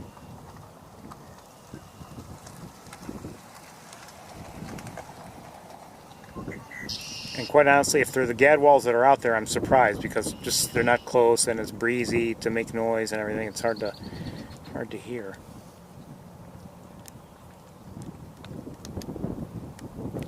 Okay, that's that. Right. I'm gonna hold on.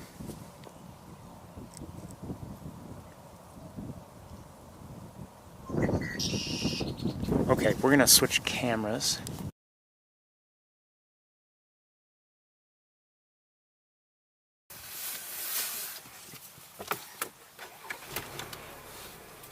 So we were able to see, oh, hold on. Redhead, okay. RC says it was a redhead, the one duck I couldn't identify. I'm not surprised, quite honestly, and that, believe it or not, did come to mind, but I wasn't sure. But now that I think about it, the shape was about right. I was just going to say, you know, as I've mentioned in the past, sometimes you just can't have the colors working for you. The lighting is bad, or the distances wash things out a bit. You know, could be a number of reasons why you can't see the colors, and you know, the shape can be key, or the behavior can be key. For instance, let's say you're wondering if there's a duck out there, oh, is that a mallard? And you know, you can't see the shape very well, you can't see the colors very well, you're just wondering. But if you see that it keeps diving, and not like just the quick little bit of a dive that it would do when it's bathing or something like that. I mean, you see that with all the ducks, for instance. Sometimes they'll do that just to wash their feathers. I'm talking real diving and everything, coming up elsewhere, not obviously not, you know, preening feathers and everything. If you would see diving, then you'd know, oh, you know, that's not likely behavior. I see a bald eagle. That's not likely behavior for a mallard. But it could be obviously another duck, or even if you're not even sure it's a duck, maybe you realize, oh, it's actually a grebe or something else. Let's see if we can. I want to move forward a little bit. Let's see if we can maybe get a decent look at this. I don't want to go too much farther and ruin our angle. We're going to kind of stick out on the road here. And, yeah. Okay, give me a minute.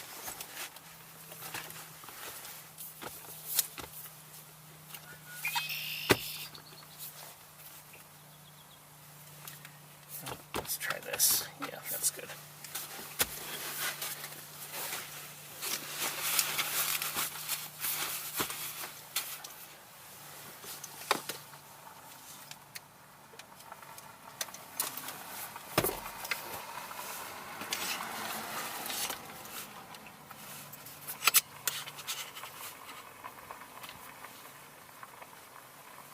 Hopefully I can get it. It's possible I won't.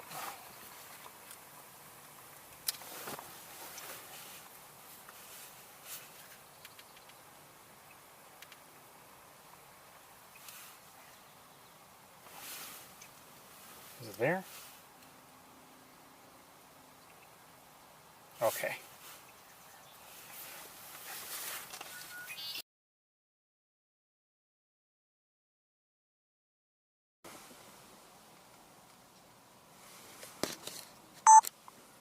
Now it's not very close, but we'll do our best.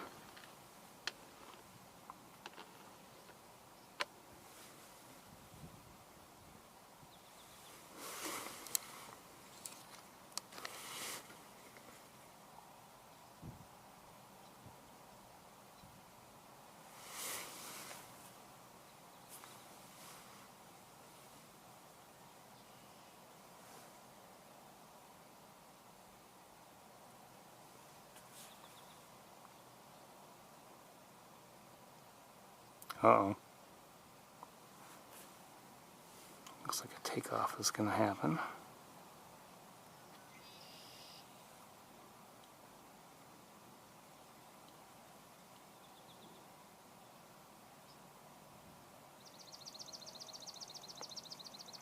Sounds like a swamp sparrow.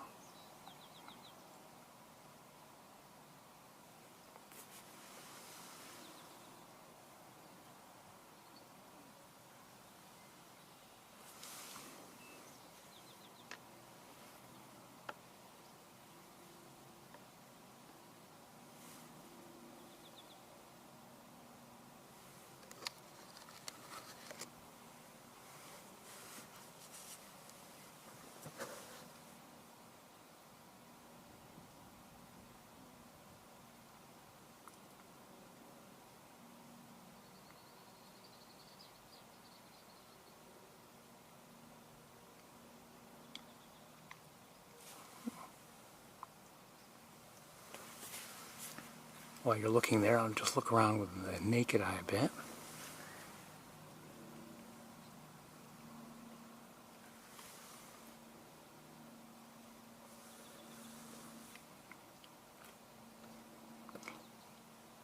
Its posture makes me think that it's going to take off shortly.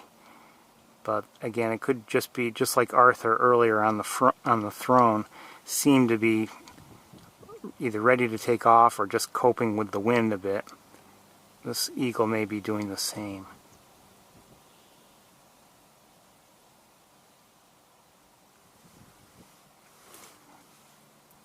Another look and then we'll move on.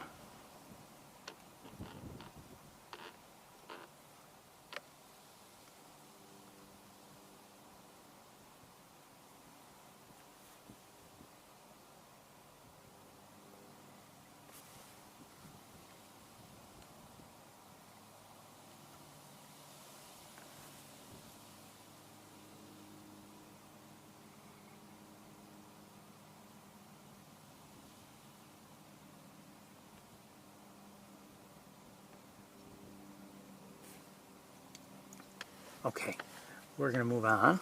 Good to see this eagle.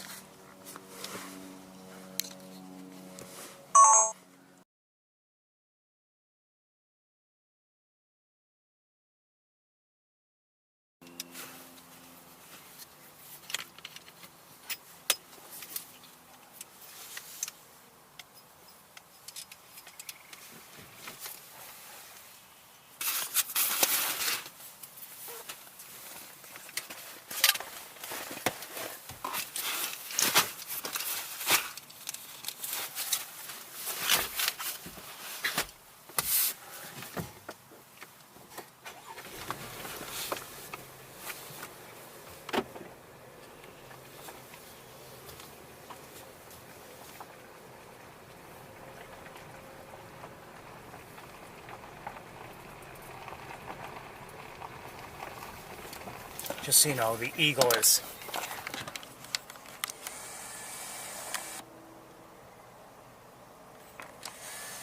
up here. It's not very close, but easy enough to spot because of, well, that white head certainly helps, and it happens to be at the top of the tree, so that doesn't hurt either.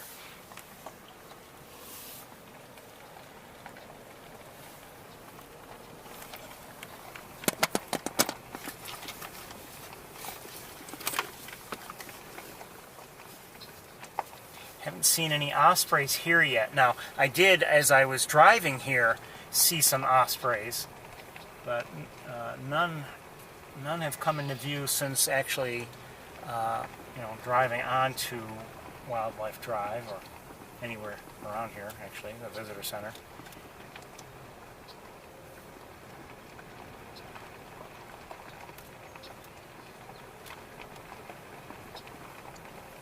You know, it's interesting, again, mentioning that stream that I have within my view from home. That stream can get very shallow and certainly gets choked up with vegetation.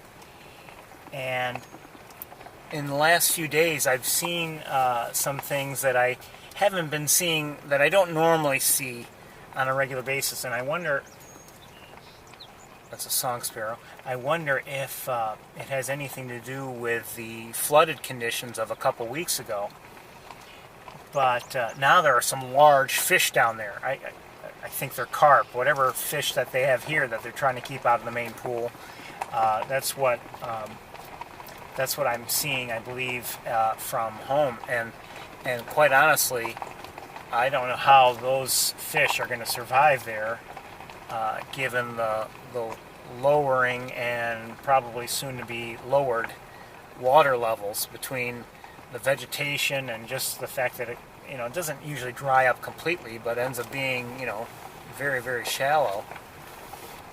I just wonder how I doubt they'll be able to survive.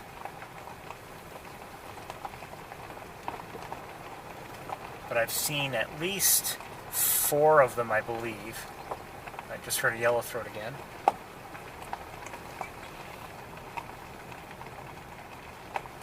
That stream I'm lucky to have it in my view. I have to Oh, I see a barn swallow now. I always miss when it's choked up with vegetation. Okay, I was hoping to get the barn swallow.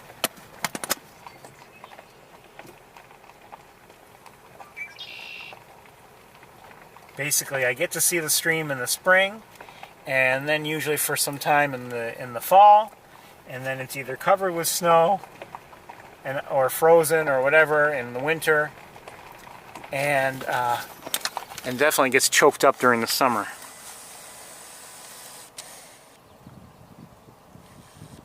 Where'd that barn swallow go? Lost it.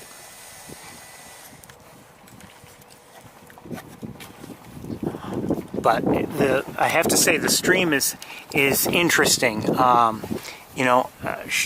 This morning there were a couple mallards in there. I've also this spring been seeing on occasion some wood ducks in it. Haven't really seen too many other species. I think I saw, as I recall, I remember even telling you, a few weeks ago I was seeing one northern pintail. Seemed to be spending time, I think, with some mallards. That was weeks ago, anyway.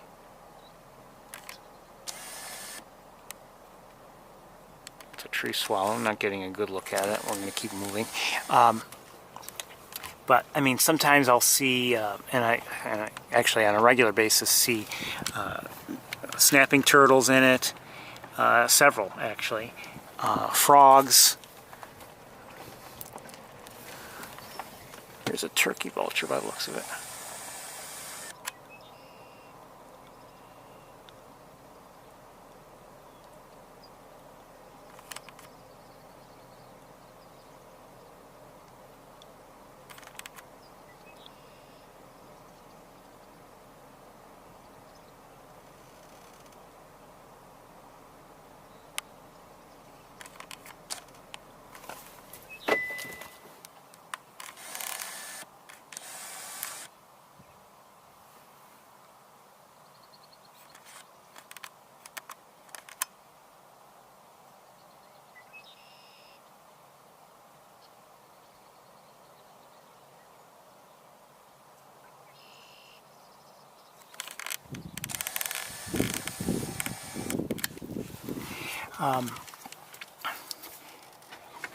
Not that I've seen them too much. I think I have this year seen a couple muskrats in that stream. There have been years when I've seen several at once, 5, 6, at one time. So, I mean, for me, I don't see all these things all at the same time all the time, but it's nice to have such a thing within view, and you never know what you're going to see down there. I did see a great blue heron, actually 2 the other day, and in that stream, and it was just several days before that I saw my first great blue heron of the year there. Although I don't always see them, for that location first of the year. I don't see great blue herons there every day. Sometimes go through a stretch when, it seems like every day there's a great blue heron or 2 spending time within my view. But then there are other, stretches where I don't see them at all.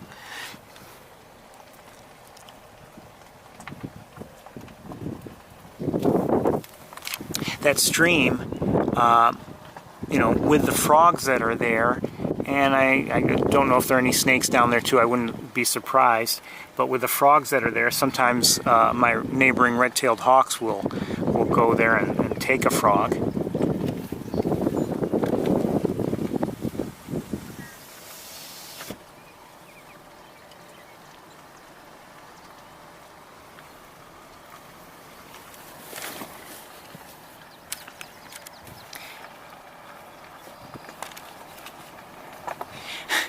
A few weeks ago, apparently I was mistaken, but it looked like a Canada goose was looking to nest right there. Hold on one second. Was looking to nest right there by the stream. and I was not happy. As much as I would have enjoyed watching, I don't think it's a good protected area from anything. Protected from other animals, protected from humans, protected from anything. I was going to back up. I don't think I'm going to see whatever I was seeing. I saw two birds fly over and behind us. That's a frog you're hearing, most likely.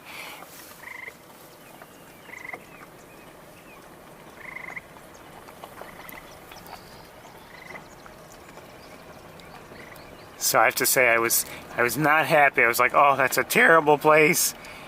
And immediately, as soon as I saw what looked like nesting behavior, I was like, oh no. But then, can't remember if it was later that day or the very next day, I didn't see anybody there. So either somebody thought better of it, or maybe I was just mistaken. And that it was never intended, but it just seemed like the way some of the actions were.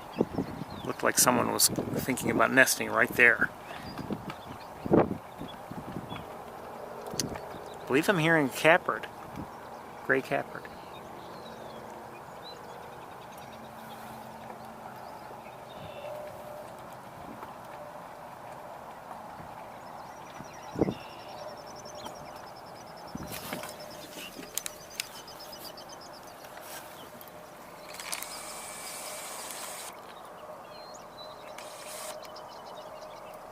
This is a female red-winged blackbird.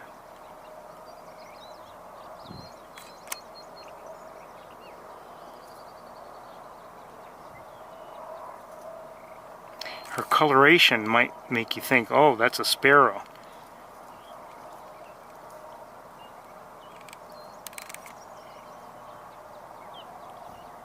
I have to say, when I first, saw one or came to the realization that that was a female red-winged blackbird, I was surprised. I mean, I just, maybe expected something different. I think that's a heron in the air. It is, great blue heron.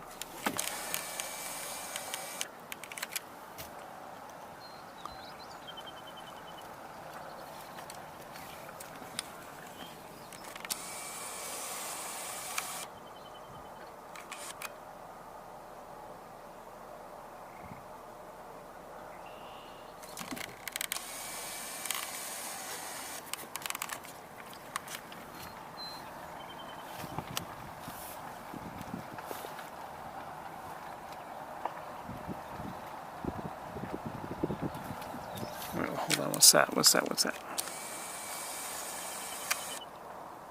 Ducks of some sort.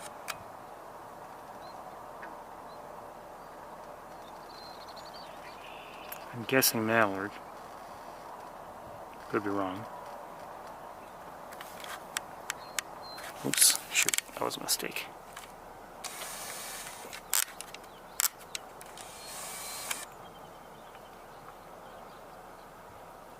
It's through the windshield. I'd say they look like mallards to me.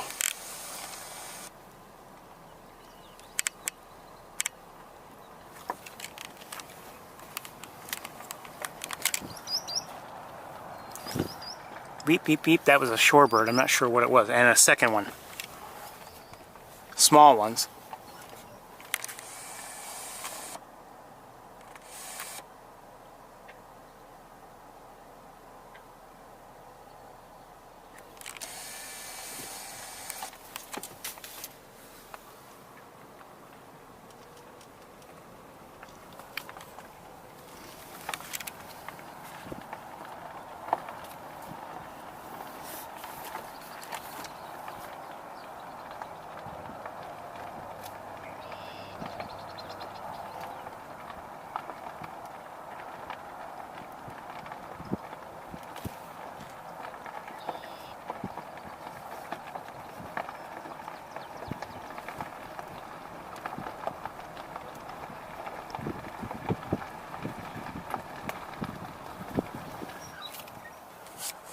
A robin.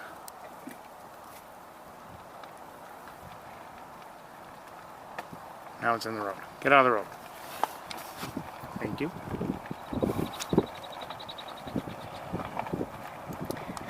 Today I've had one or two close calls with robins flying across the road. Robins very often when they fly, they're on the ground, they fly, and they remain kind of low to the ground. And it's just their style. And unfortunately, that often means they fly right across the road and are very vulnerable. And I've seen that a few times today.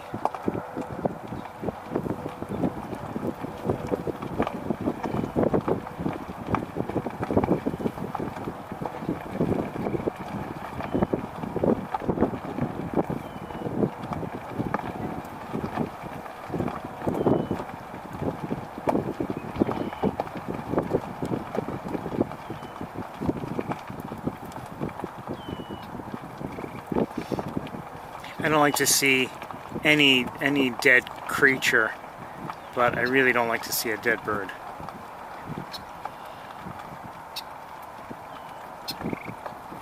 Oh, who's this? Hold on.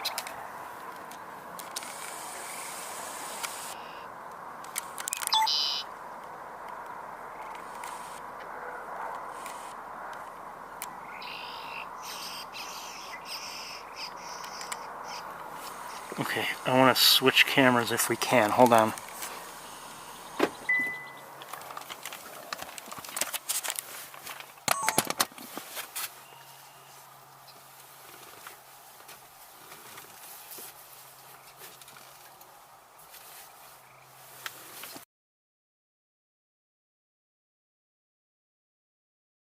Hold on.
Bad timing. Wait till we're done.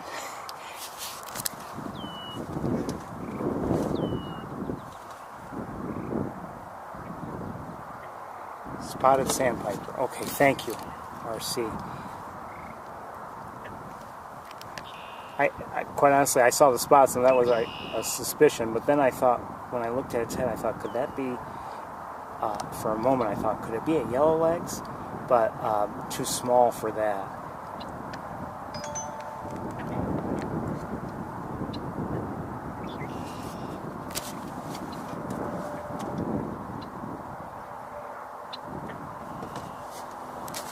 I don't know. I don't know if it was the call or not. I didn't hear a call from where this bird is. At least I don't think I did.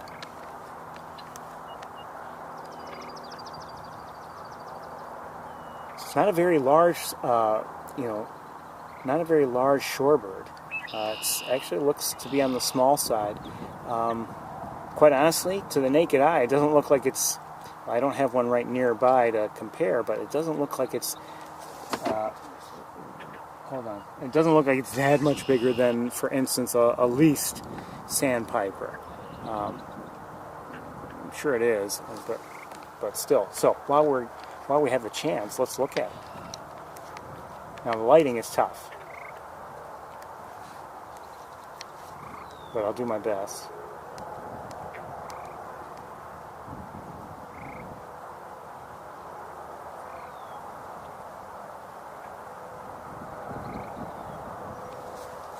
Okay,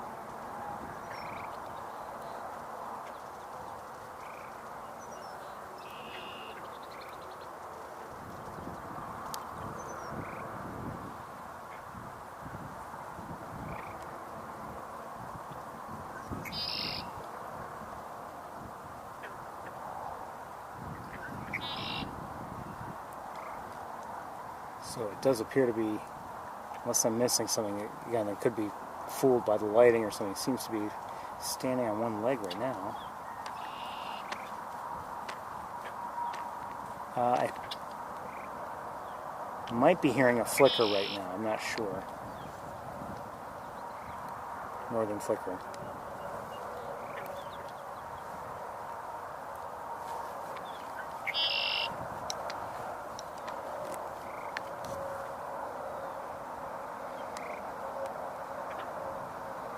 Just a few more looks and then we'll move on.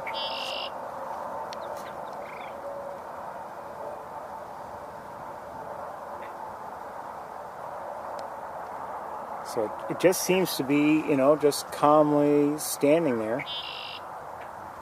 Fine by me. It's you know, sometimes or so often when we watch, well, any bird really, but so often a bird like a shorebird or something is in constant motion as it feeds or whatever. So sometimes it's nice to have a look like this.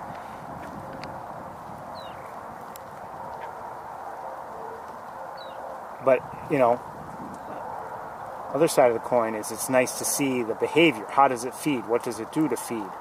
I see, by the way, I see a great blue heron flying back over and is now behind us and over the road.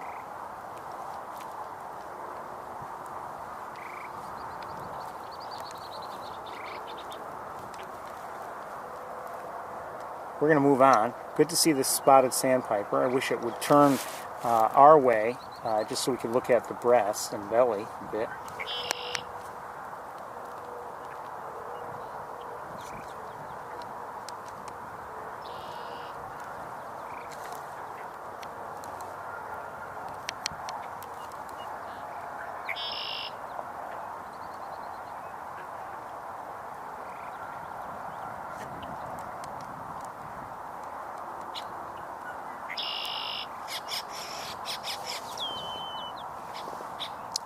No other shorebirds that I can see are around.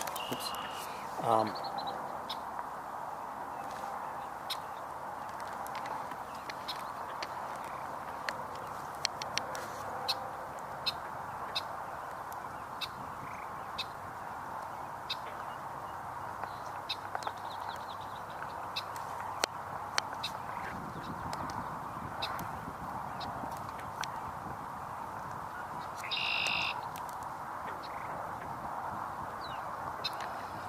Okay, we're going to move on. Nice to see. Spotted sandpiper.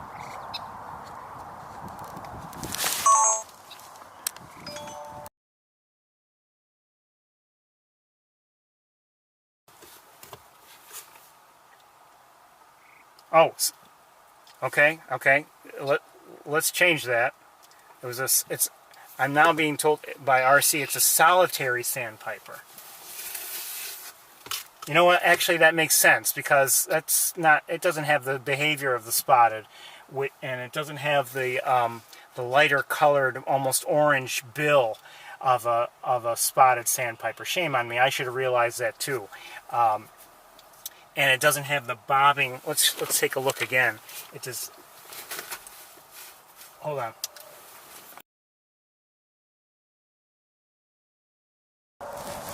It doesn't have the bobbing behavior that we so often see with.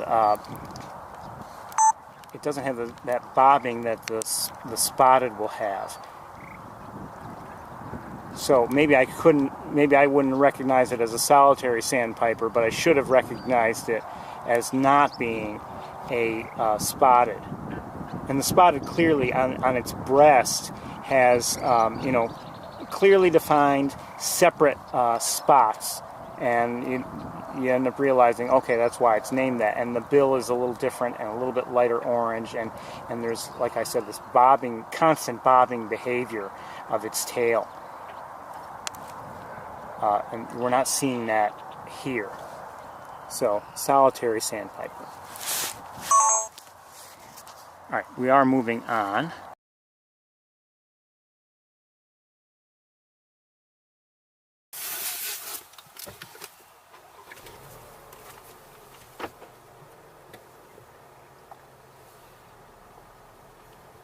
Now, I have read one thing about the solitary sandpiper is that the name really is maybe a little unfortunate because it's not like it's always solitary and never with others. It's just that, you know, if you look at, I think it's the All About Birds site, it's like it's not particularly solitary, but that's its name.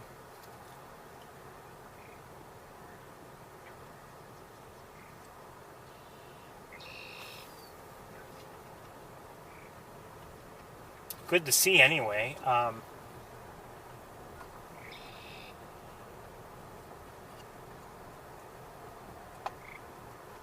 Again, the lighting is challenging, unfortunately.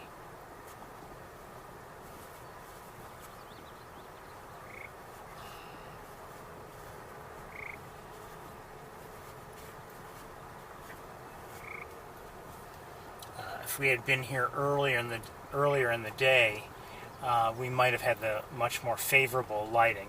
Then again, it might not have been there earlier in the day.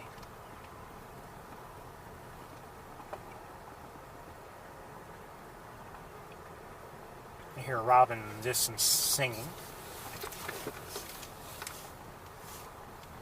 And as I drive here, I'm seeing, like in the grasses, you know, here and there, red-winged blackbirds, common grackles. Not huge numbers, but, you know, just... Hold on a second.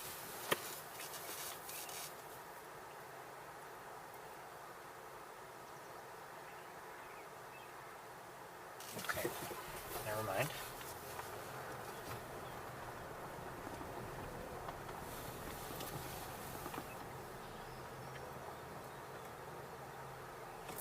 A few more Canada geese across the water.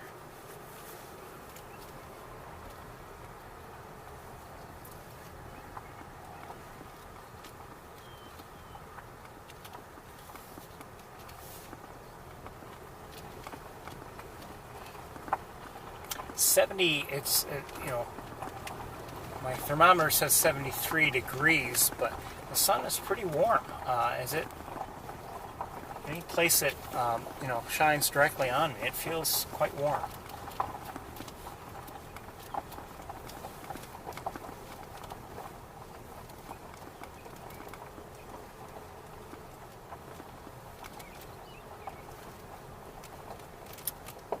Just heard a yellowthroat again.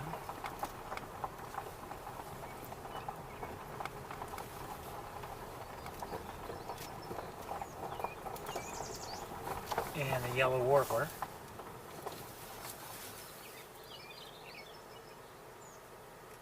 And I see a song sparrow. And it sounds like a common yellowthroat might be nearby.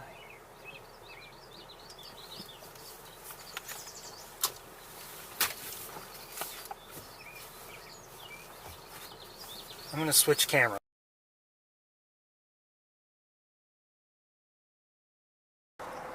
Oh, hold on.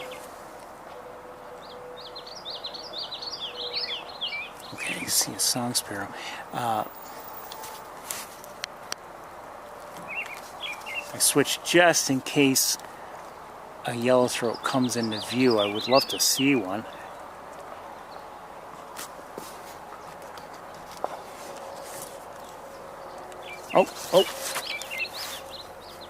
Oh. I just saw yellow warblers. One or two flying around.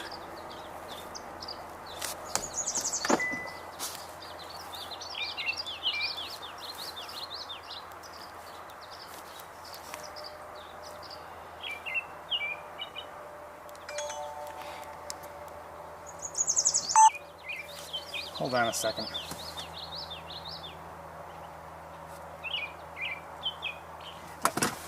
RC, I've got to ask you to hold off for a minute. Unless there's an emergency, I can't read it now.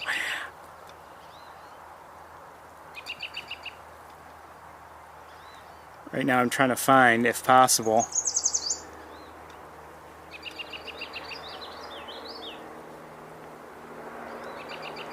a yellow throat. Oh, I think I just saw yellow warbler.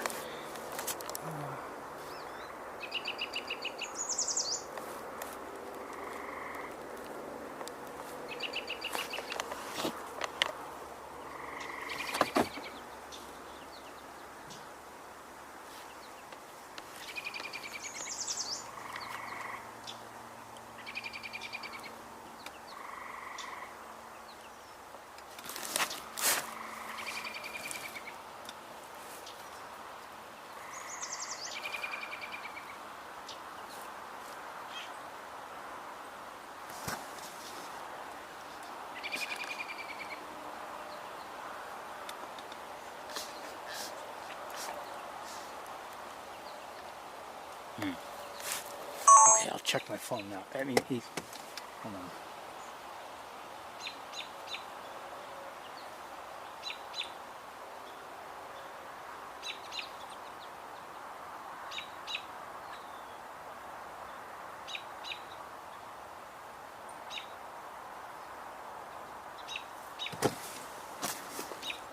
Okay, I think what just dove down within my view was probably a sparrow.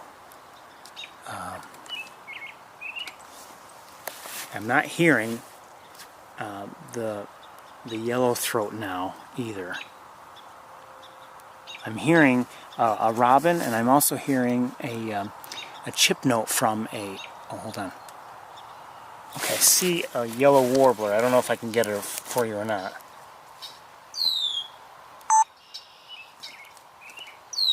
Oh, it was right there. I missed it. I was in the right... Oh, there it is. Maybe. Nope, moved on. Oh,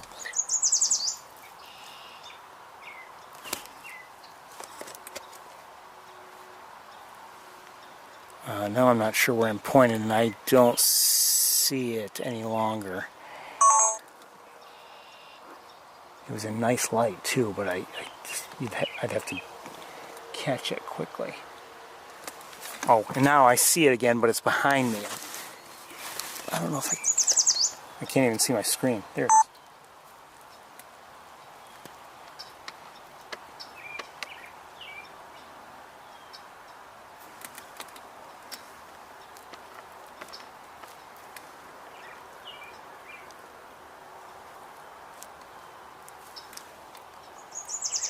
I don't know where it is right now.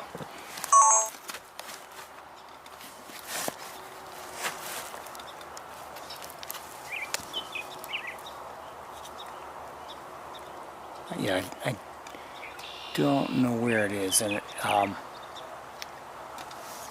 let's keep going.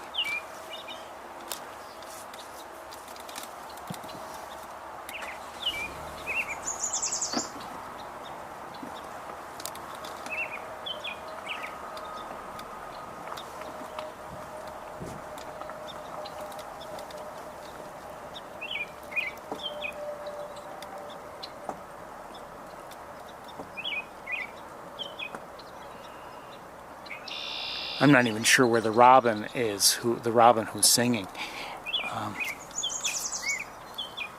It's in there somewhere, but I don't know where. I see a red-winged blackbird at the top of the tree.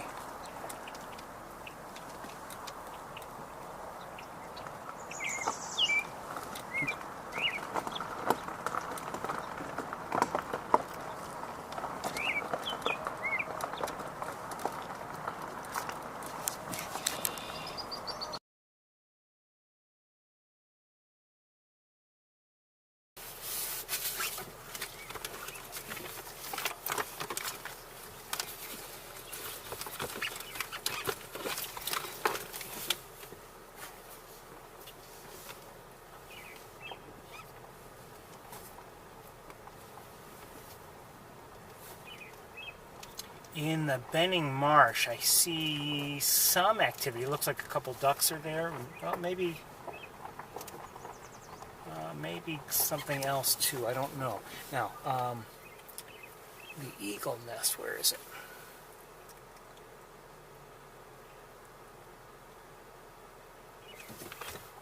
Maybe I'm not looking looking in the right place.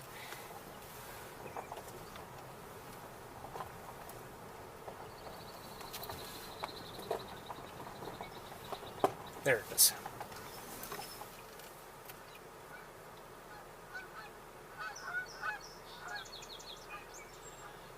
Well, I'll give you a quick look up at the eagle nest. I'm at present seeing no, can't see anything right now.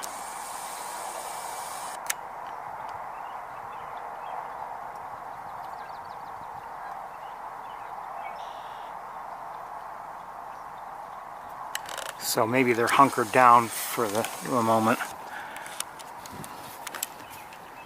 Assuming they're still there.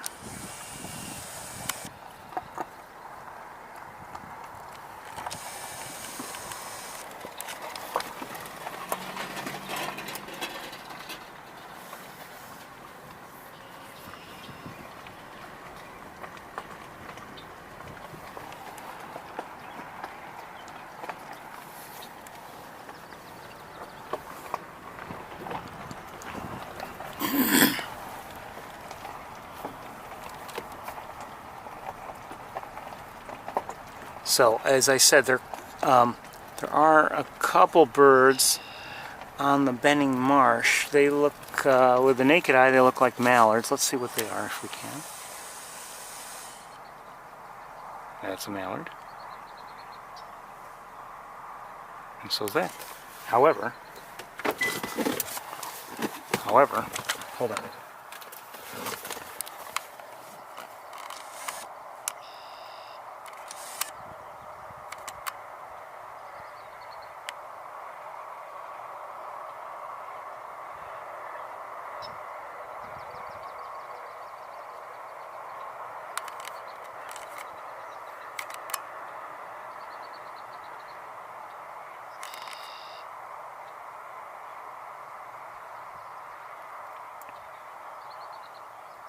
They're not posed perfectly, that's for certain, but this would be a nice, if they were posed better, could be a nice photo.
Tempted to try something else,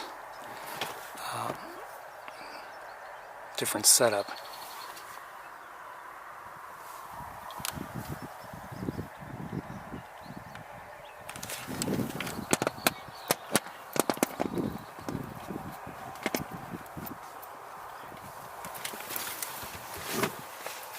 Question is, can I reach it?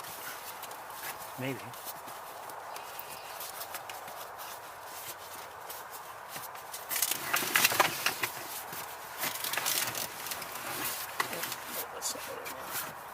Oh yeah.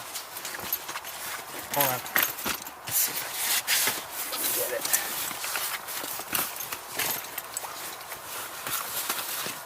That's right, I made it so it was a little bit easier to reach. I've never done this before.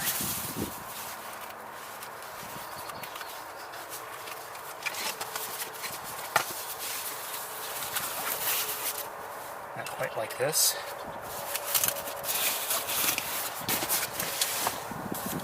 Hold on.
Naturally, our wires bother me.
So we're watching mallards. Sure, we've seen mallards before, but this is just a nice setting in my opinion. So I think I'm enjoying it anyway. I can't speak for you.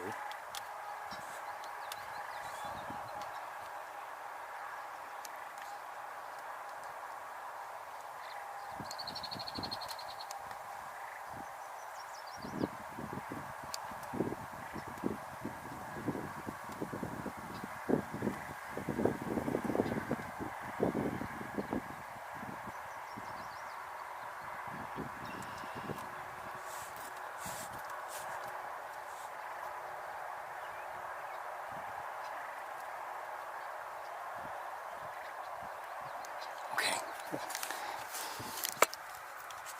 Oops. Let me switch cameras.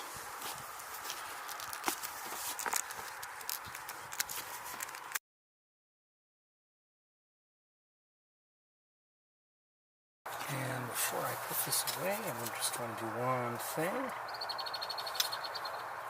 Oh, hold on.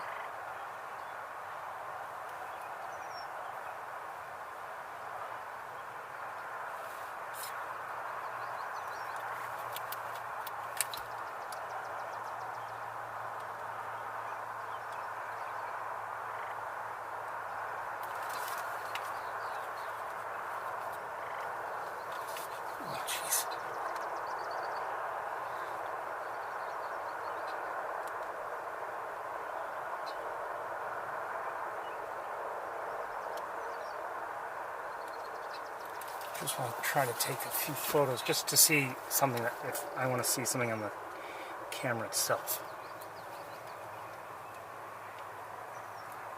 What's going on with this?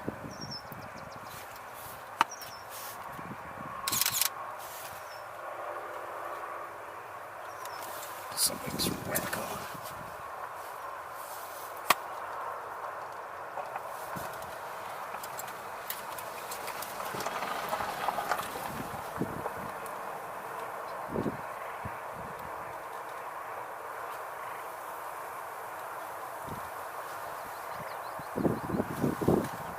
Sorry.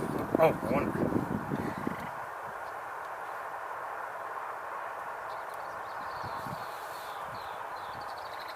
There we go.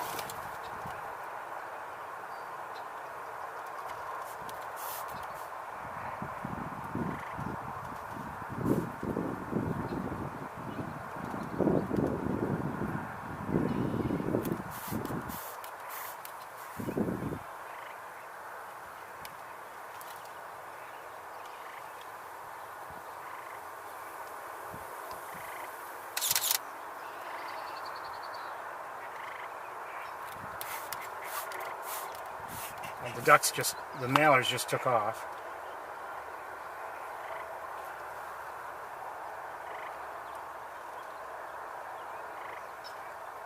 And this camera's not behaving like I thought it would, for whatever reason. 1 second.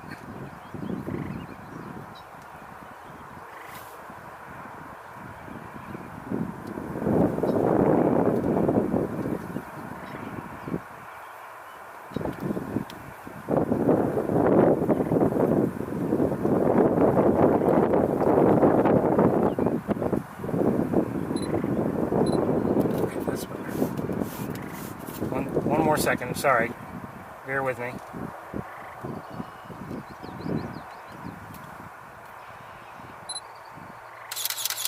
Okay.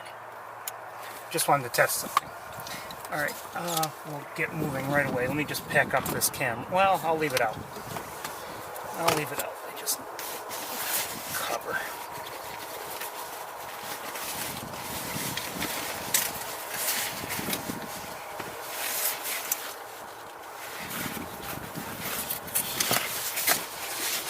Thank you for bearing with me.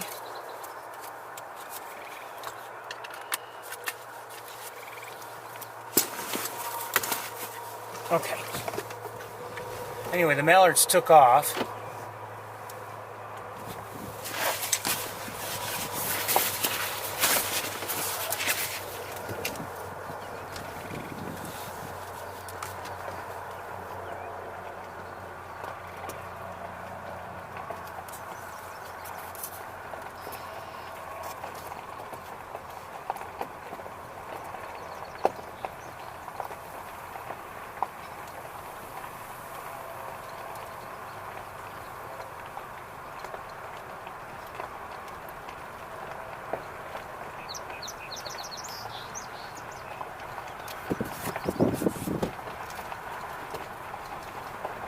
I see 3 ducks in the air of some sort. I don't know if they're mallards. They might be. They look large, so if I had to guess, they are.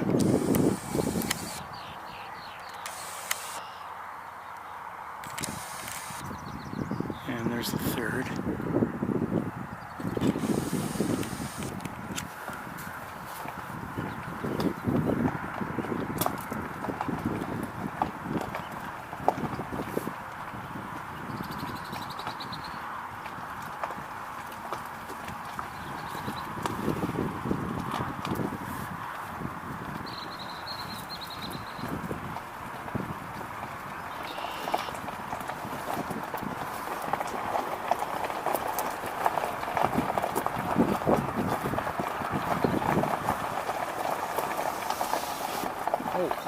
Hold on, let's see a shorebird of some sort.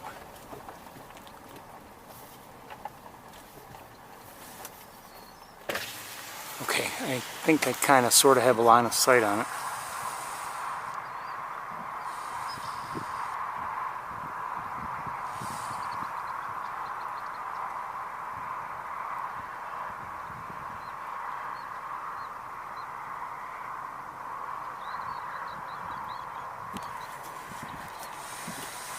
Is it another, is it a solitary?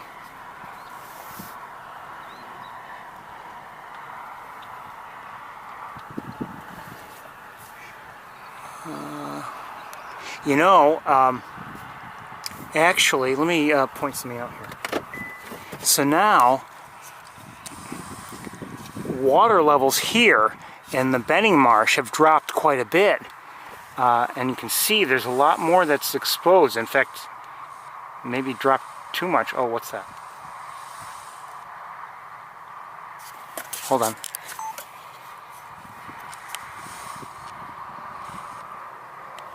Where'd they go?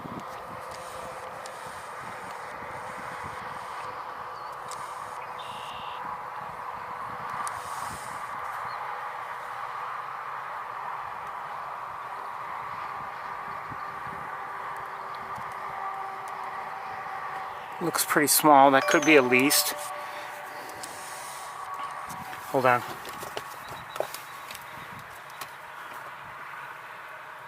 Lesser yellow legs. Okay, thank you for that. That first one was probably lesser yellow legs. Oh, here's a... Oh, who's this? This is a plover. Looks a lot like a killdeer, but it's not. I don't know what it is, but... It's not black-bellied. Is it semi-palmated? I don't know. Whatever semi-palmated is.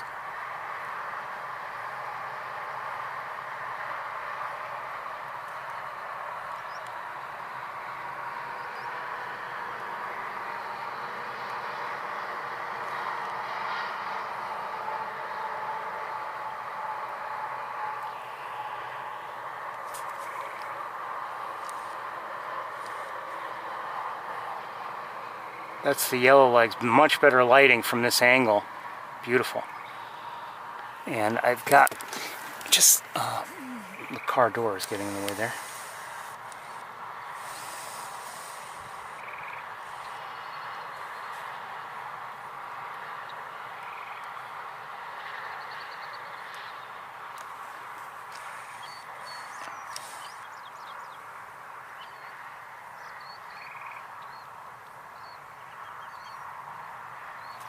You know, I think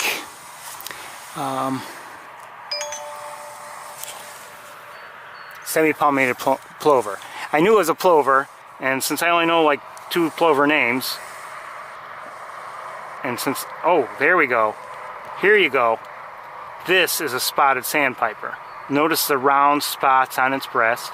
Notice the orangish bill. Notice the eye line. And see how it keeps bobbing its tail? Cute.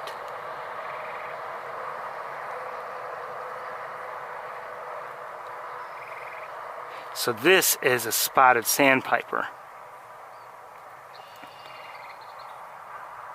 I'm tempted to turn the car around and use the other camera, but you know what? Let me try something else.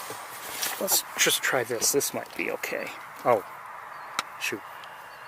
Hold on. Oh no, that's not going to work. Forget it. Never mind.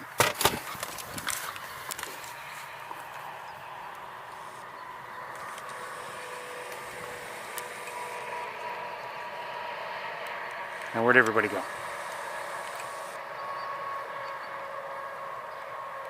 Anyway, I knew it couldn't be a black-bellied plover. I'm going to set...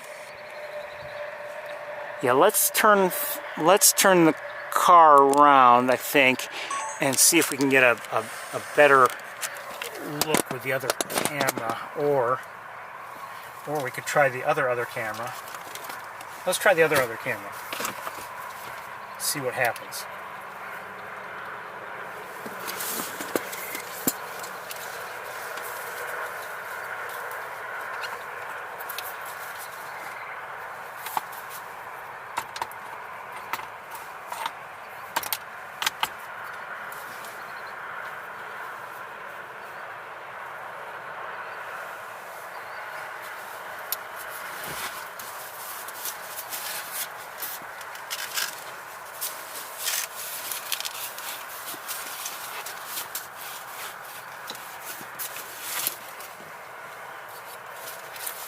wish this stupid wire that this other camera has, that I'm not even, while I'm using it, I'm going to use it, I wish it just wouldn't keep hitting me in the face. Alright.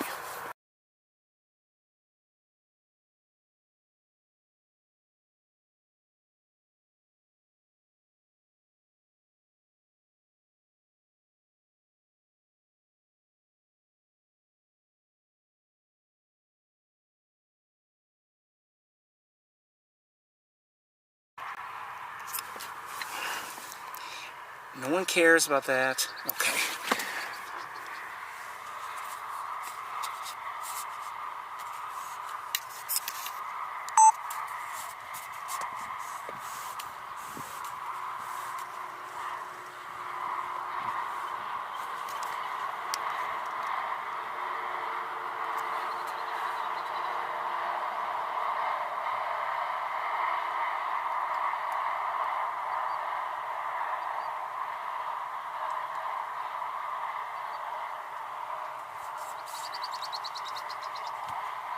So this is the lesser yellow legs, and let's see what else we can find.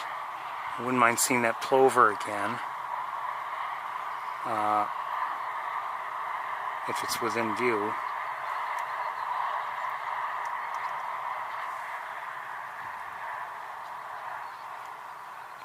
I don't necessarily see it. Oh, and maybe this is the wrong setup to use. I don't know.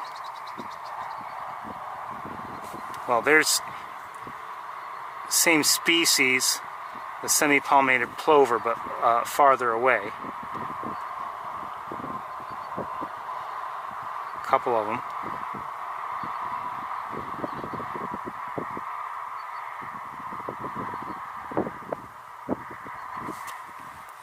Oops, hold on, I've got to make an adjustment here. Where are you? There it is.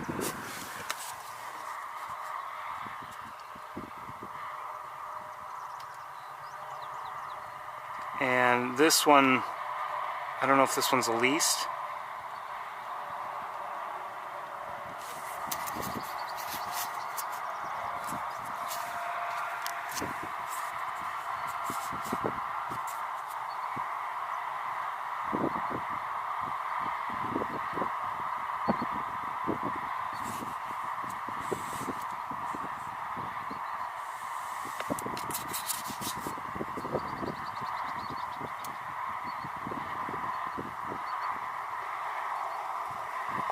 And that one looks like a solitary.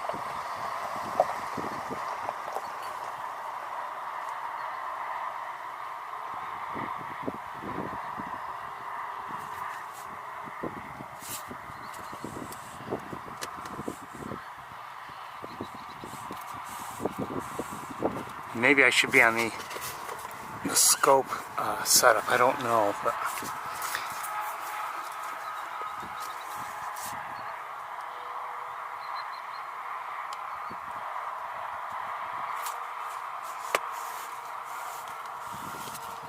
okay, this is again the spotted sandpiper.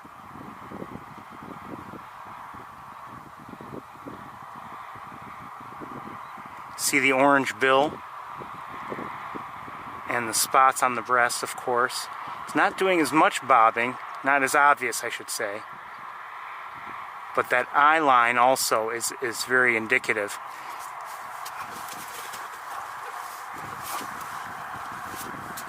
Okay, hold on.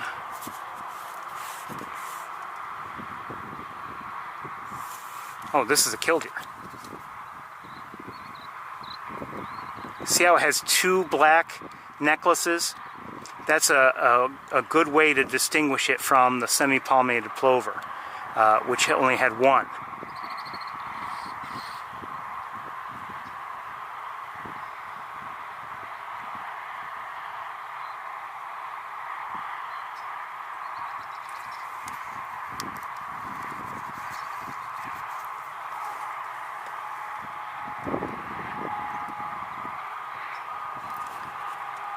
So we've seen some nice shorebird varieties here.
Okay, that looked like this. We may have seen that one before. Solitary.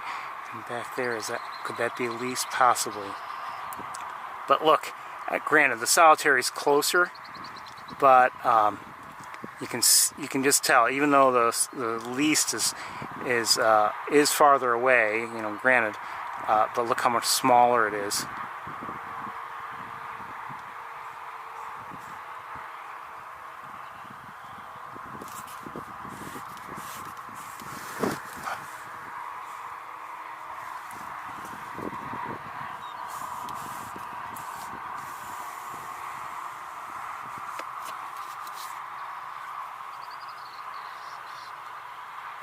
We're back on the killdeer now.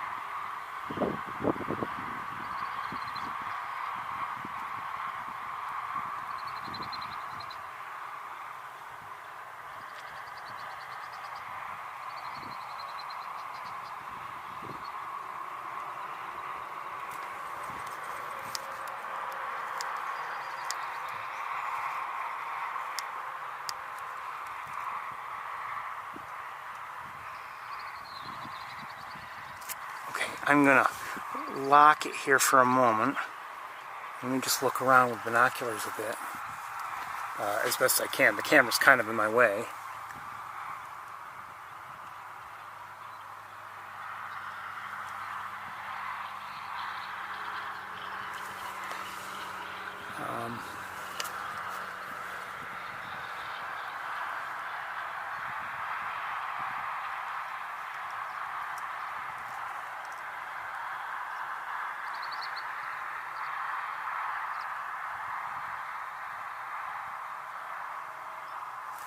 Okay, let's back up a little bit. Might regret this.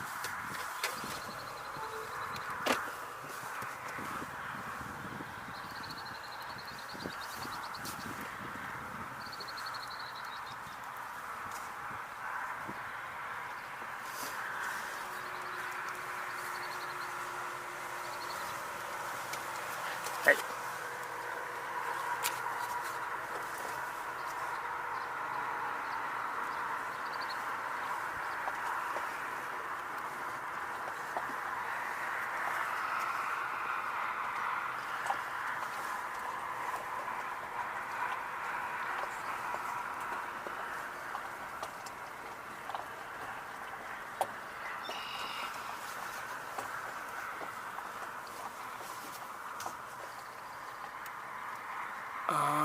Okay, right here, I think.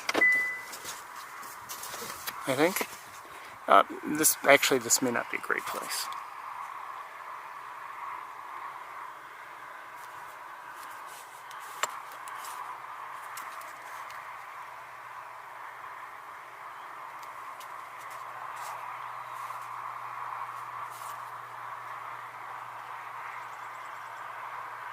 Just heard a marsh run again.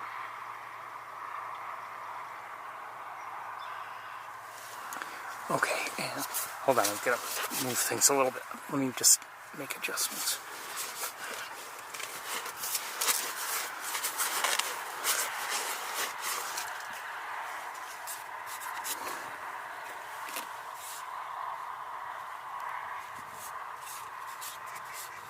Here, mallard. Sorry about all this. I'm not used to this setup or this camera. Actually, well, this lens especially.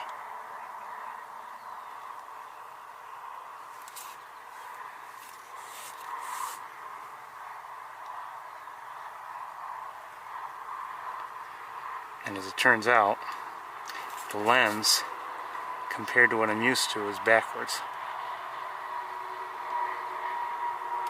Backwards? Yes, backwards.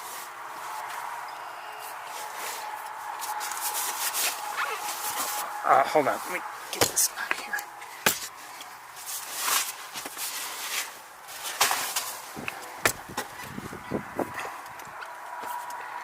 What do you mean backwards? Well,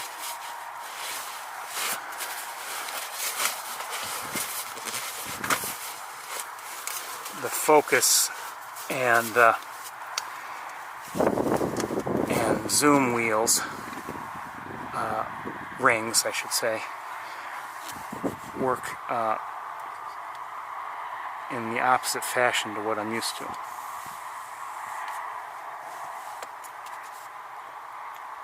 Instead of clockwise, they work counterclockwise for some reason.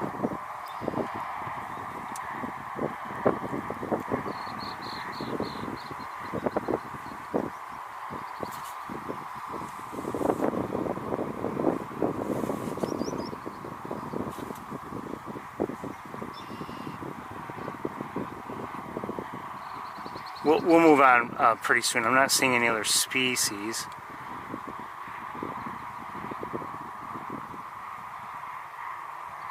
And again, maybe I would have been better off staying with the scope and camera combination as opposed to this camera lens combination.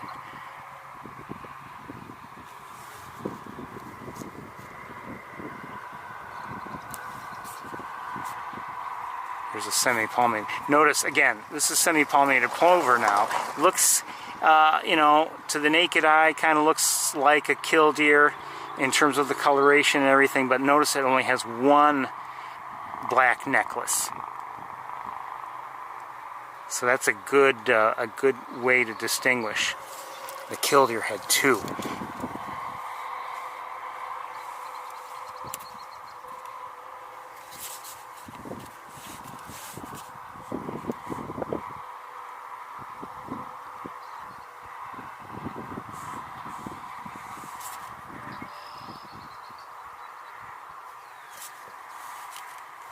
There you are.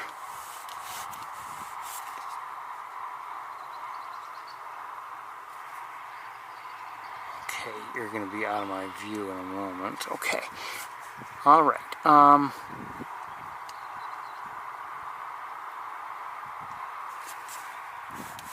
think we're ready to move on. Almost.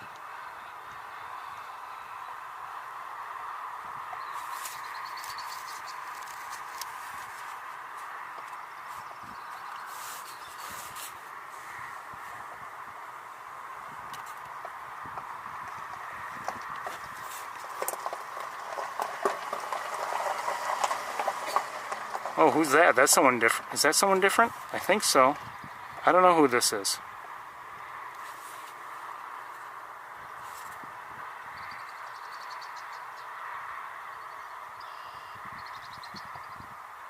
Is that a snipe? It doesn't quite look right to be a snipe. No, I don't think so. Well, I don't know. Maybe.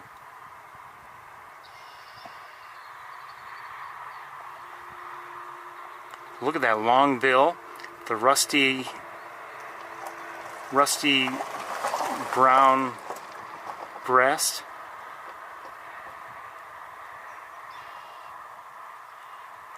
I would say greenish legs, unless I'm mistaken. Could be a lighting issue. Where'd it go? I lost it. Where'd it go?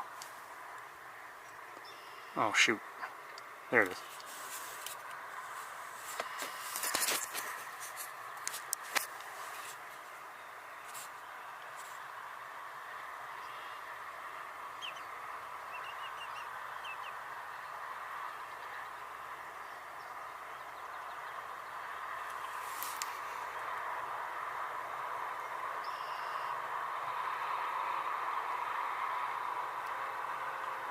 It's got a little bit of an eye line.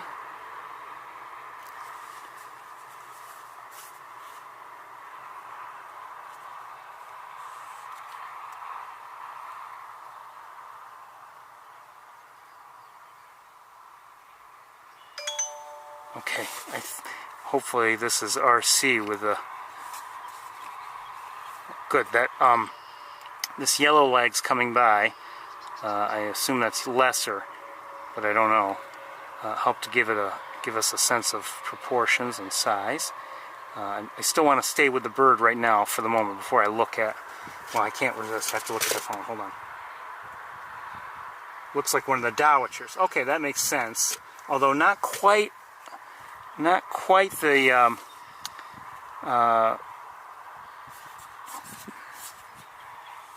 did it have quite the sewing machine action that a dowitcher would? I mean, it seems like it's not really, I mean, granted, it's probing and everything, but it's not like straight down like a...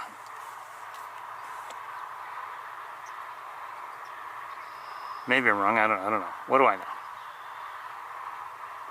As I've said, I'm just an enthusiast, not an expert.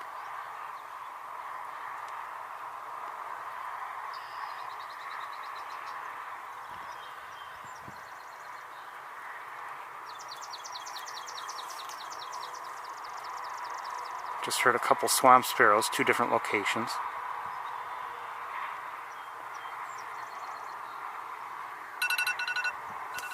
Hold on a second. Short-billed dowitcher. I can believe that. Okay, thank you.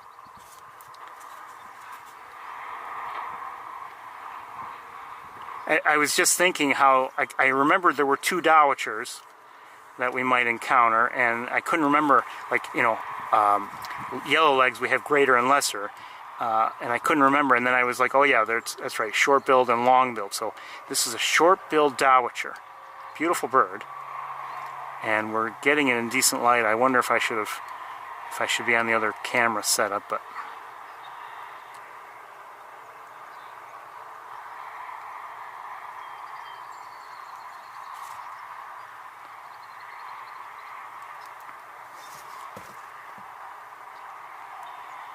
might get some close-ups if we were on the other camera setup. This is as close as I can get with this one.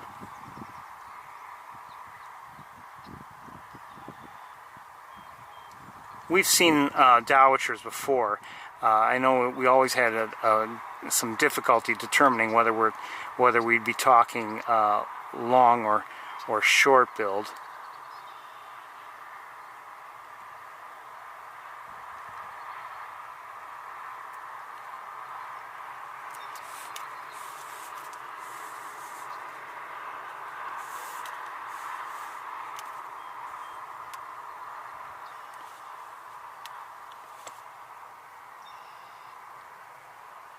So this is, you know, okay, so we're at the Benning Marsh, and I've been saying, oh, you know, the water levels aren't good for shorebirds. Well, today, guess what? It's good. Hold on a second. Okay, never mind. It's the same text alerting me, my phone alerting me.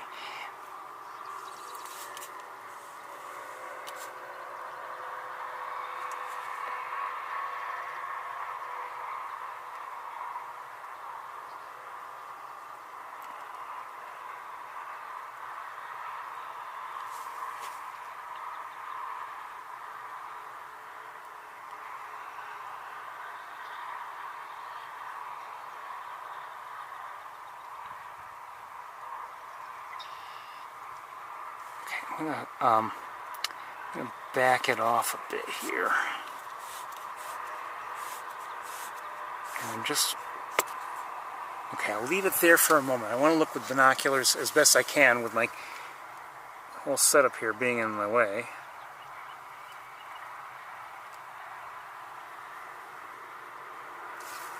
Let's take a look at somebody who's bathing.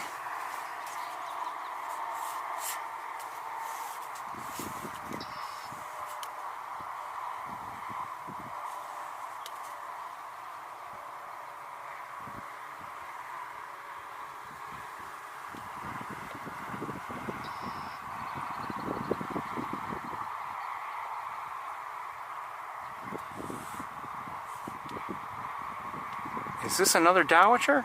Or is this the same one and I just lost track of it? Hold on. Let me, okay.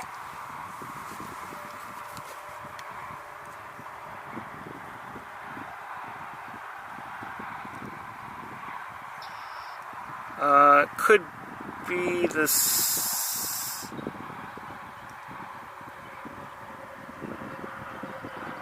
No, I believe it's a different one.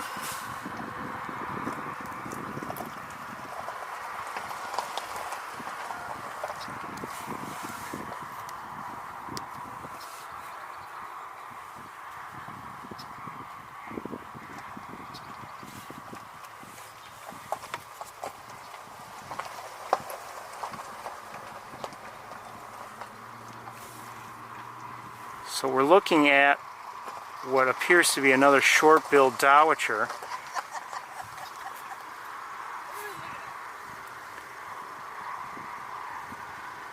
There are shorebirds there. Shorebirds, various shorebirds.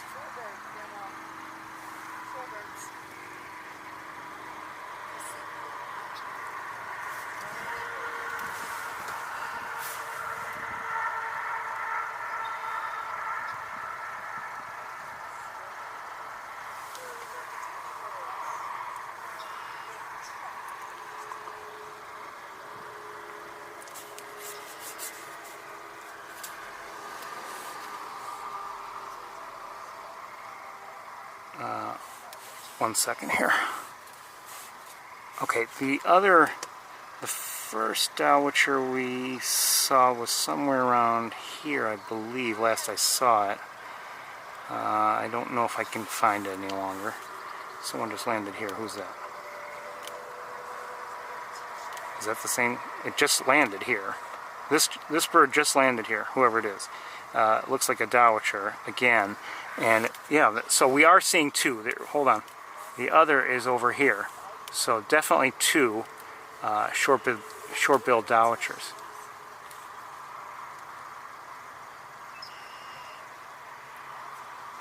I think I kind of like the lighting on this one a little better. Let's just darken it just a touch.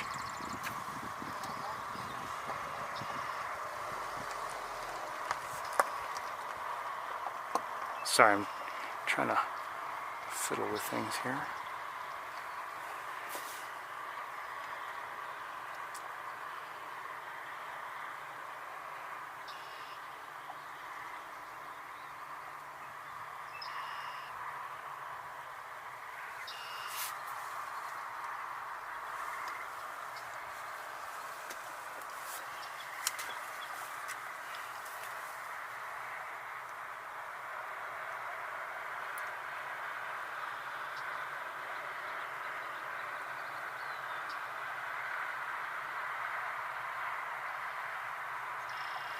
Okay, so that one's there and just preening, and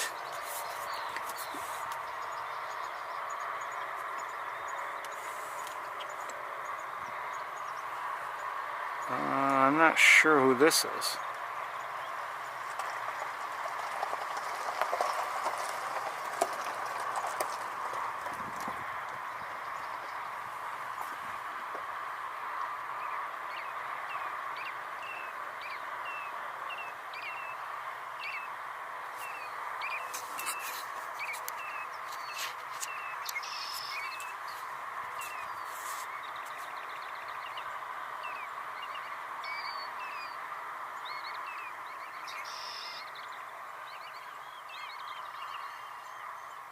Is it a least? I'm not sure. Somehow it looks a little different. I don't.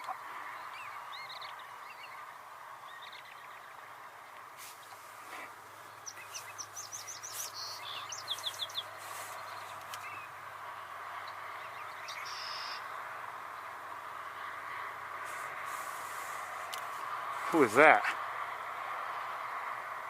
Come on, where are you? Oh, where'd you go? Shoot.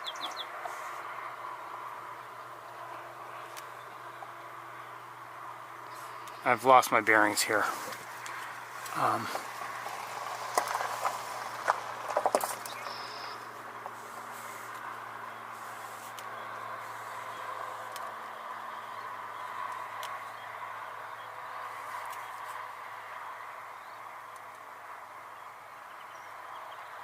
Okay, so we have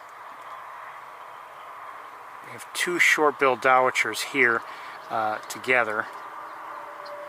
And I believe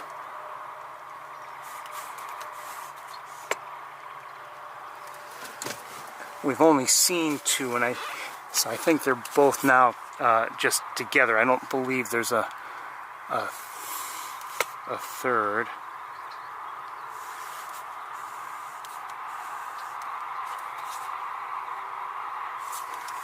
Oh, hold on, everybody's flying around for some reason. Or they did, and now they're I don't know if it's...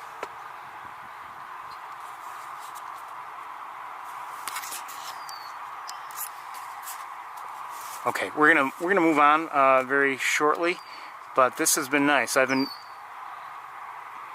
Okay, we have 3 dowitchers.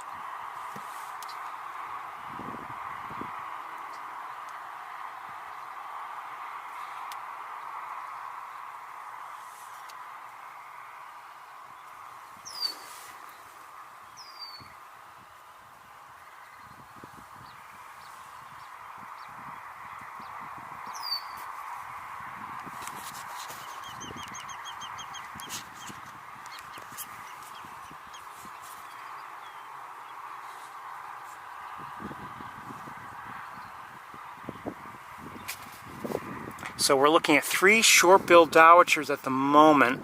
Hold on.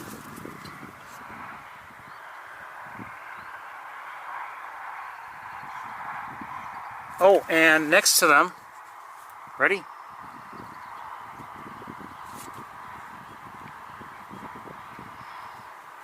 Hey, come back here. That was a blue-winged teal, male.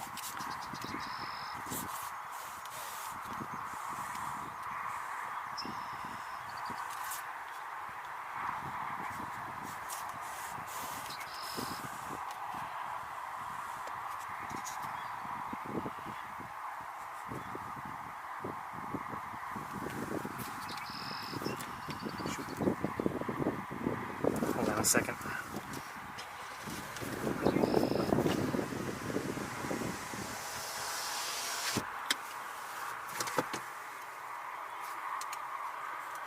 Had to restart the car so I could close the window so I could cut down on the breeze a little bit. And I'm going to back off just a bit. Yeah, you know, actually...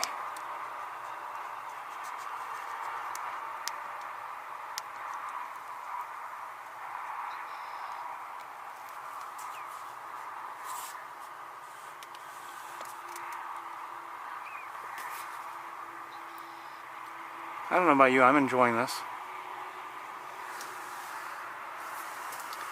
I'm not sure, I wish I could level things, but that's...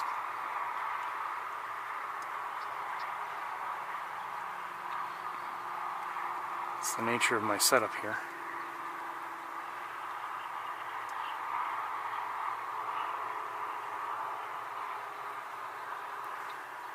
Okay, well, we're going to move on, and maybe some of you are getting bored.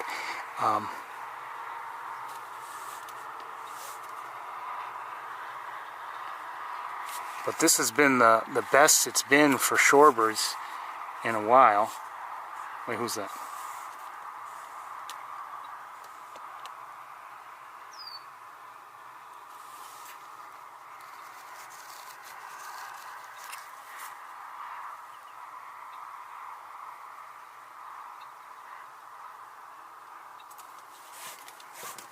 Kind of a treat, you could say. At least I think so.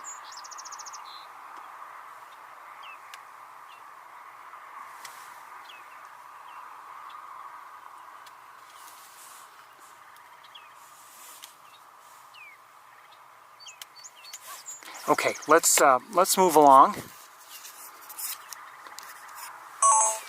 and we'll switch cameras.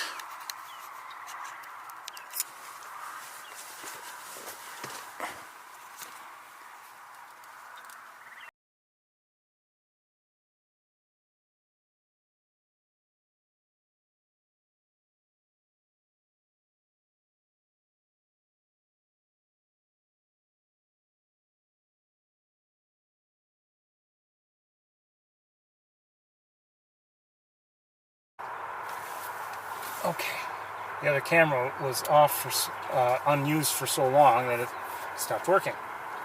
Okay, give me a moment here.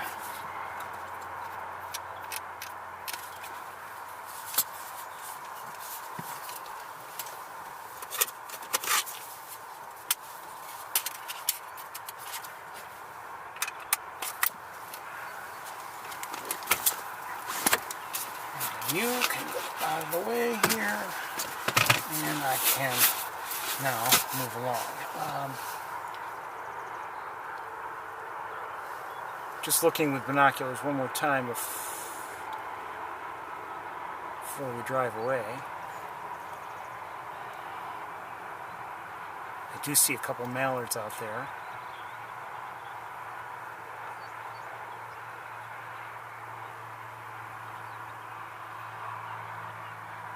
Okay, we're going to move on.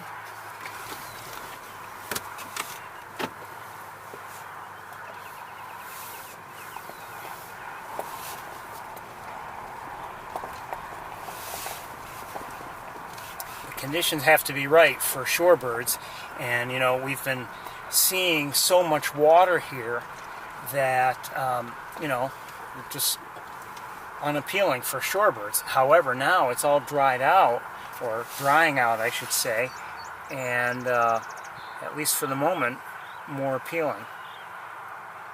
Now, it could be that eventually this will all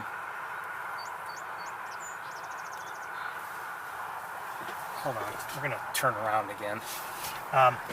It could be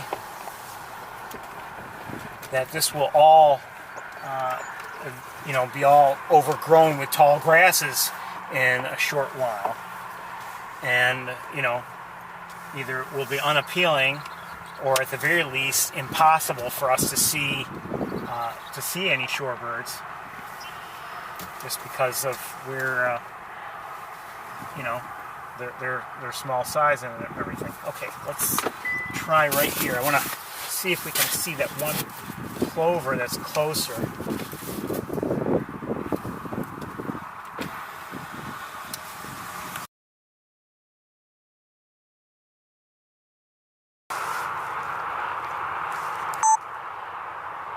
Is that it?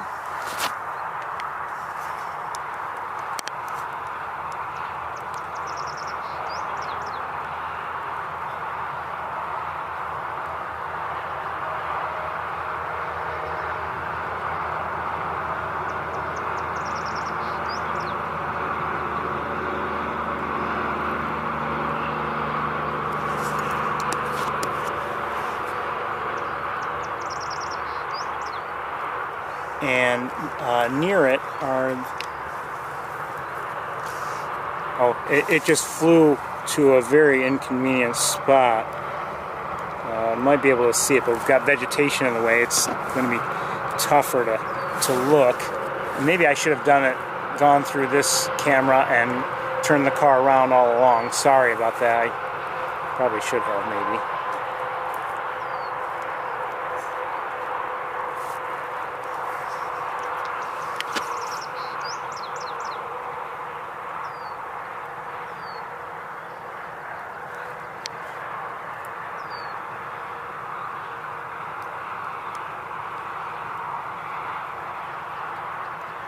I believe that's a least sandpiper. Nice to see in good lighting. Let me move again. I want to see if maybe we can try one more time. If those are in fact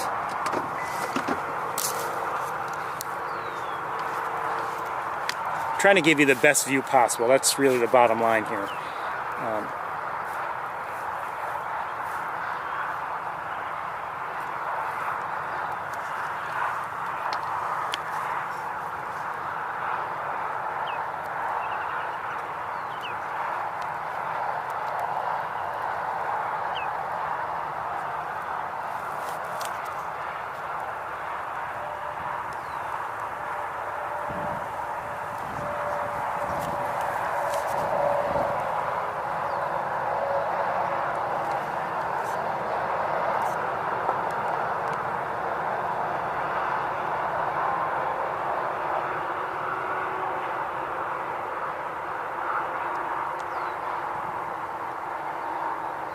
So this is a short-billed dowitcher again.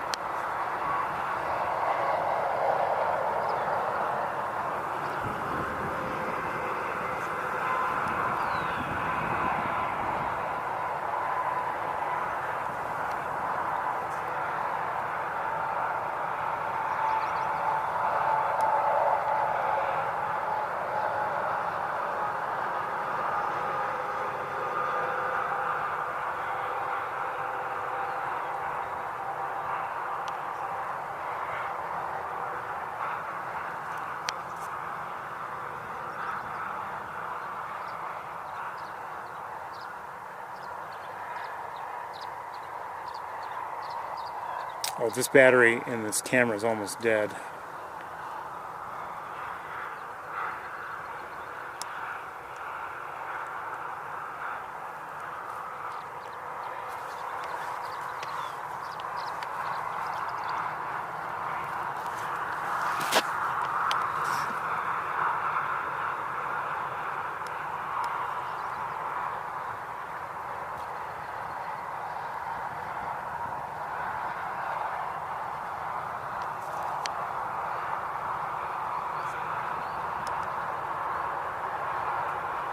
Okay, we're going to move on.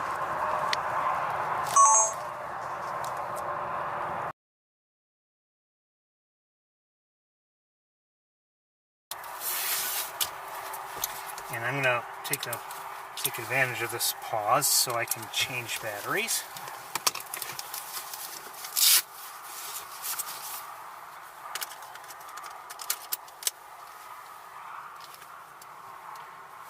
I see bunch of vehicles that were, well, technically behind us.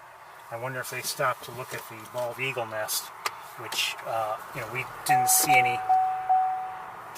any activity in it. What's that beeping for?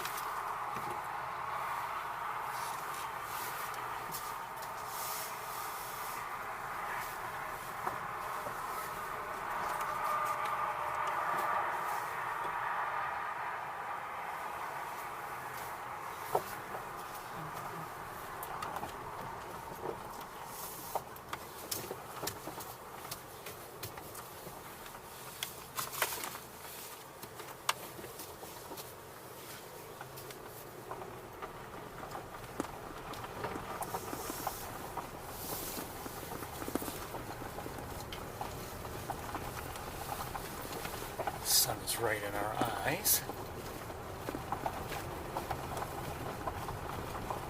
It's almost 7 o'clock.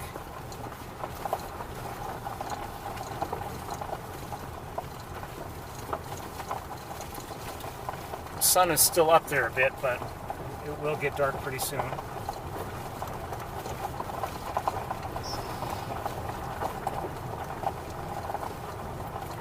It was mentioned last week. Oh, what's going on here? Okay, Canada geese to our right. Okay. It was mentioned last week that when we went to look at the great blue heron rookery, someone mentioned that they were seeing, chicks, and I have to say, when I was looking, I wasn't seeing, on my little screen, I wasn't seeing it. But then looking later at, just very quickly, some of the video I had recorded, I did see some movement from chicks up in the rookery. I've said it before, sometimes you see better than I do.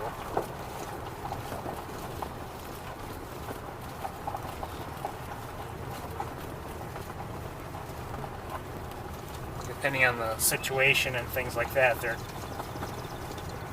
are a number of different sort of situations where you might actually see what the camera's seeing better than I would.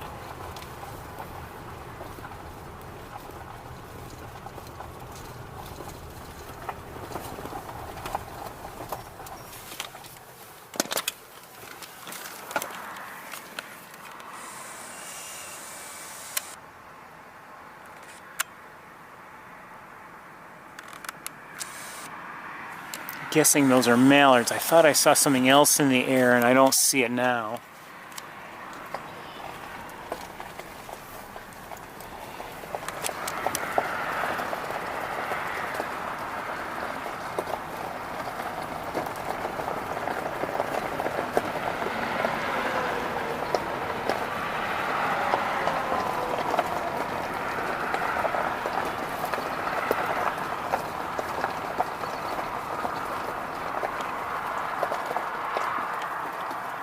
Hold on a second. What is that?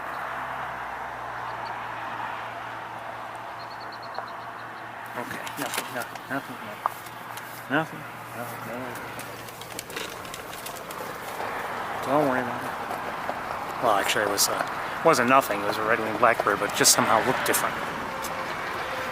Okay, this pickup truck ahead of us has stopped for some reason. I wonder if there's somebody right nearby, maybe a great blue heron or something like that.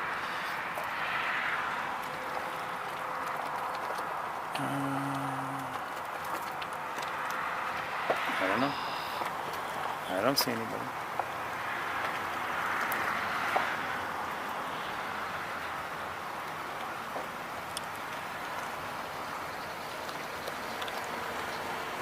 Come on, you're blocking the road.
As for the dowitchers, if we've seen them anywhere in the past, it's been actually in that pool that's near the visitor center here.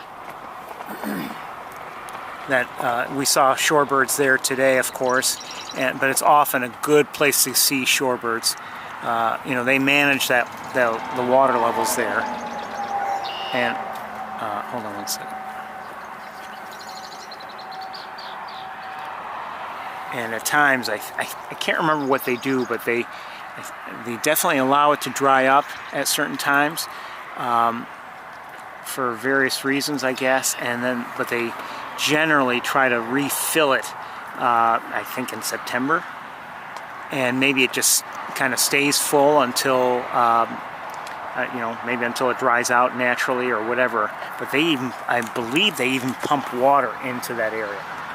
I may be wrong about that, but I'm pretty sure they have in the past. And I believe I remember one year when they had an issue with the pumps. They were broken down or something like that, and they had to either get them repaired or get them replaced or borrow some others. I don't remember, but.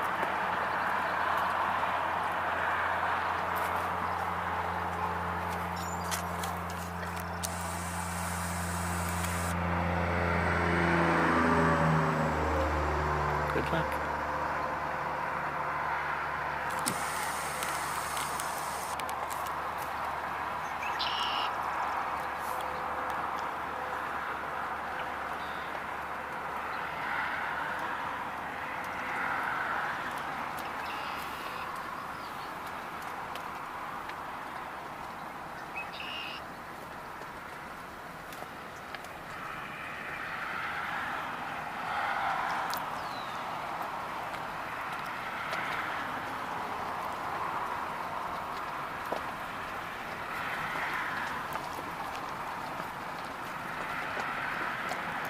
You know, maybe we should have hurried along and gone to, let's say, you know, Van Dyne Spoor or something like that. But sorry, it's a little late for that now. But we've seen some nice things here. I enjoyed watching those shorebirds. Even, you know, when we saw that great blue heron up really close. You know, really close to the car. That was kind of nice to see, actually. I believe, yes, we have another common gallinule right here. Okay, hold on.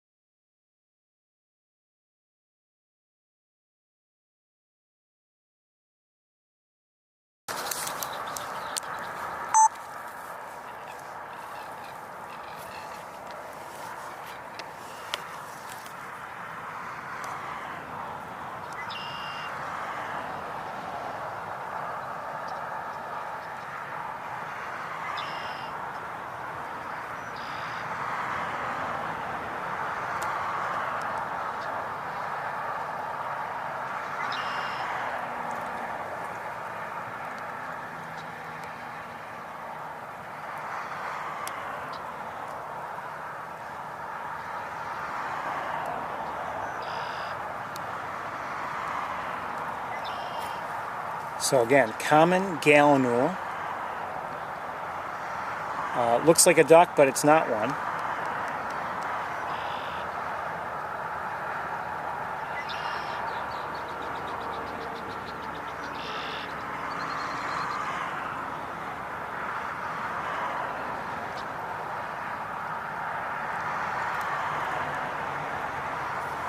Let's move on.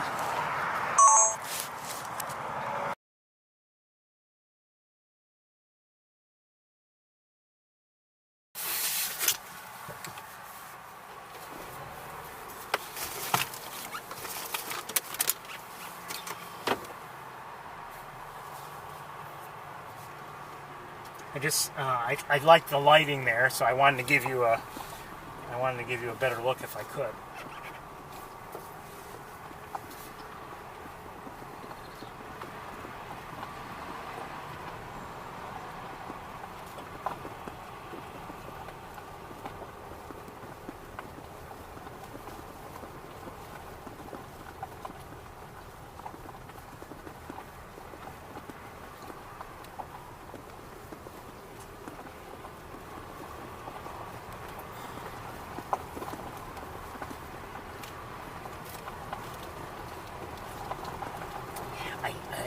I think we're going to do what we did last week.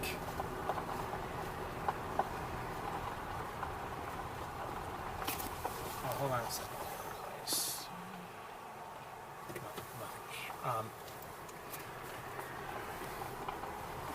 And I think we'll go to that one other location just to check to see if there's anything going on.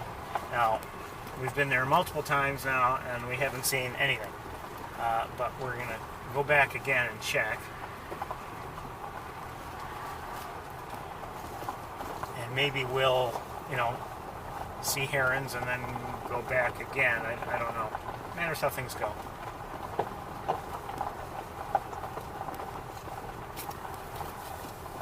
I see some ducks out there. And as I guessed, they look like they're probably gadwalls.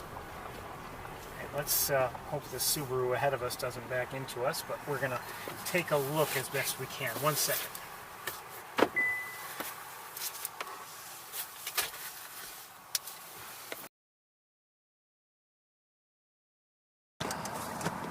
Some of these wires get tangled like this.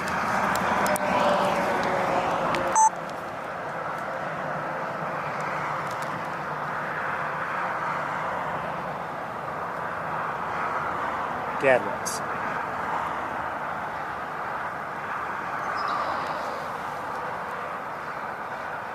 The male is on the right and the female on the left, and then there are, I believe, two more that are also, I believe they're gadwalls. Yes. Male on the left, female. Oh, wait. Male on the left. Is that a male on the right?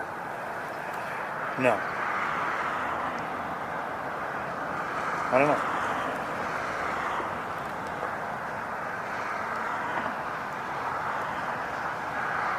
Thanks. Some vehicle just drove by kicking up a lot of dust.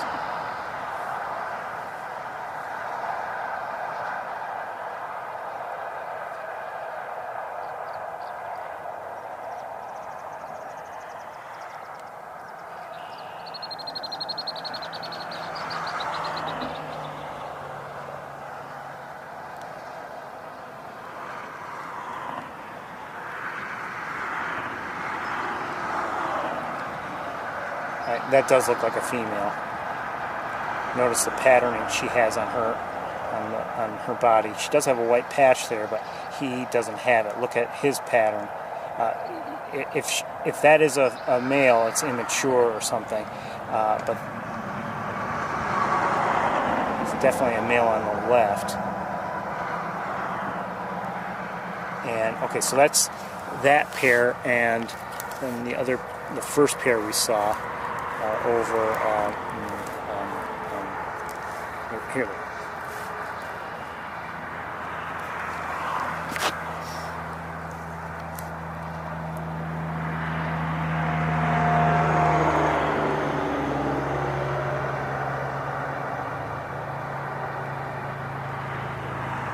we'll move on very shortly, but nice to see the gadwalls a little better than the ones we saw earlier.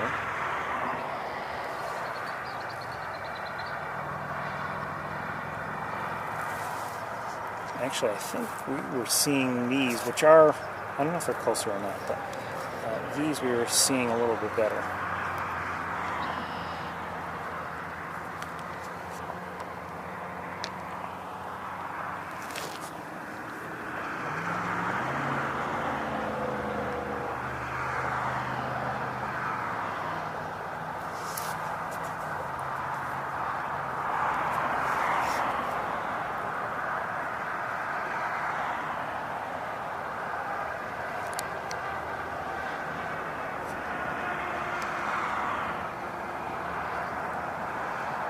Okay, we're going to move on.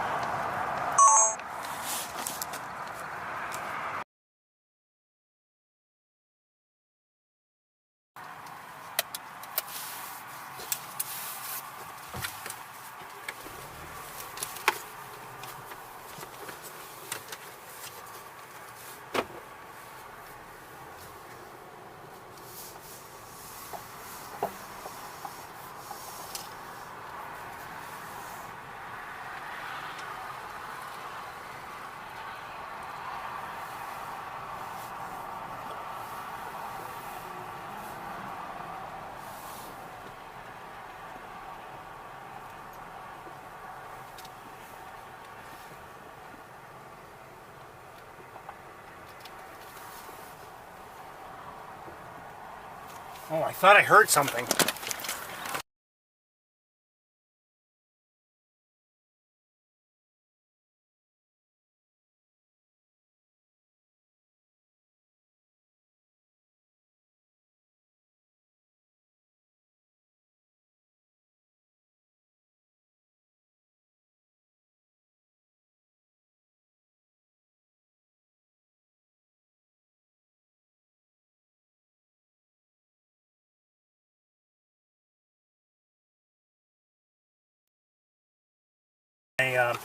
The power wire for this camera, and I missed something.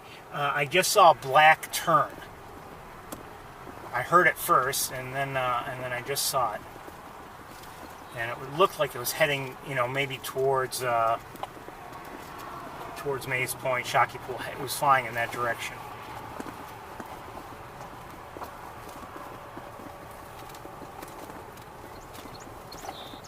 Just heard a song sparrow. I see a Canada goose to our left. Oh, and I see a number of Canada geese up here.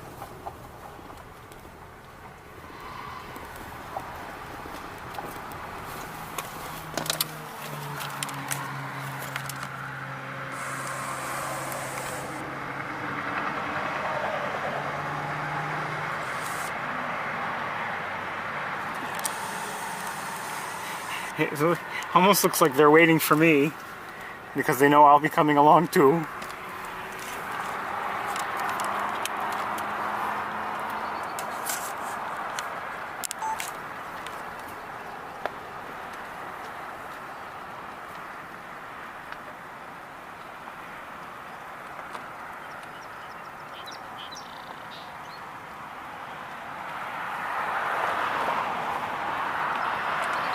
Hi geese. Good to see you.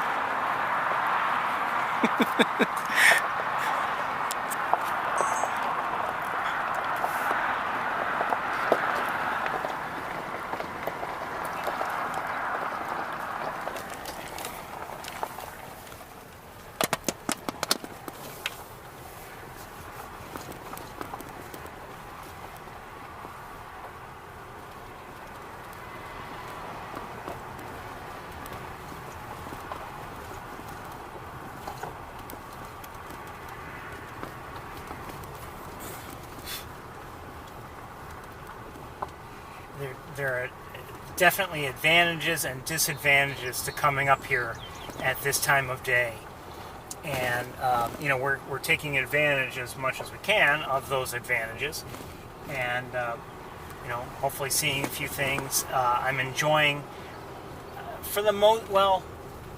I'm enjoying a lot of the late day sunshine. It has worked against us here and there, especially at the beginning. Everything was backlit, but things have been a little bit better of late since we've reached this part of the drive, and I'm enjoying it.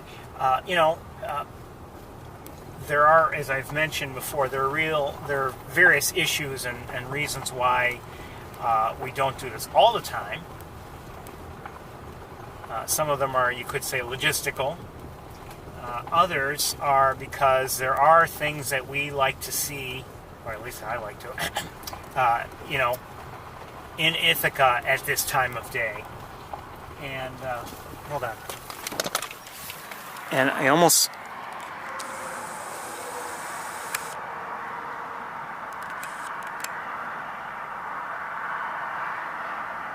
Is that an osprey?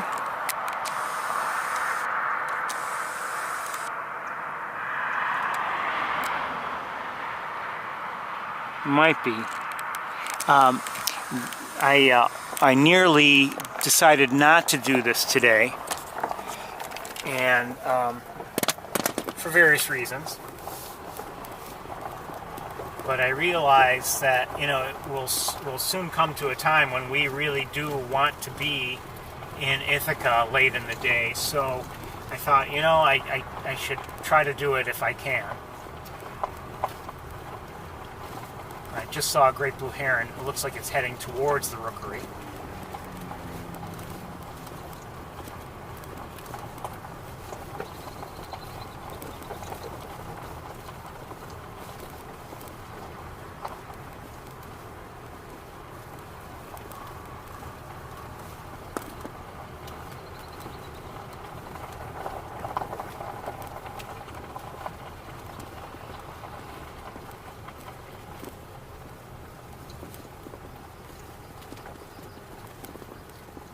I had mentioned,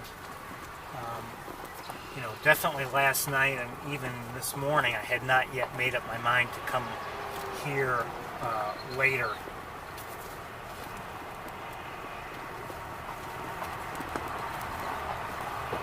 And even as I was posting, the tour start time, I wasn't sure. Somebody just flew into our right, and I don't see... Okay, I don't see anybody. But I believe I just heard a yellow warbler.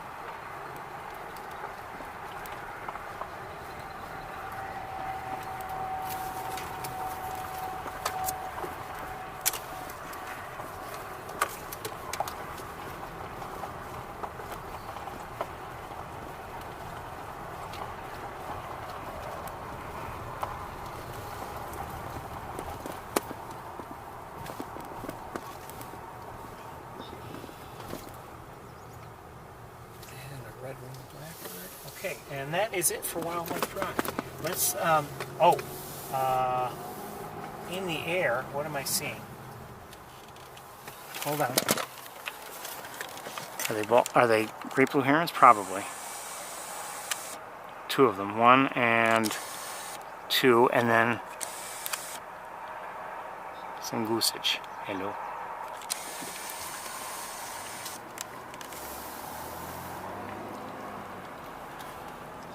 A number of goslings, very cute. If I hadn't worried about startling them, I would have loved to have stayed and watched because the lighting was nice. But I didn't want to bother them. Okay, let's. We're gonna go to that one spot again, and we'll see if anything's going on. I don't know. It's maybe too early, maybe nothing's going to happen, I don't know. But we're going to go take a quick check.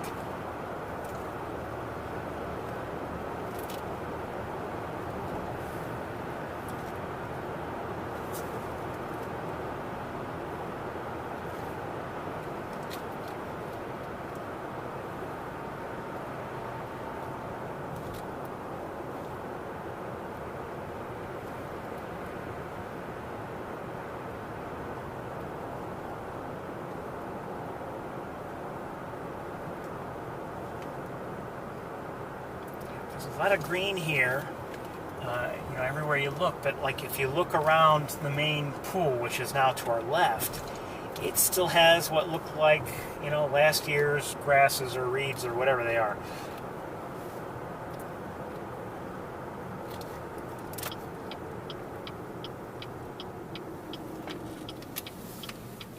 Okay, let's see. Now we may have some, I don't know if we'll have connection issues like we did a couple weeks ago.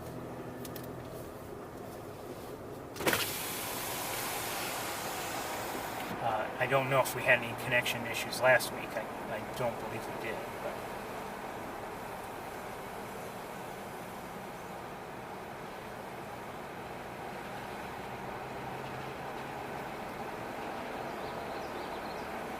But I just heard a common yellowthroat, I believe.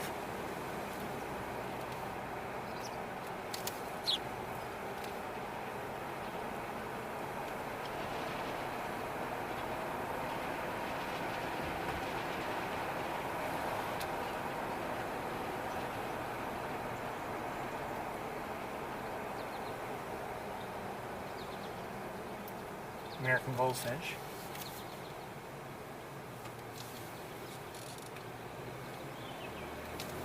Oh, who was that?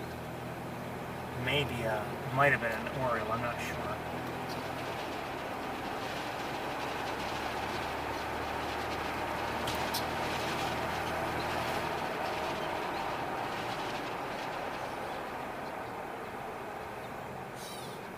Gray catbird. Maybe two.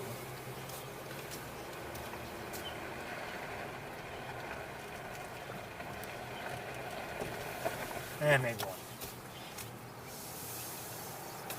Anyway, as we drove by, I didn't see anything.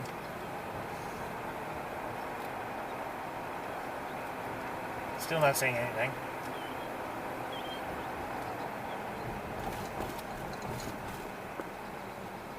Red-winged blackbird.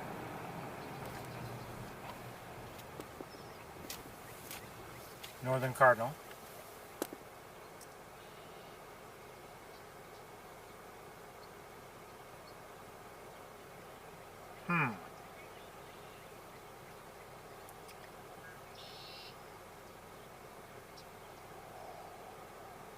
So, nothing.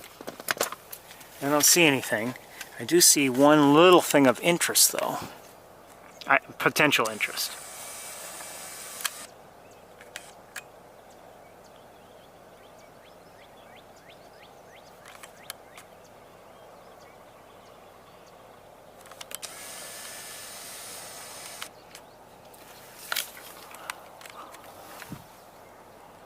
Just makes me wonder if that is a perch that's used fairly often, and I don't know. Okay, but there's nothing going on here right now, so let's continue on. We'll go and I think we'll look at, well, a couple spots. I think we'll go to East Road and take a look around too. Might as well. We don't have a lot of time, but we have some time.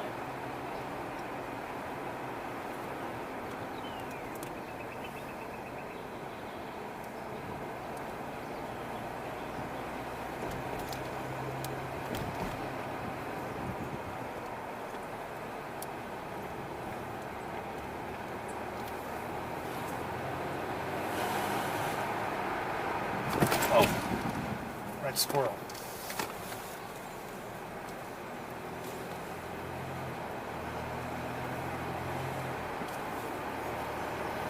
I used to believe it was a red squirrel.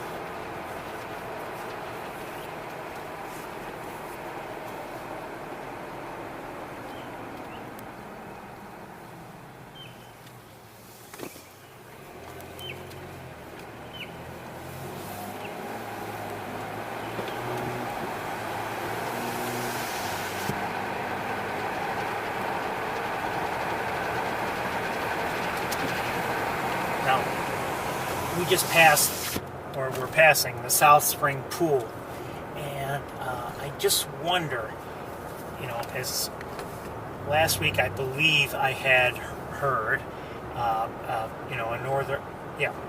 a common nighthawk, and I wonder, well, I don't know if it was closer to the pool, or if it was closer to where we were parked at the time on that road we were just on. I don't know. I wonder if the South Spring Pool, maybe has insects and other things that are drawn to it, which would then in turn draw, common nighthawks. I'm not sure. It'd be interesting to find out. Flying just above the road and now over to our right, that was another black tern.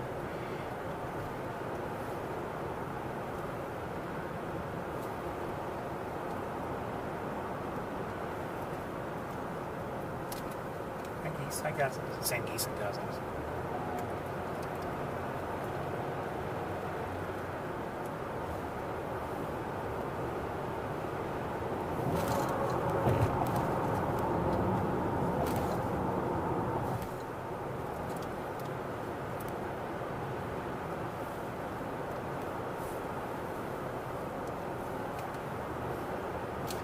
Okay, so we're passing Shockey Pool now. And I see some Canada geese over on the Maze Point side. Red-winged blackbird too.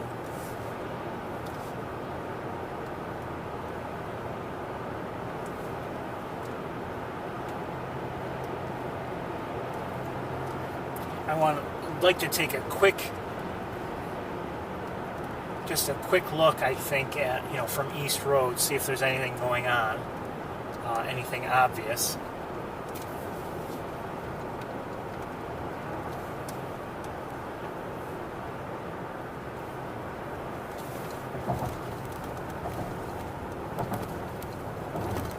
I do see some double-crested cormorant. Well, I believe they're double-crested cormorants over to the left. They were in a tree, just like we saw last week. I couldn't see them very well, but the silhouette was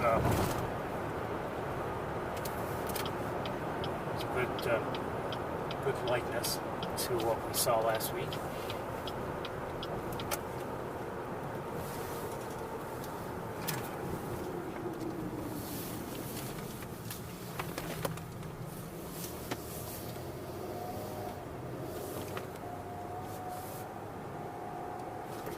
What was that? I just saw a robin. American robin.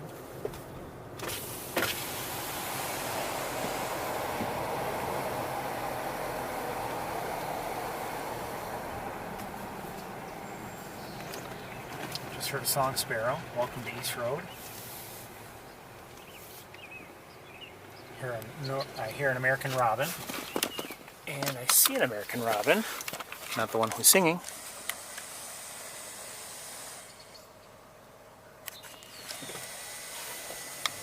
And up on the power lines, or whatever lines, I see a mourning dove. And it looks like a tree swallow. And maybe another one here, closer. Where are you? Oh, it just took off. Okay, never mind.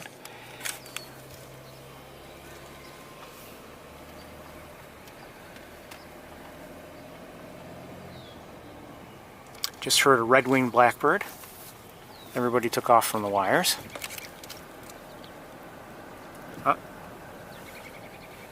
And did I hear American goldfinch? I'm not sure.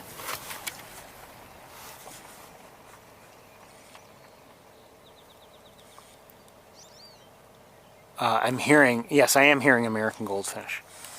Don't know what this is. Is that anything? No. I heard an American goldfinch. I see some Canada geese.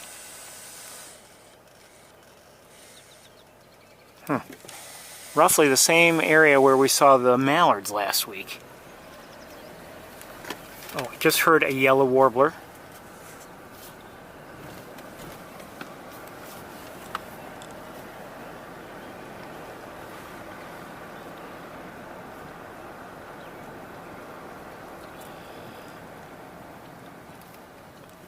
So we have these geese here, and do we have more geese up here? What's this up here?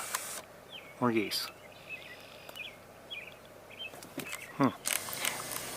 Actually, for geese to be there, that's, to me, less strange than the mallards. You know, as I've mentioned before, I just heard a gray catbird. As I've mentioned before, and I see an osprey.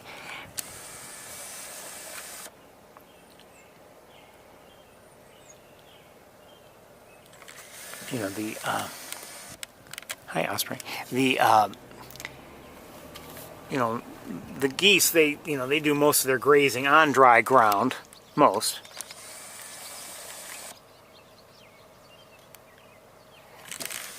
But the mallards don't. I mean, the mallards are primarily, you know,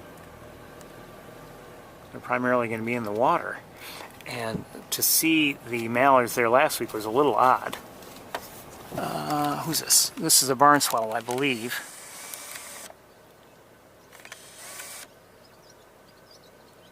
Good to see you.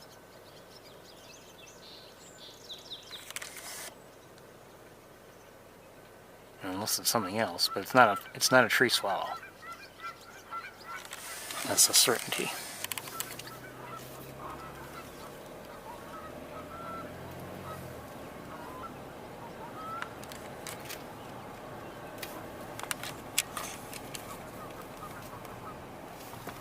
And oh, purple martin. Just saw purple martin on the utility wires. And no surprise, as I've mentioned before, because there is, you know, normally there's purple martin activity here, and the people who live to our left have a one of those houses, and the purple martins make use of it. Did I just hear a cardinal? I believe I did. Song sparrow. Yes, a northern cardinal.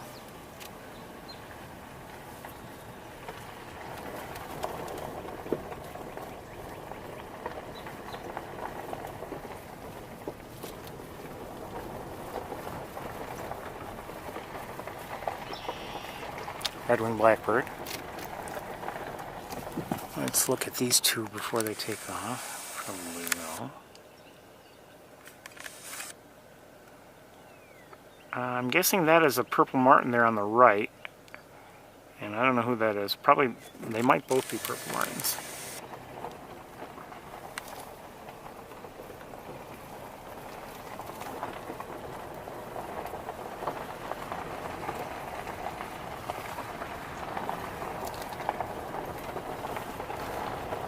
And here's a, I believe this is a tree swallow up here. Hold on one second. There we go.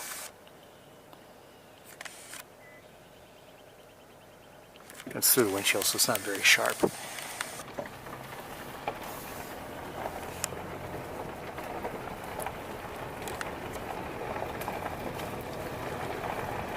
Hold on 1 second.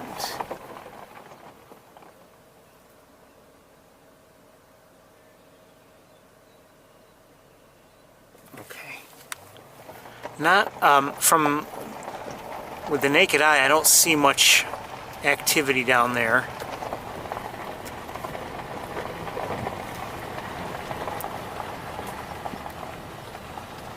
Oh, hold on.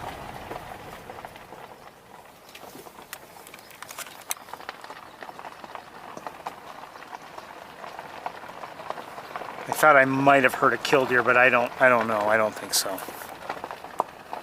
It's possible though. It's actually a good place for them, but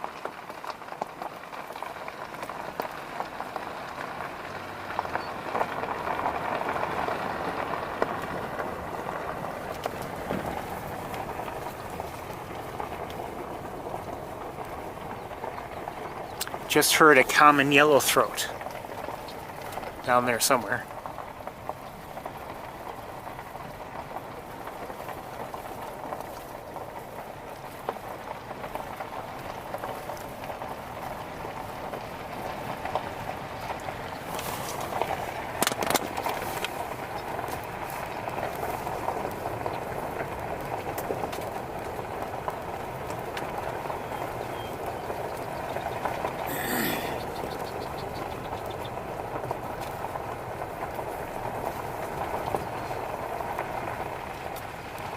Oh, I did hear just now a killdeer. Okay. I can't see very well over there.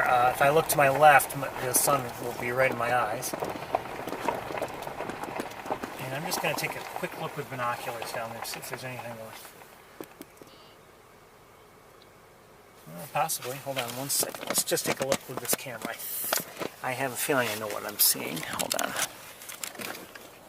I don't know if we'll be able to see it with this camera or not.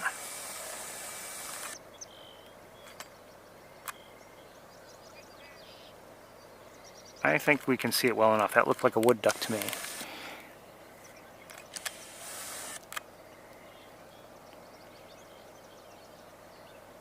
Canada geese. Oh, swans. We can try to take a look at the swans very briefly. I don't know if we'll be able to determine what they are. Probably be able to determine what they are not, and that is, we'll see if we maybe can determine if they're, for instance, mute swans, but I doubt it. But let's take a look from this. Oh no, let's drive up a little bit.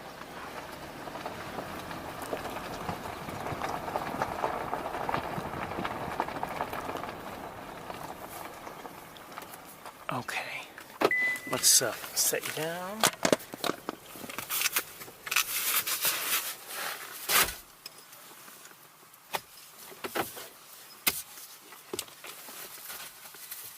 And see if I can find those swans again. Where are they? Oh, they're way back there.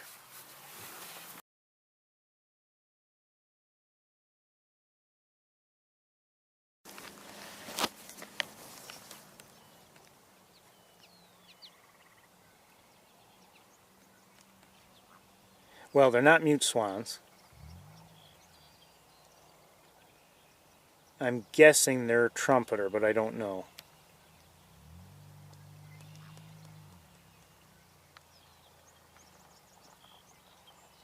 What did I hear? I think I may have heard a great blue heron. I'm not sure.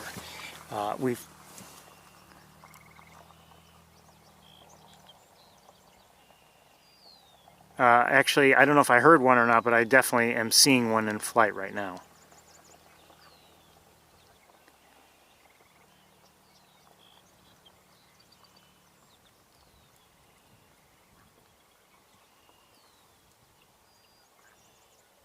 And I see another one.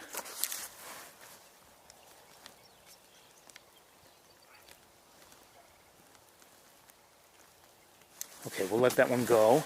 And I think we're going to move along.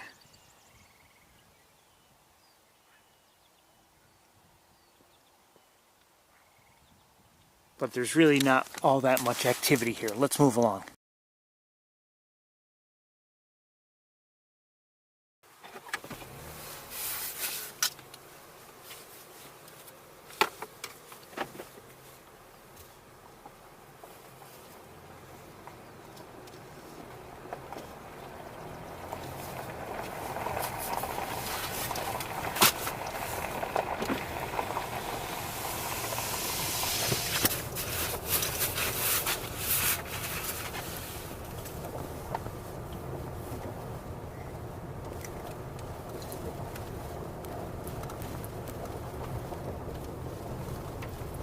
Isn't it wonderful how the music has not come on at all today by itself?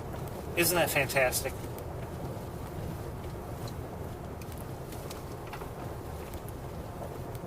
Isn't it also wonderful how, at least on the phone I'm supposed to hear them on, I'm supposed to hear them on both, but I'm getting the alerts. Still not getting them on my secondary phone for some reason. I don't know why. The MeWe messages alerts.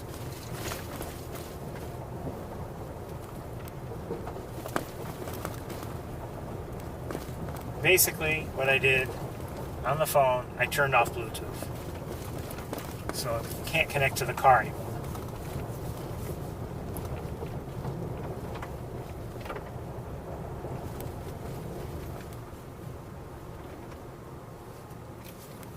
I believe believe I just saw some starlings, but I just want to verify that, just in case there's something else.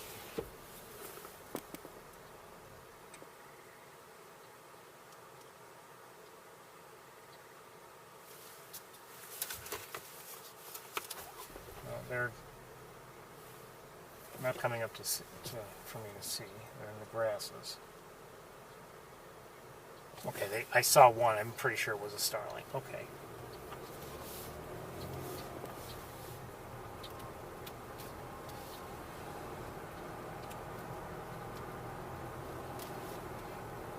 As you know, as I go about things in terms of bird watching, or just even thinking about my just my daily travels, you know, various species come to mind. Okay, I should see this now, or I should soon see this, you know, that sort of thing.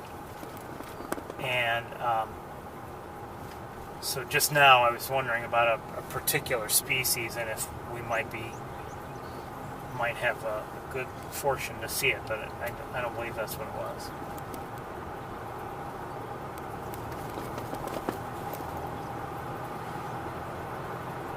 Just saw, wait a minute, oh, a northern cardinal, okay. What was that?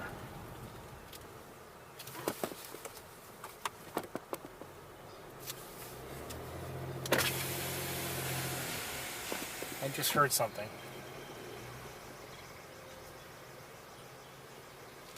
It sounded like a brown-headed cowbird, but I'm not sure.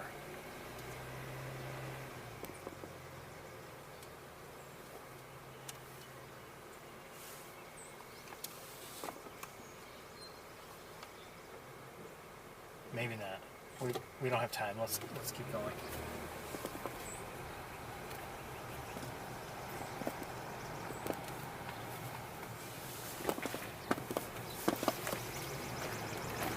That sounded like a swamp sparrow, I think.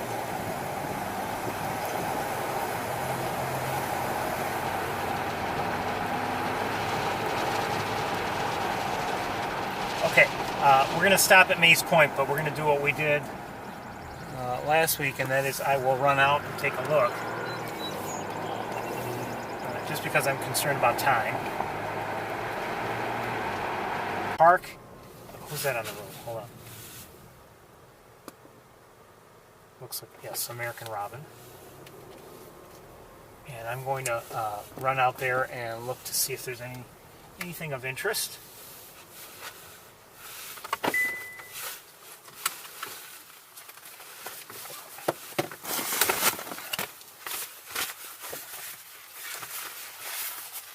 I will be right back.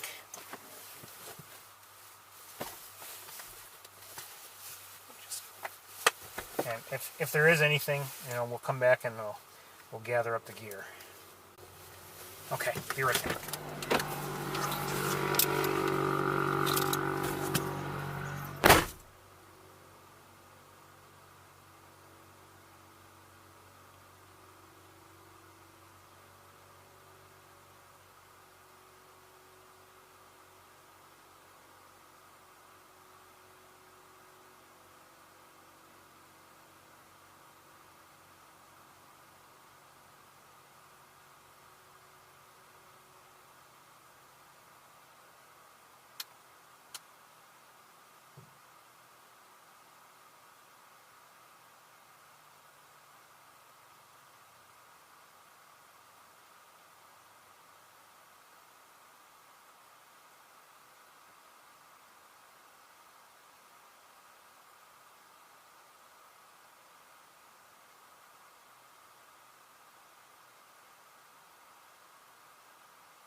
Not too much going on. Northern cardinal, downy woodpecker, common grackle, red-winged blackbird, Canada goose. I said northern cardinal, didn't I? Robins you know about, and not really much else. Oh, there might have been a gallinule. I couldn't really tell. That's what it seemed to be. And I don't know if I heard a common yellowthroat or not. I might have, but I wasn't sure. The robin on the road here. Get off the road, if you would. Stay off.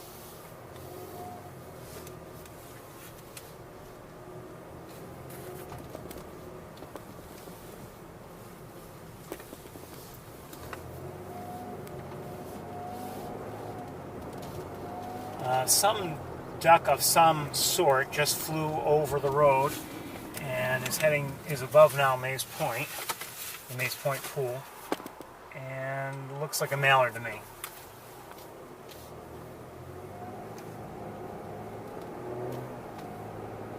I just saw a swallow of some sort. I'm not sure what it was. It might have been a barn swallow, but I don't know.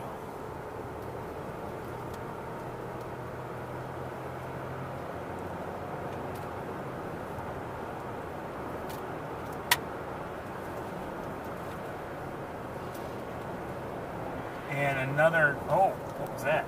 I saw another duck in the air. It seemed to take off from the ground and then flew a short ways and then dropped down again out of sight. I don't believe it was a mallard. I don't know what it was.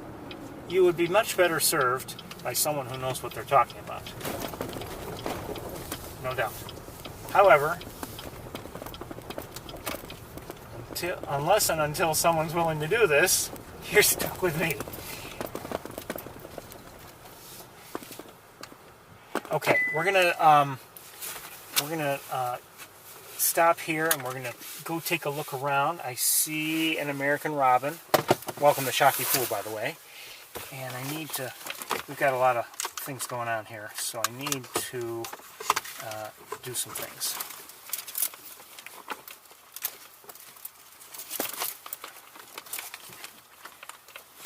A lot of wires.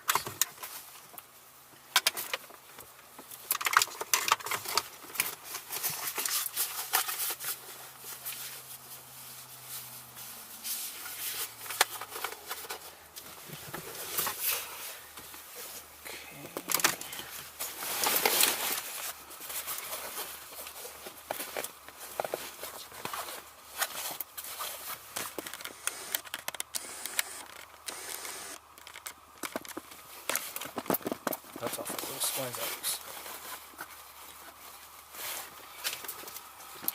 Leave that there for now. Actually, we'll put it here. Might be a little safer.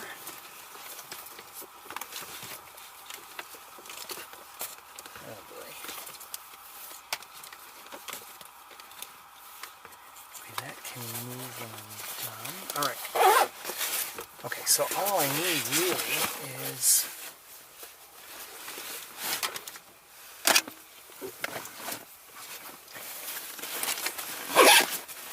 I guess what I need primarily is a tripod. Put this out now.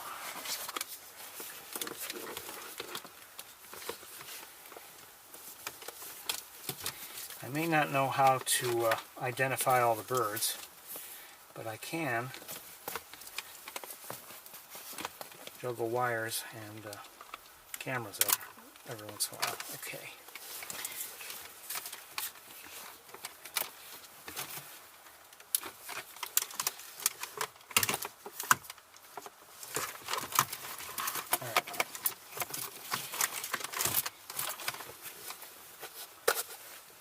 Okay, I'll be right with you.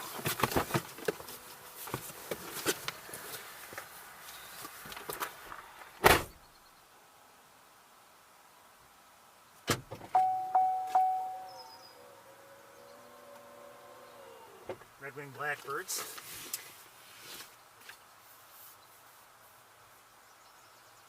Yellow warbler.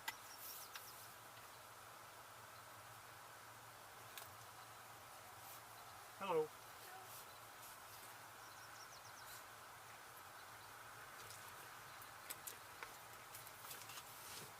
Common yellow throat.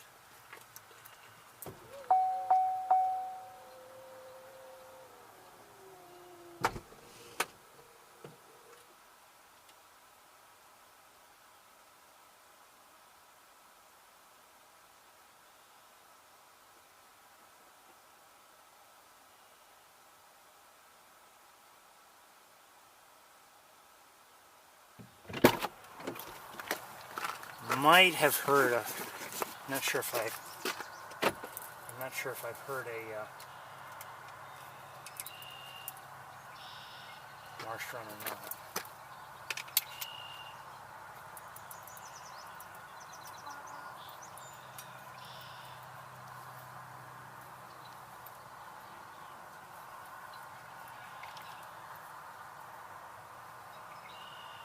Right blue heron.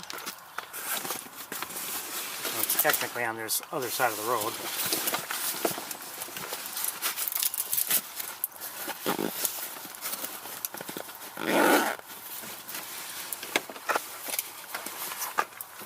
We're getting there.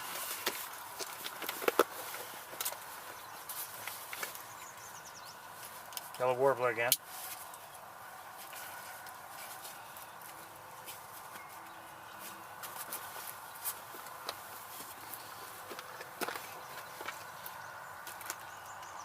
I believe gray catbird.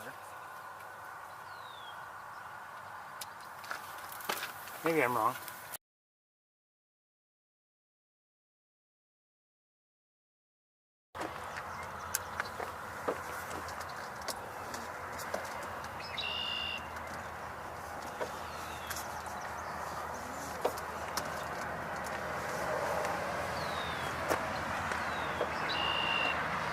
Okay, we're ready to climb, I think, pretty much.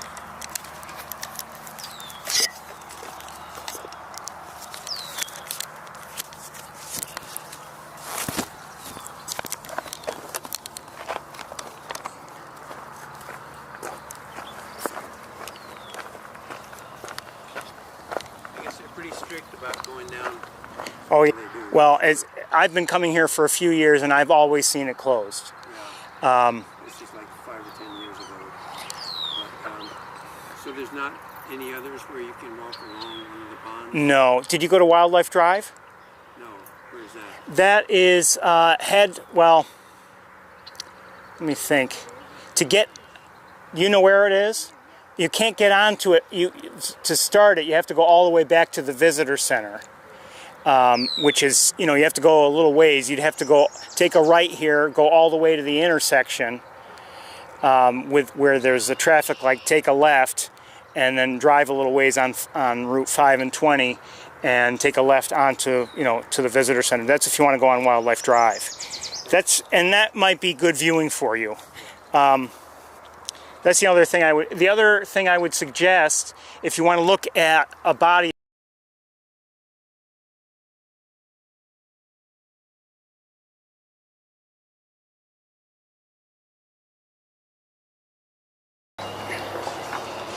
And, I was hearing, I think a yellow warbler's been singing a bit.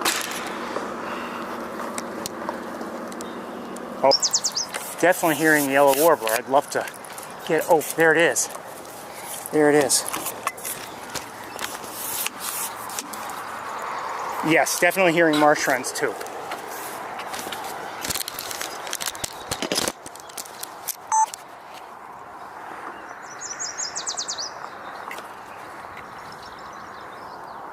Oh, come on.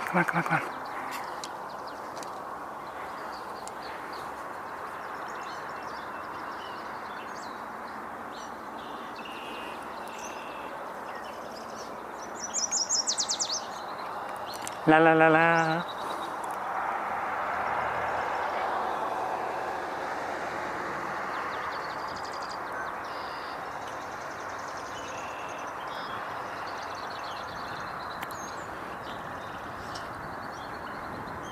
And I'm hearing a gray catbird.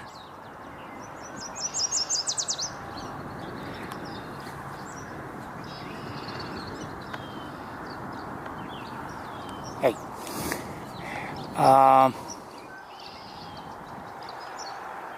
I don't see it any longer, but they really had, well, I don't know if she was carrying equipment. The gentleman did not seem to be carrying equipment of any sort. Maybe he had binoculars, but...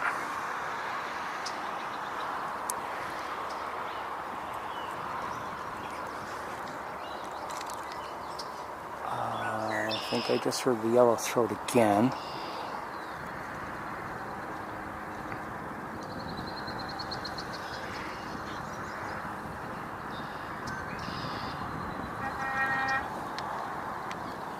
Oh, hold on. Oh, I did it. I just heard what sounded like a black tern. I'm not sure.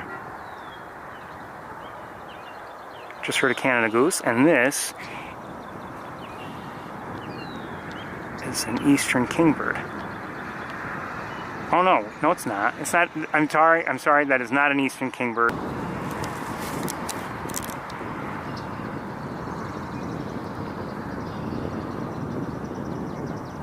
And I just heard a swamp sparrow.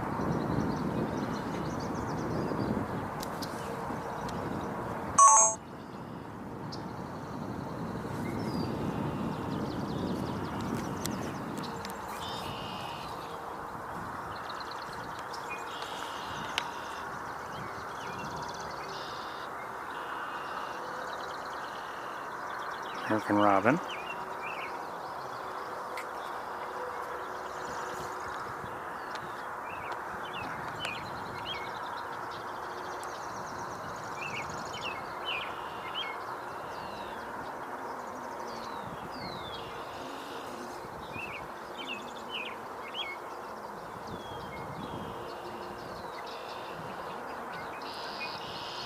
There's some Canada geese out there, not thousands, but there are some here and there.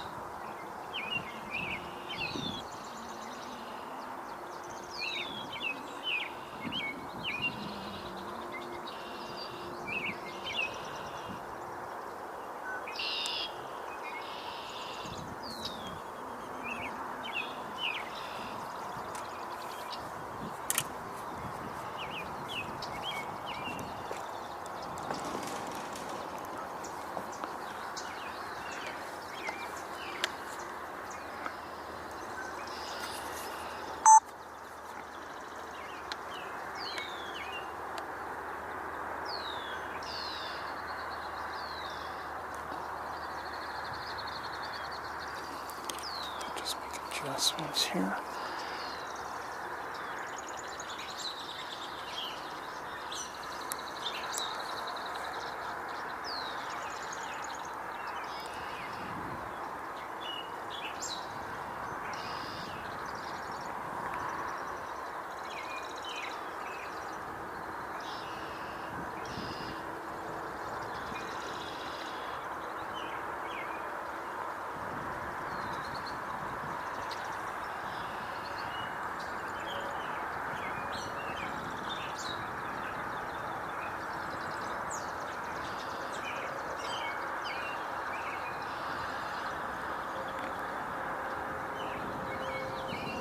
Sorry about the breeze. Last week we were lucky there was essentially none, and things were a little bit steadier as a result than they are now.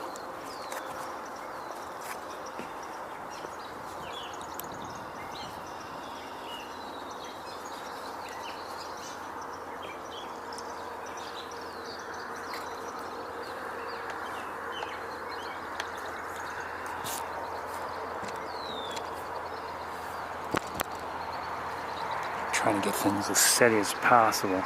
Now we're obviously zoomed in quite a bit over a long distance, so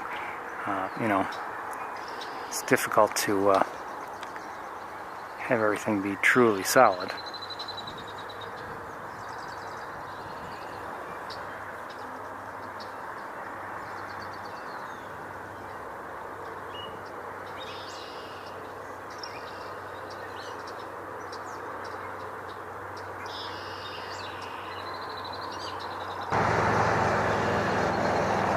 One thing that has worked in our favor is you don't see much in terms of leaves growing in over there.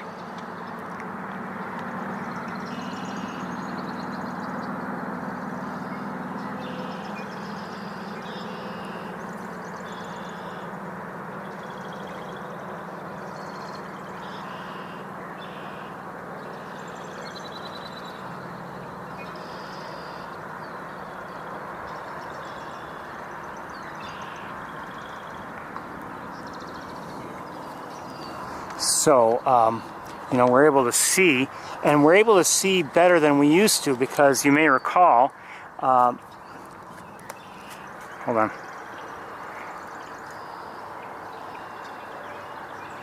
Shoot. There used to be a tree nearby that would block a good part of our view, but it fell over, and we can now see a lot better than we used to.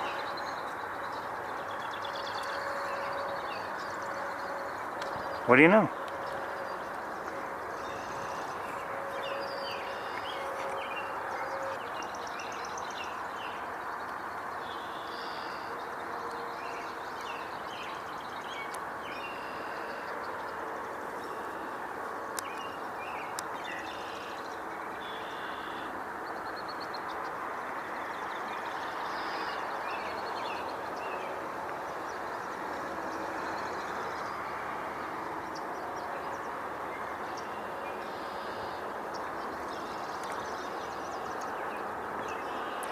I'm reminded of my trip to see the sandhill cranes in Nebraska.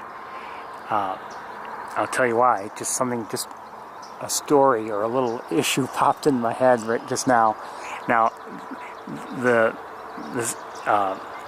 great egret and the great blue heron, they're obviously similar in many ways, but they are different species, of course.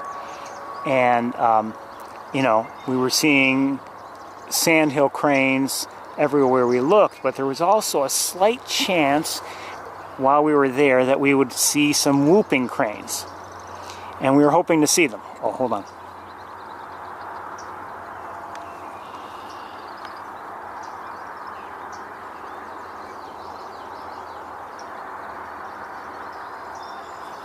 And you know, the whooping crane is white, and the sandhill crane is essentially gray. And oh, okay, that's what I'm seeing. Looks like a red squirrel thumb, but only so much. Anyway, not only are there fewer of them, but it was actually early for them to be around. They, you know, if any that would come around were really expected like within, I think, maybe a few weeks later. I was there in March, and I think they were maybe expected in like early April, or I don't know. So to see one would have been very lucky. And as we were driving around, we had heard, our guide had heard of a whooping crane sighting. One. And we went to the area where it had been sighted, I believe the prior day. And we're driving around, oh, there it is. And we thought, okay, there it is. Someone saw it, or thought they saw it, or whatever. And I thought I was seeing it too, but I think I ended up looking at something else. And we had to do all sorts of driving here in the big tour bus on dirt roads in order to see this crane. And it was very difficult to see. It was sunny, lots of heat shimmer. It was very difficult. And then eventually, nope, it's not a whooping crane at all, actually. It was actually more of an albino sandhill crane, or a leucistic sandhill crane, something more along those lines.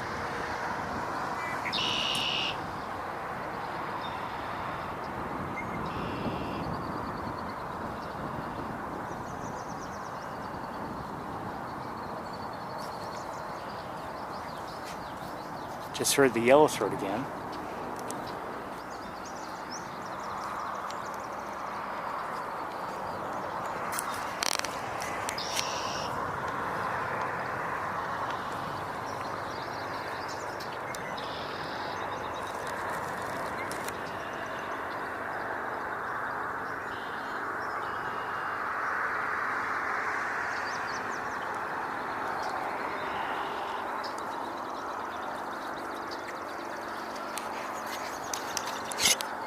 Just heard, I believe I heard a downy woodpecker.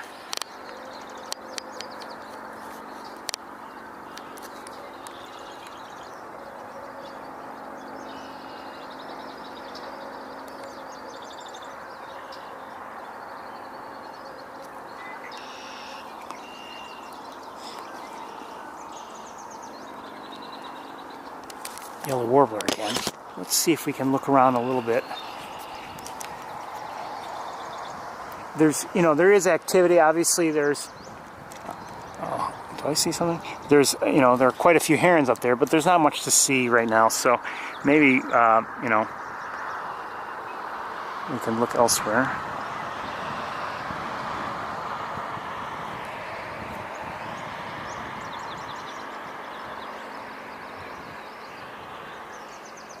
Trying to figure something out. Oh, okay. Never mind.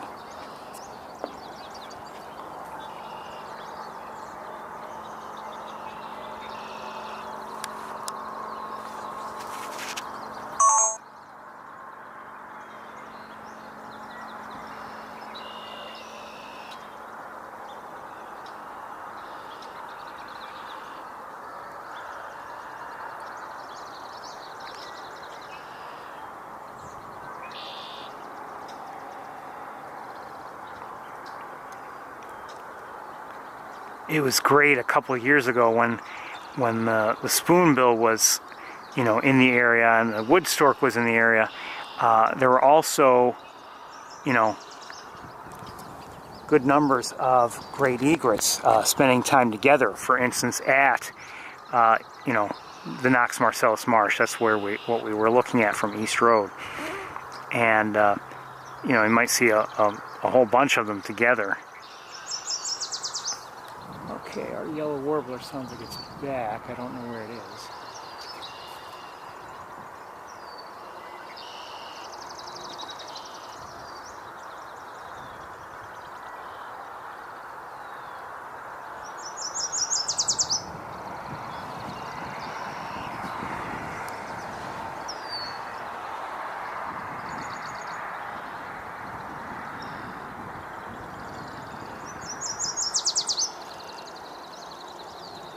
There's the warbler. Oh, I think I might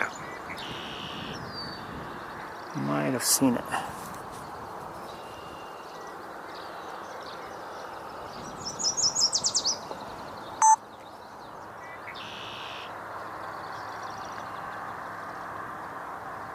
Still up there, I just don't see it.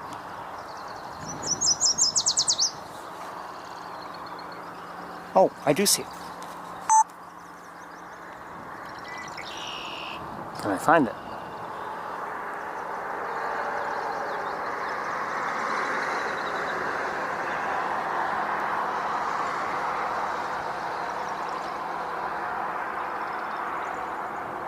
Oh, it's not there any longer.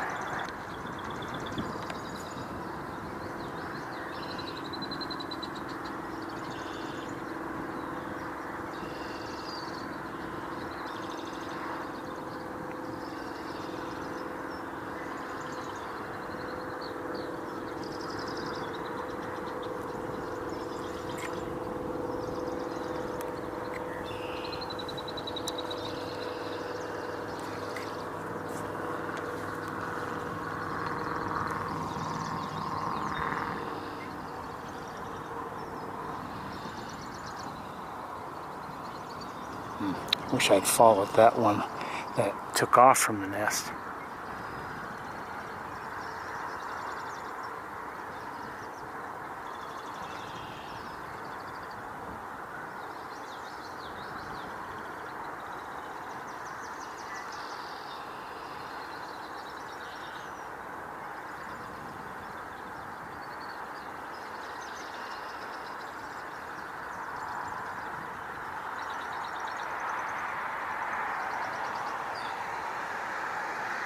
I believe I just heard a northern flicker.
Pretty sure, but not positive, that I heard a gallon roll, but not positive.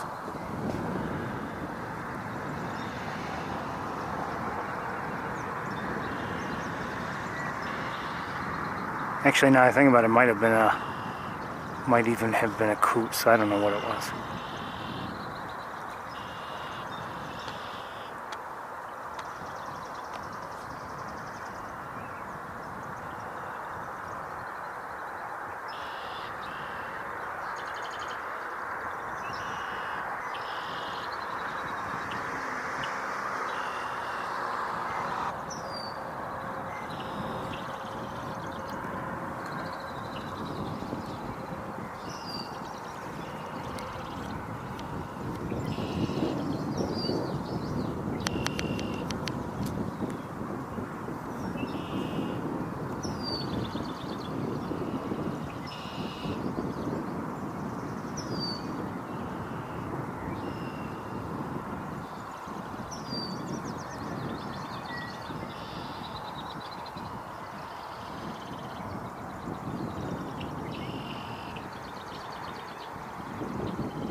Internet connection is losing battery power. I thought it was better off than it is, but it just gave me a warning. I think it stopped everything just to give me the warning. Anyway, we're almost done here. I think we'll be wrapping up pretty soon. I don't know if we'll go back to that other spot and look and see if maybe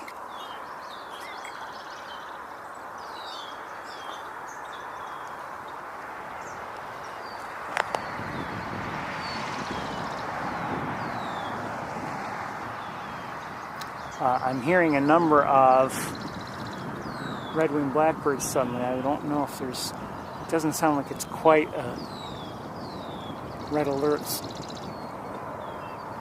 sort of thing, but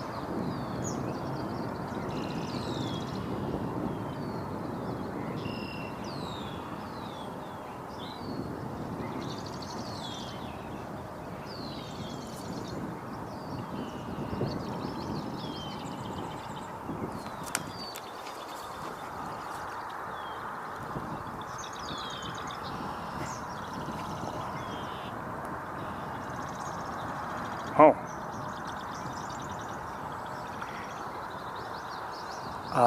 And I believe we had seen, and then I got distracted by a heron. Probably it was a black tern, I think, but maybe not.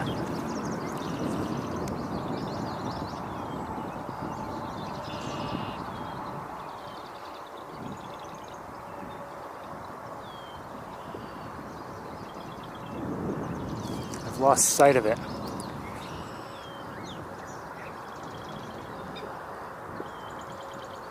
This is something else.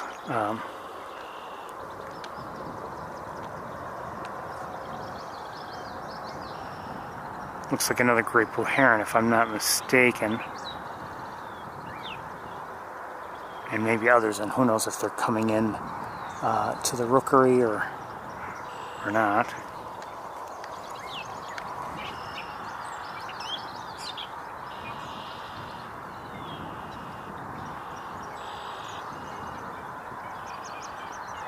Okay, I did just hear what I believe it was a common gallinule I just heard. I'm hearing a catbird right now.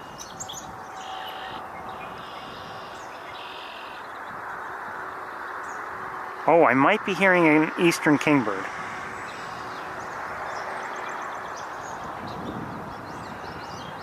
Not sure.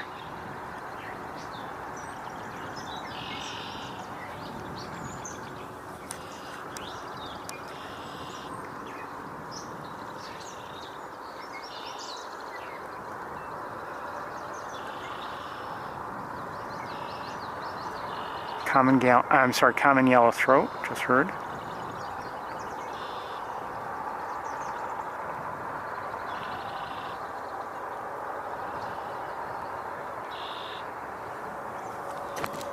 Oops.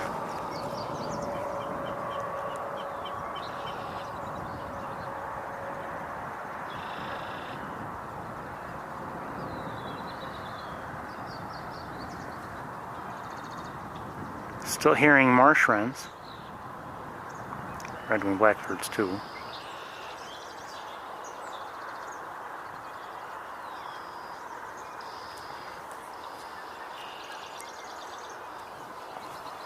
Canada geese, I think.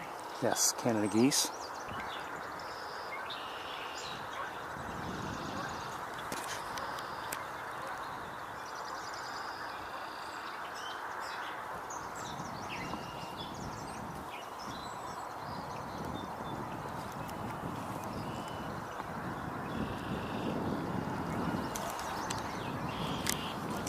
Feels, you know, kind of cool up here with the breeze and everything.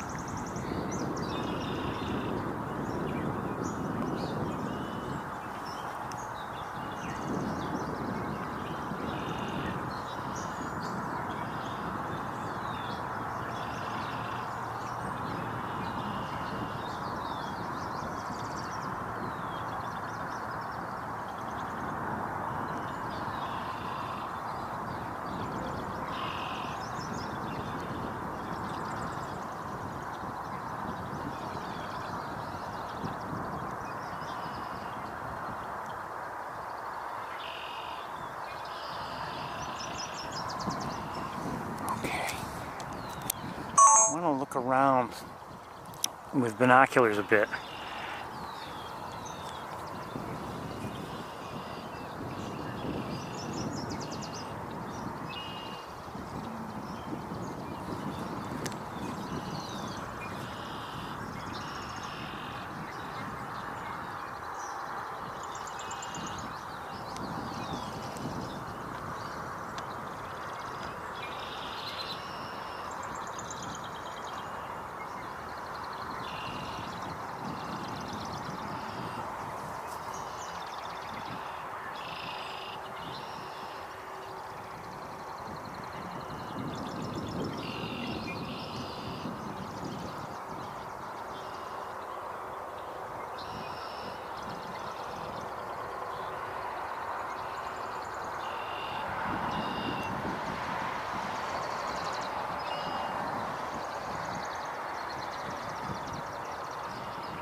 See a duck of some sort. I don't know if I'll be able to catch up with it.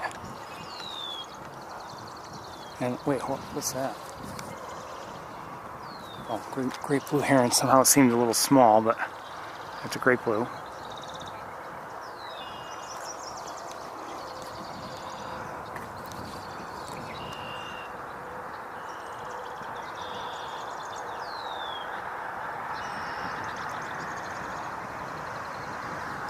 What I'm really wondering about is whatever I had seen that was near the setting sun, you know, from our perspective, that was that, you know, smaller bird with an undulating flight, and I wonder if it had been a black tern or something else. I'm not sure.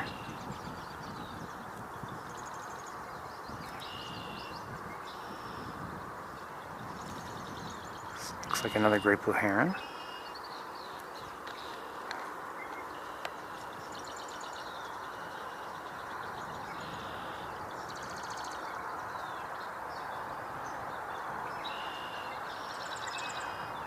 We'll let it go. Another heron. Let's see if we can catch it.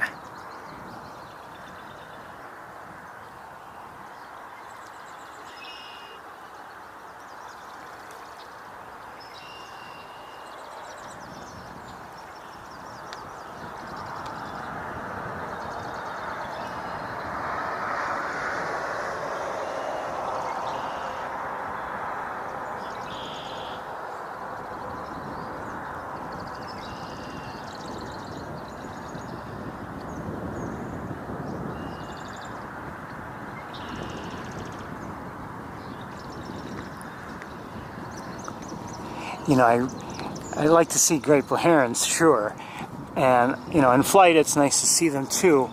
But I really like when they're flying and instead of having their heads pulled back into the body, I like it when their head, you know, and their necks are extended. Like, see, right now this one here does not have its neck extended. I just like how they look when they're flying, when the necks are you know, stretched out. And okay, who's that there?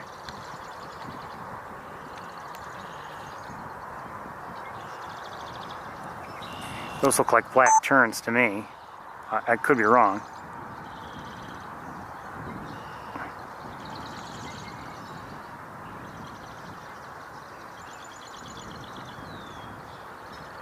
They're black terns. Good to see them. They need all the help they can get. I hope they're doing well out there.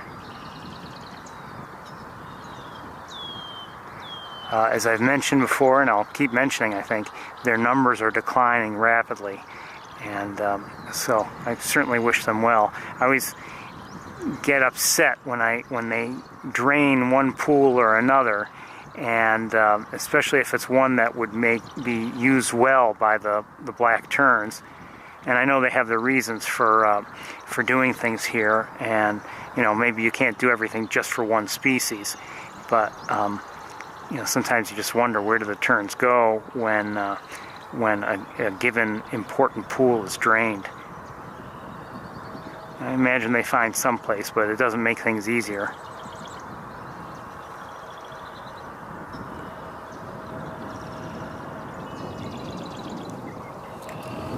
So they're quite a ways out there.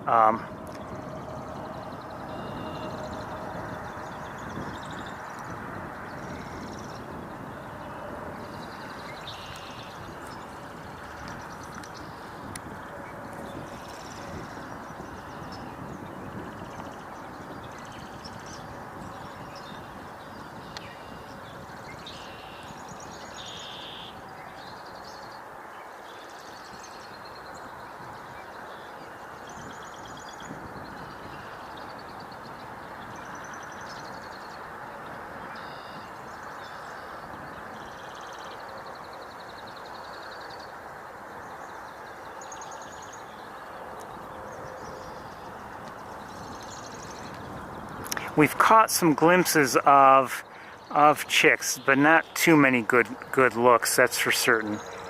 That looks like an adult peeking over the edge there. the sun is now below the horizon, essentially.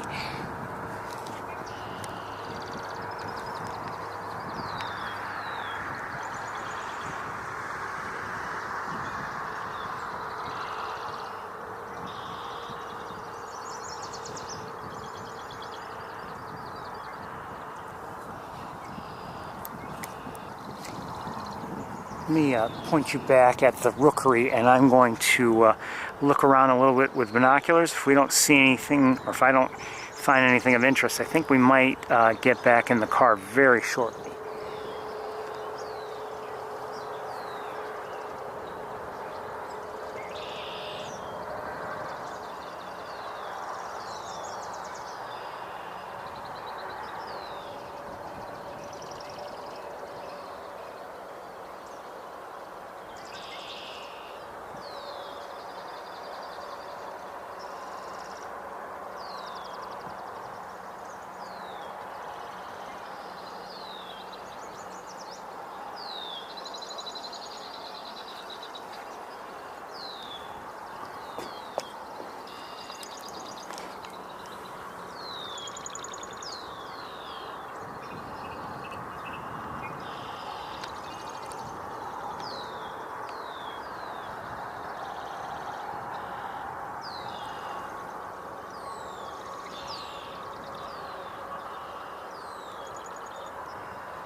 Okay, let's head to the car.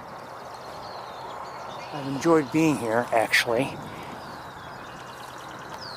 and I hope you have as well. But I'd like to go back to that location, and maybe, you never know, maybe we'll see a screech owl. I'm not counting on it, but I'm hoping. Okay.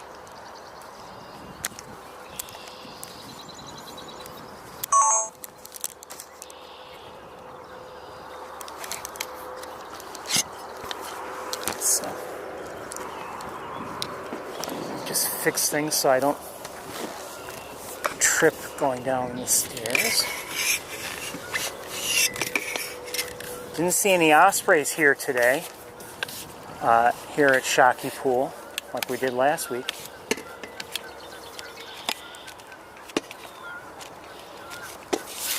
Didn't see any eagles either. I didn't really look very closely for them, but I just didn't see any, even you know, with a quick look with binoculars. Let me just take one more quick look with binoculars, and maybe.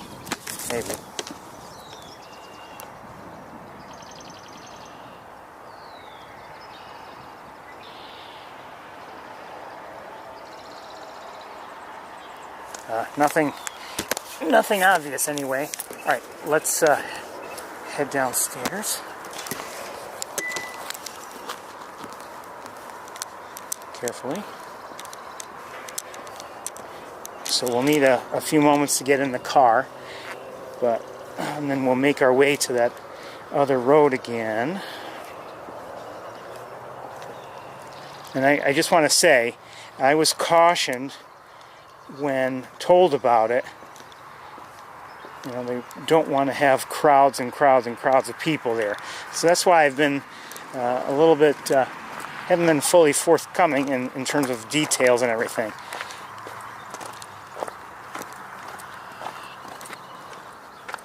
And I'm not going to be.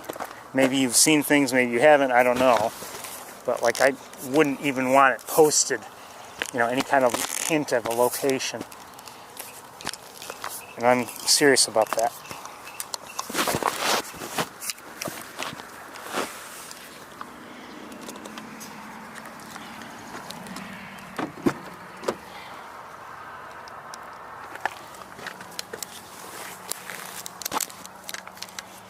Okay, I need to put this in the car and get this running.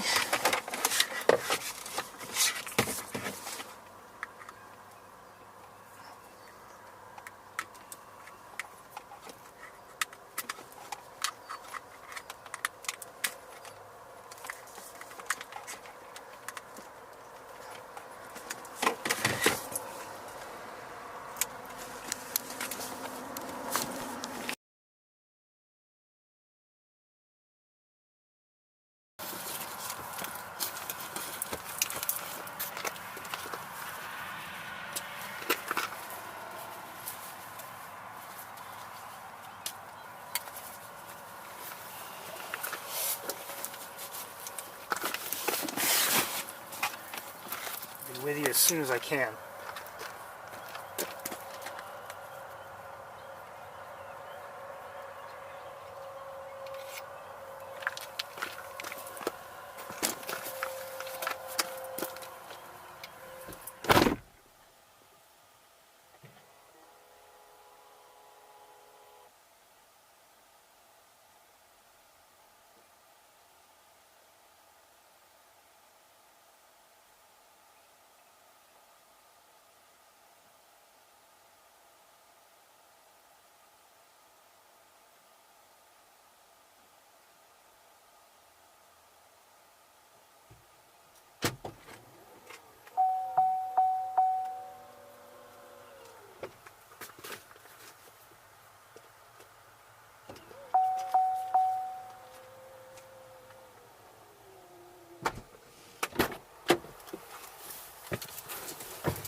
If you would.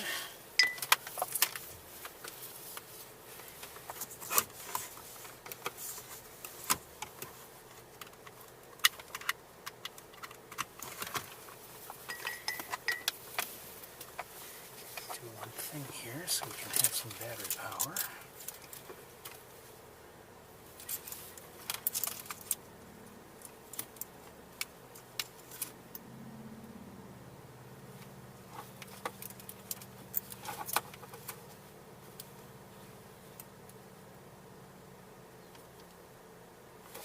Yes, I hope that's working. Okay, almost there. Just a moment. The thing is with all this, you know, I mean, there is a fair amount of juggling of equipment and stuff. Sometimes I just have to tend to things, and our internet connection was, I'm surprised, I know it's been a long day and everything, but I'm surprised that it's this low and giving me a warning. Of course, the battery might be getting old by now, and maybe I need to do something about that. Okay, I think, though, we're back inside here properly. I guess.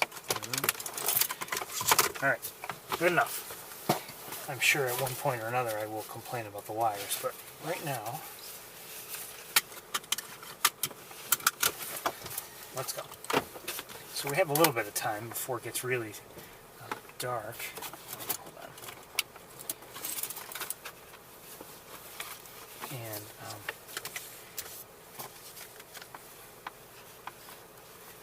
again, hold on. I have to disconnect.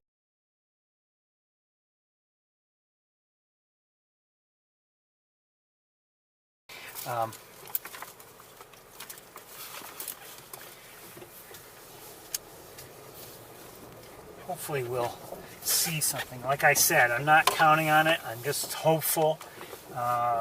What's the likelihood? Pretty low. Could I give you a percentage? No, not really. If I had to give you a percentage, I'd say 10%.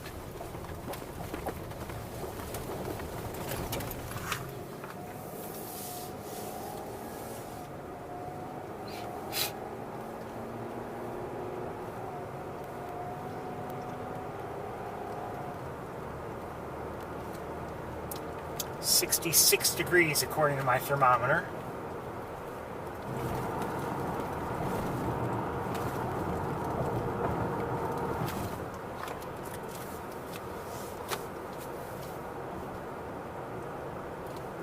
Definitely felt cooler. Some of that was just because the sun was no longer on me. I mean, it is cooler, of course, but you know, the sunshine, as I had said earlier, was pretty hot today.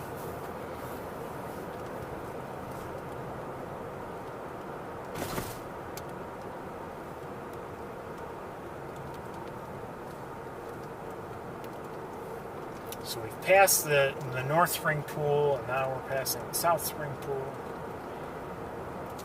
Or, oh no, actually we're not. Not yet. Never mind.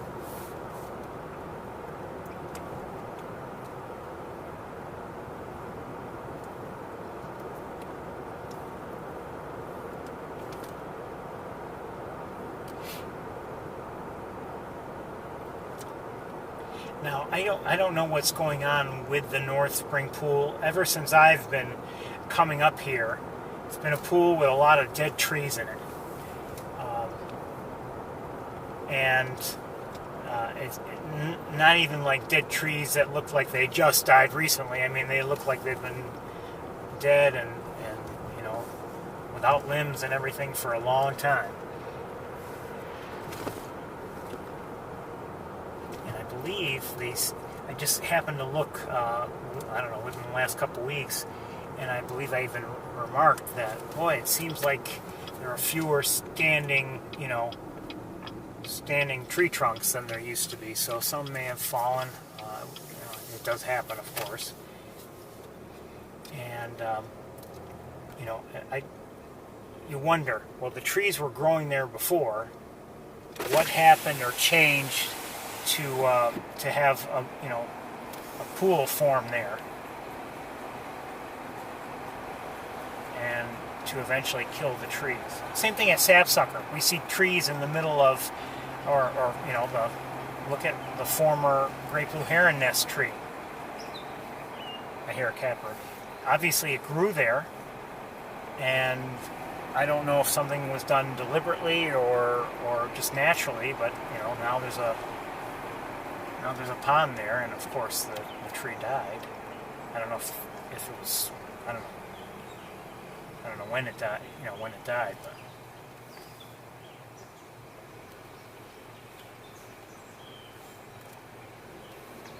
I didn't see anything as I just drove by just now. I believe I just heard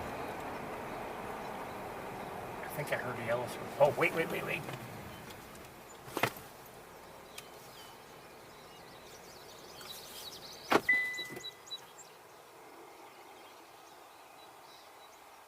Beep, beep. Wire? Come on. No, actually, it's not the wire, it's the camera strap. Did you hear that? The buzz?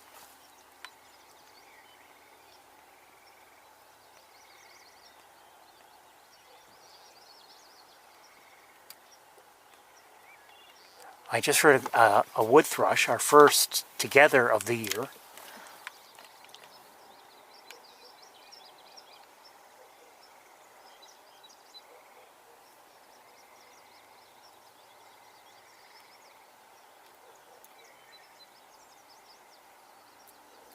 Well, let's turn the car around. I believe that was, I think I heard the nighthawk again, assuming it was a nighthawk, but it was the same sound I heard last week. And it's possible it was a bug, you know, some kind of insect, or, you know, maybe even a frog or something, but I find it unlikely.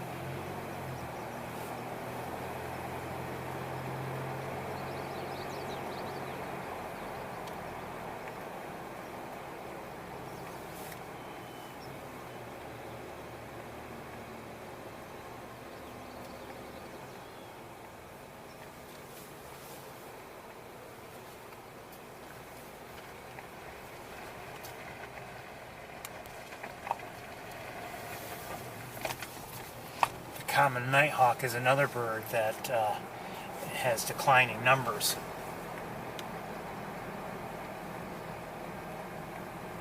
If it's and I just heard a killdeer. Hold on a second. What did I see something?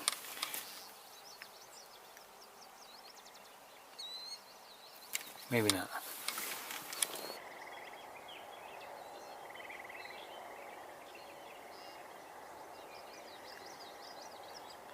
I don't see anything at the tree, by the way.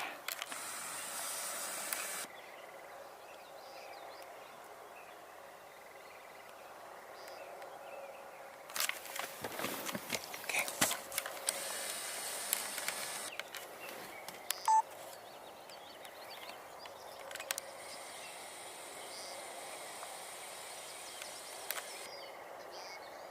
Weep, beep. I could be wrong. I think it's a nighthawk.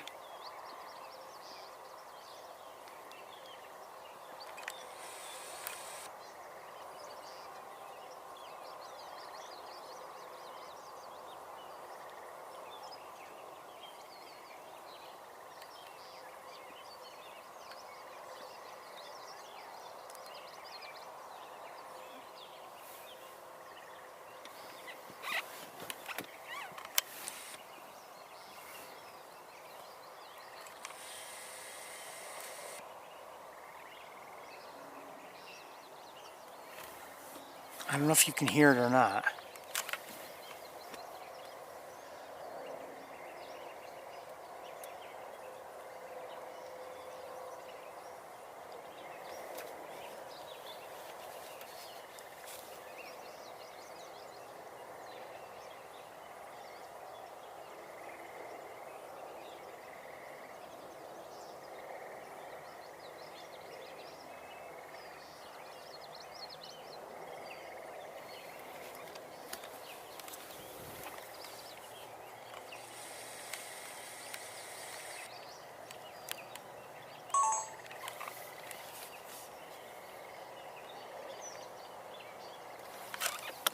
It's actually a fair amount of road noise.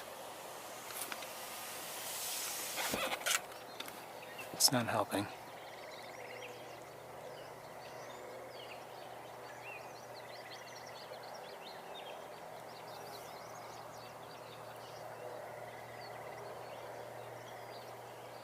Now, in terms of seeing nighthawks, I'm not seeing anything. Now, maybe I could be wrong. Maybe it's not a nighthawk. And just so you know, if you don't, a nighthawk is not actually a hawk. That's just the name of it.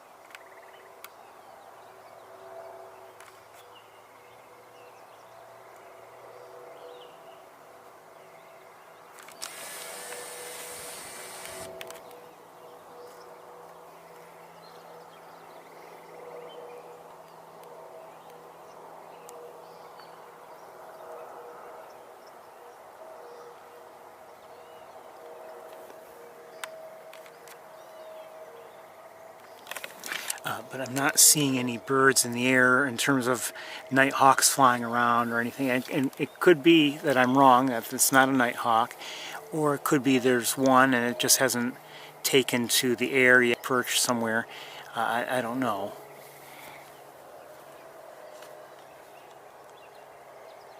Like I said, I could be wrong, and maybe it's not even a nighthawk.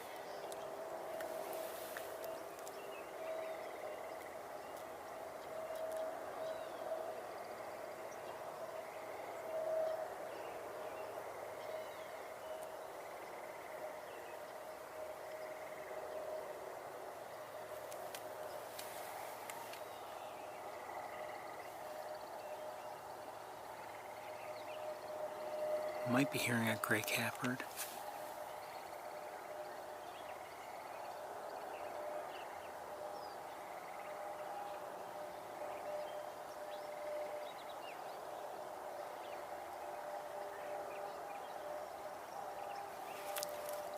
No activity at the tree.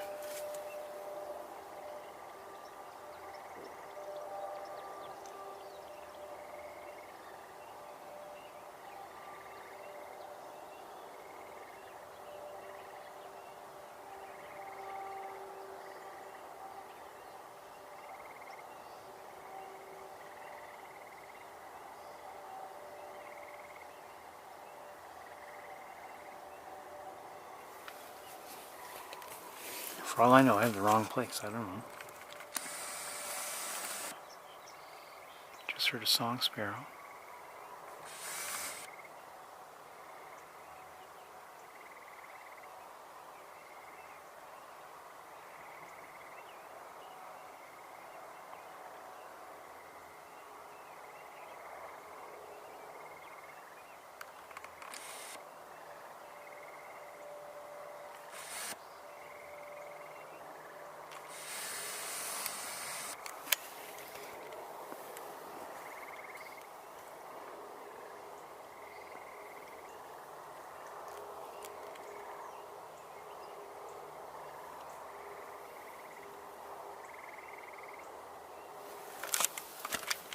I'm going to set you down for a bit.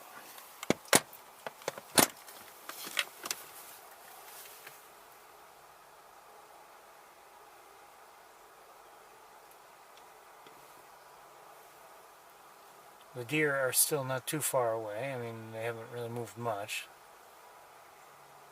Looks like there are 6 of them.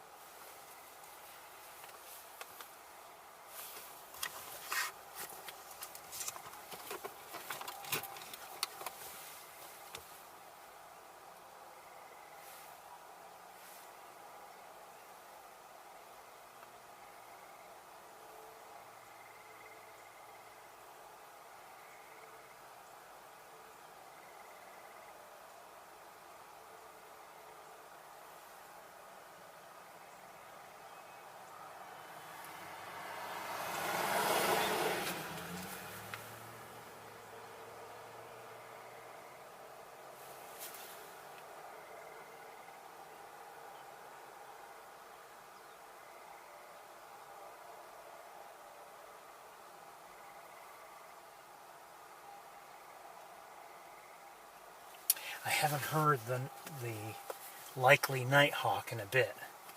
Haven't noticed it. And it was maybe a little bit louder last week than this week.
One thing with the common nighthawk, you know, their numbers have dwindled, as I said, and that's unfortunate. They're beautiful birds. I love how they fly, and you know, they're wonderful to see. I normally get to see them, if I do see them, in late August and early September from home. That's really the only time I will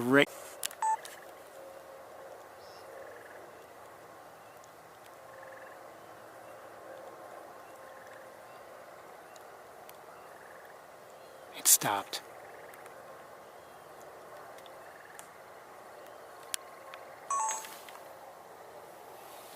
Anyway, I was talking about, and I don't know what you missed and what you heard, I was talking about the fact that human beings used to use on commercial buildings, they would cover the rooftops, the flat rooftops, with smooth stones, ballast, and the nighthawks liked that for nesting. They would just, you know, their own nests would just blend right in, and they would just nest right there, I think. Nowadays, you know, commercial rooftops are generally like covered with, you know, rubber. Put down in sheets and then sealed. And you don't have all that ballast and everything and weight on top of the roof. And that's fine, but I guess the nighthawks don't like it, you know, they don't make use of such rooftops anymore.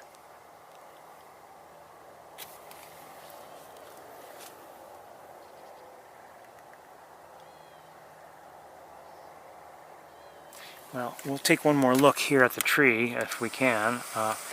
It looks like there's no activity, or at least nothing that I have seen.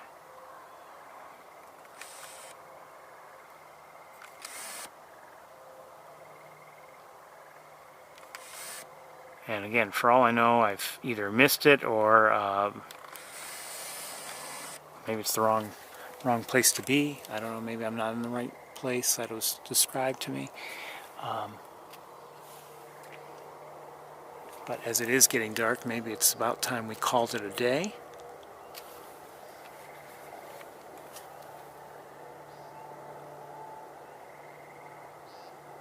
I'm hearing that peent again. I definitely hear it.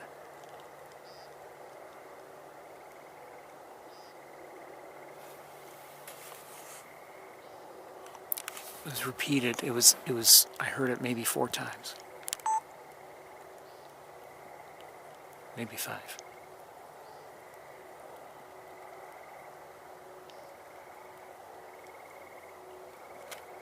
It does sound like it's fairly distant. There it is.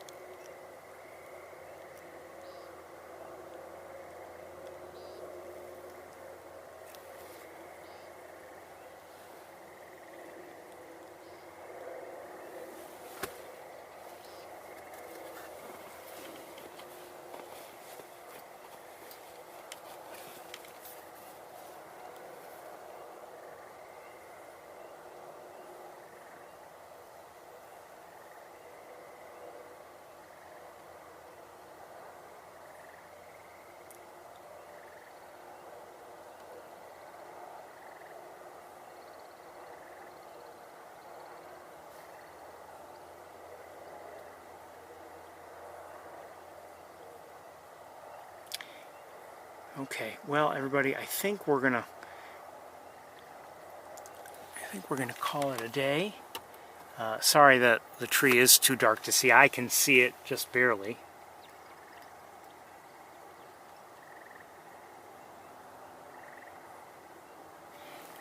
But I think we're just about out of time, out of light, or running out of light certainly, and it's time for me to pack up and head home.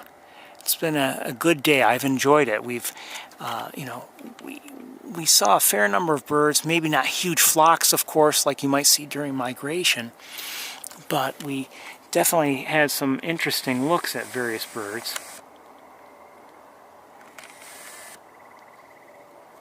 Oh, hold on.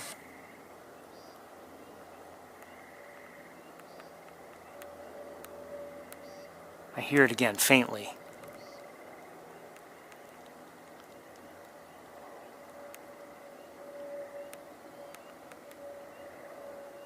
I'd love to see it in the air. You might say, well, how can you see it if it's so dark? It is dark, no question. But if it were to be flying and above the tree line, we'd see a silhouette.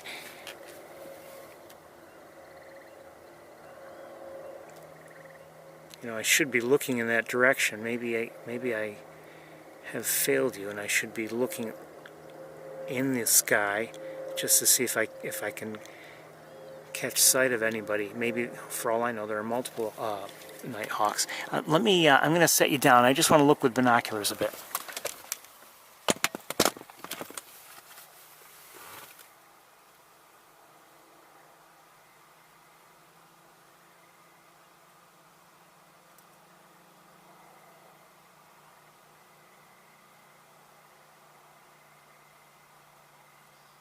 I'm hearing it again.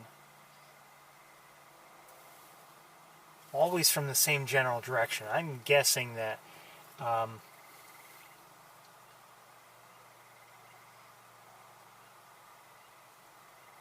either we're not in quite the right place, or,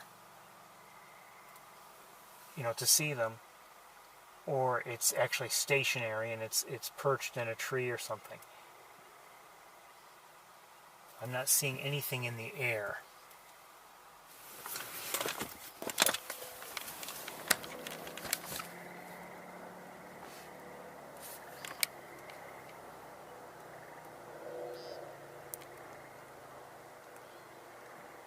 Getting a little bit louder, maybe.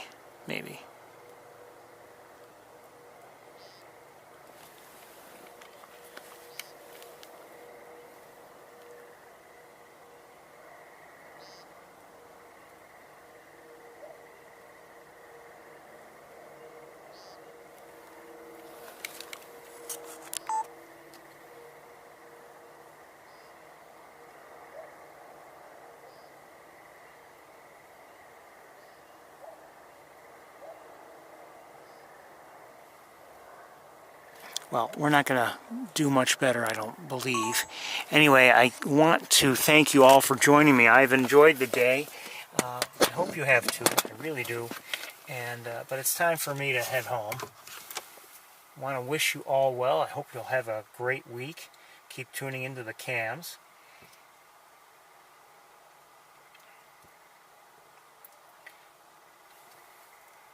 As I've said, birds make life better. Take care, everybody. Have a great night and a great week. We'll see you next time.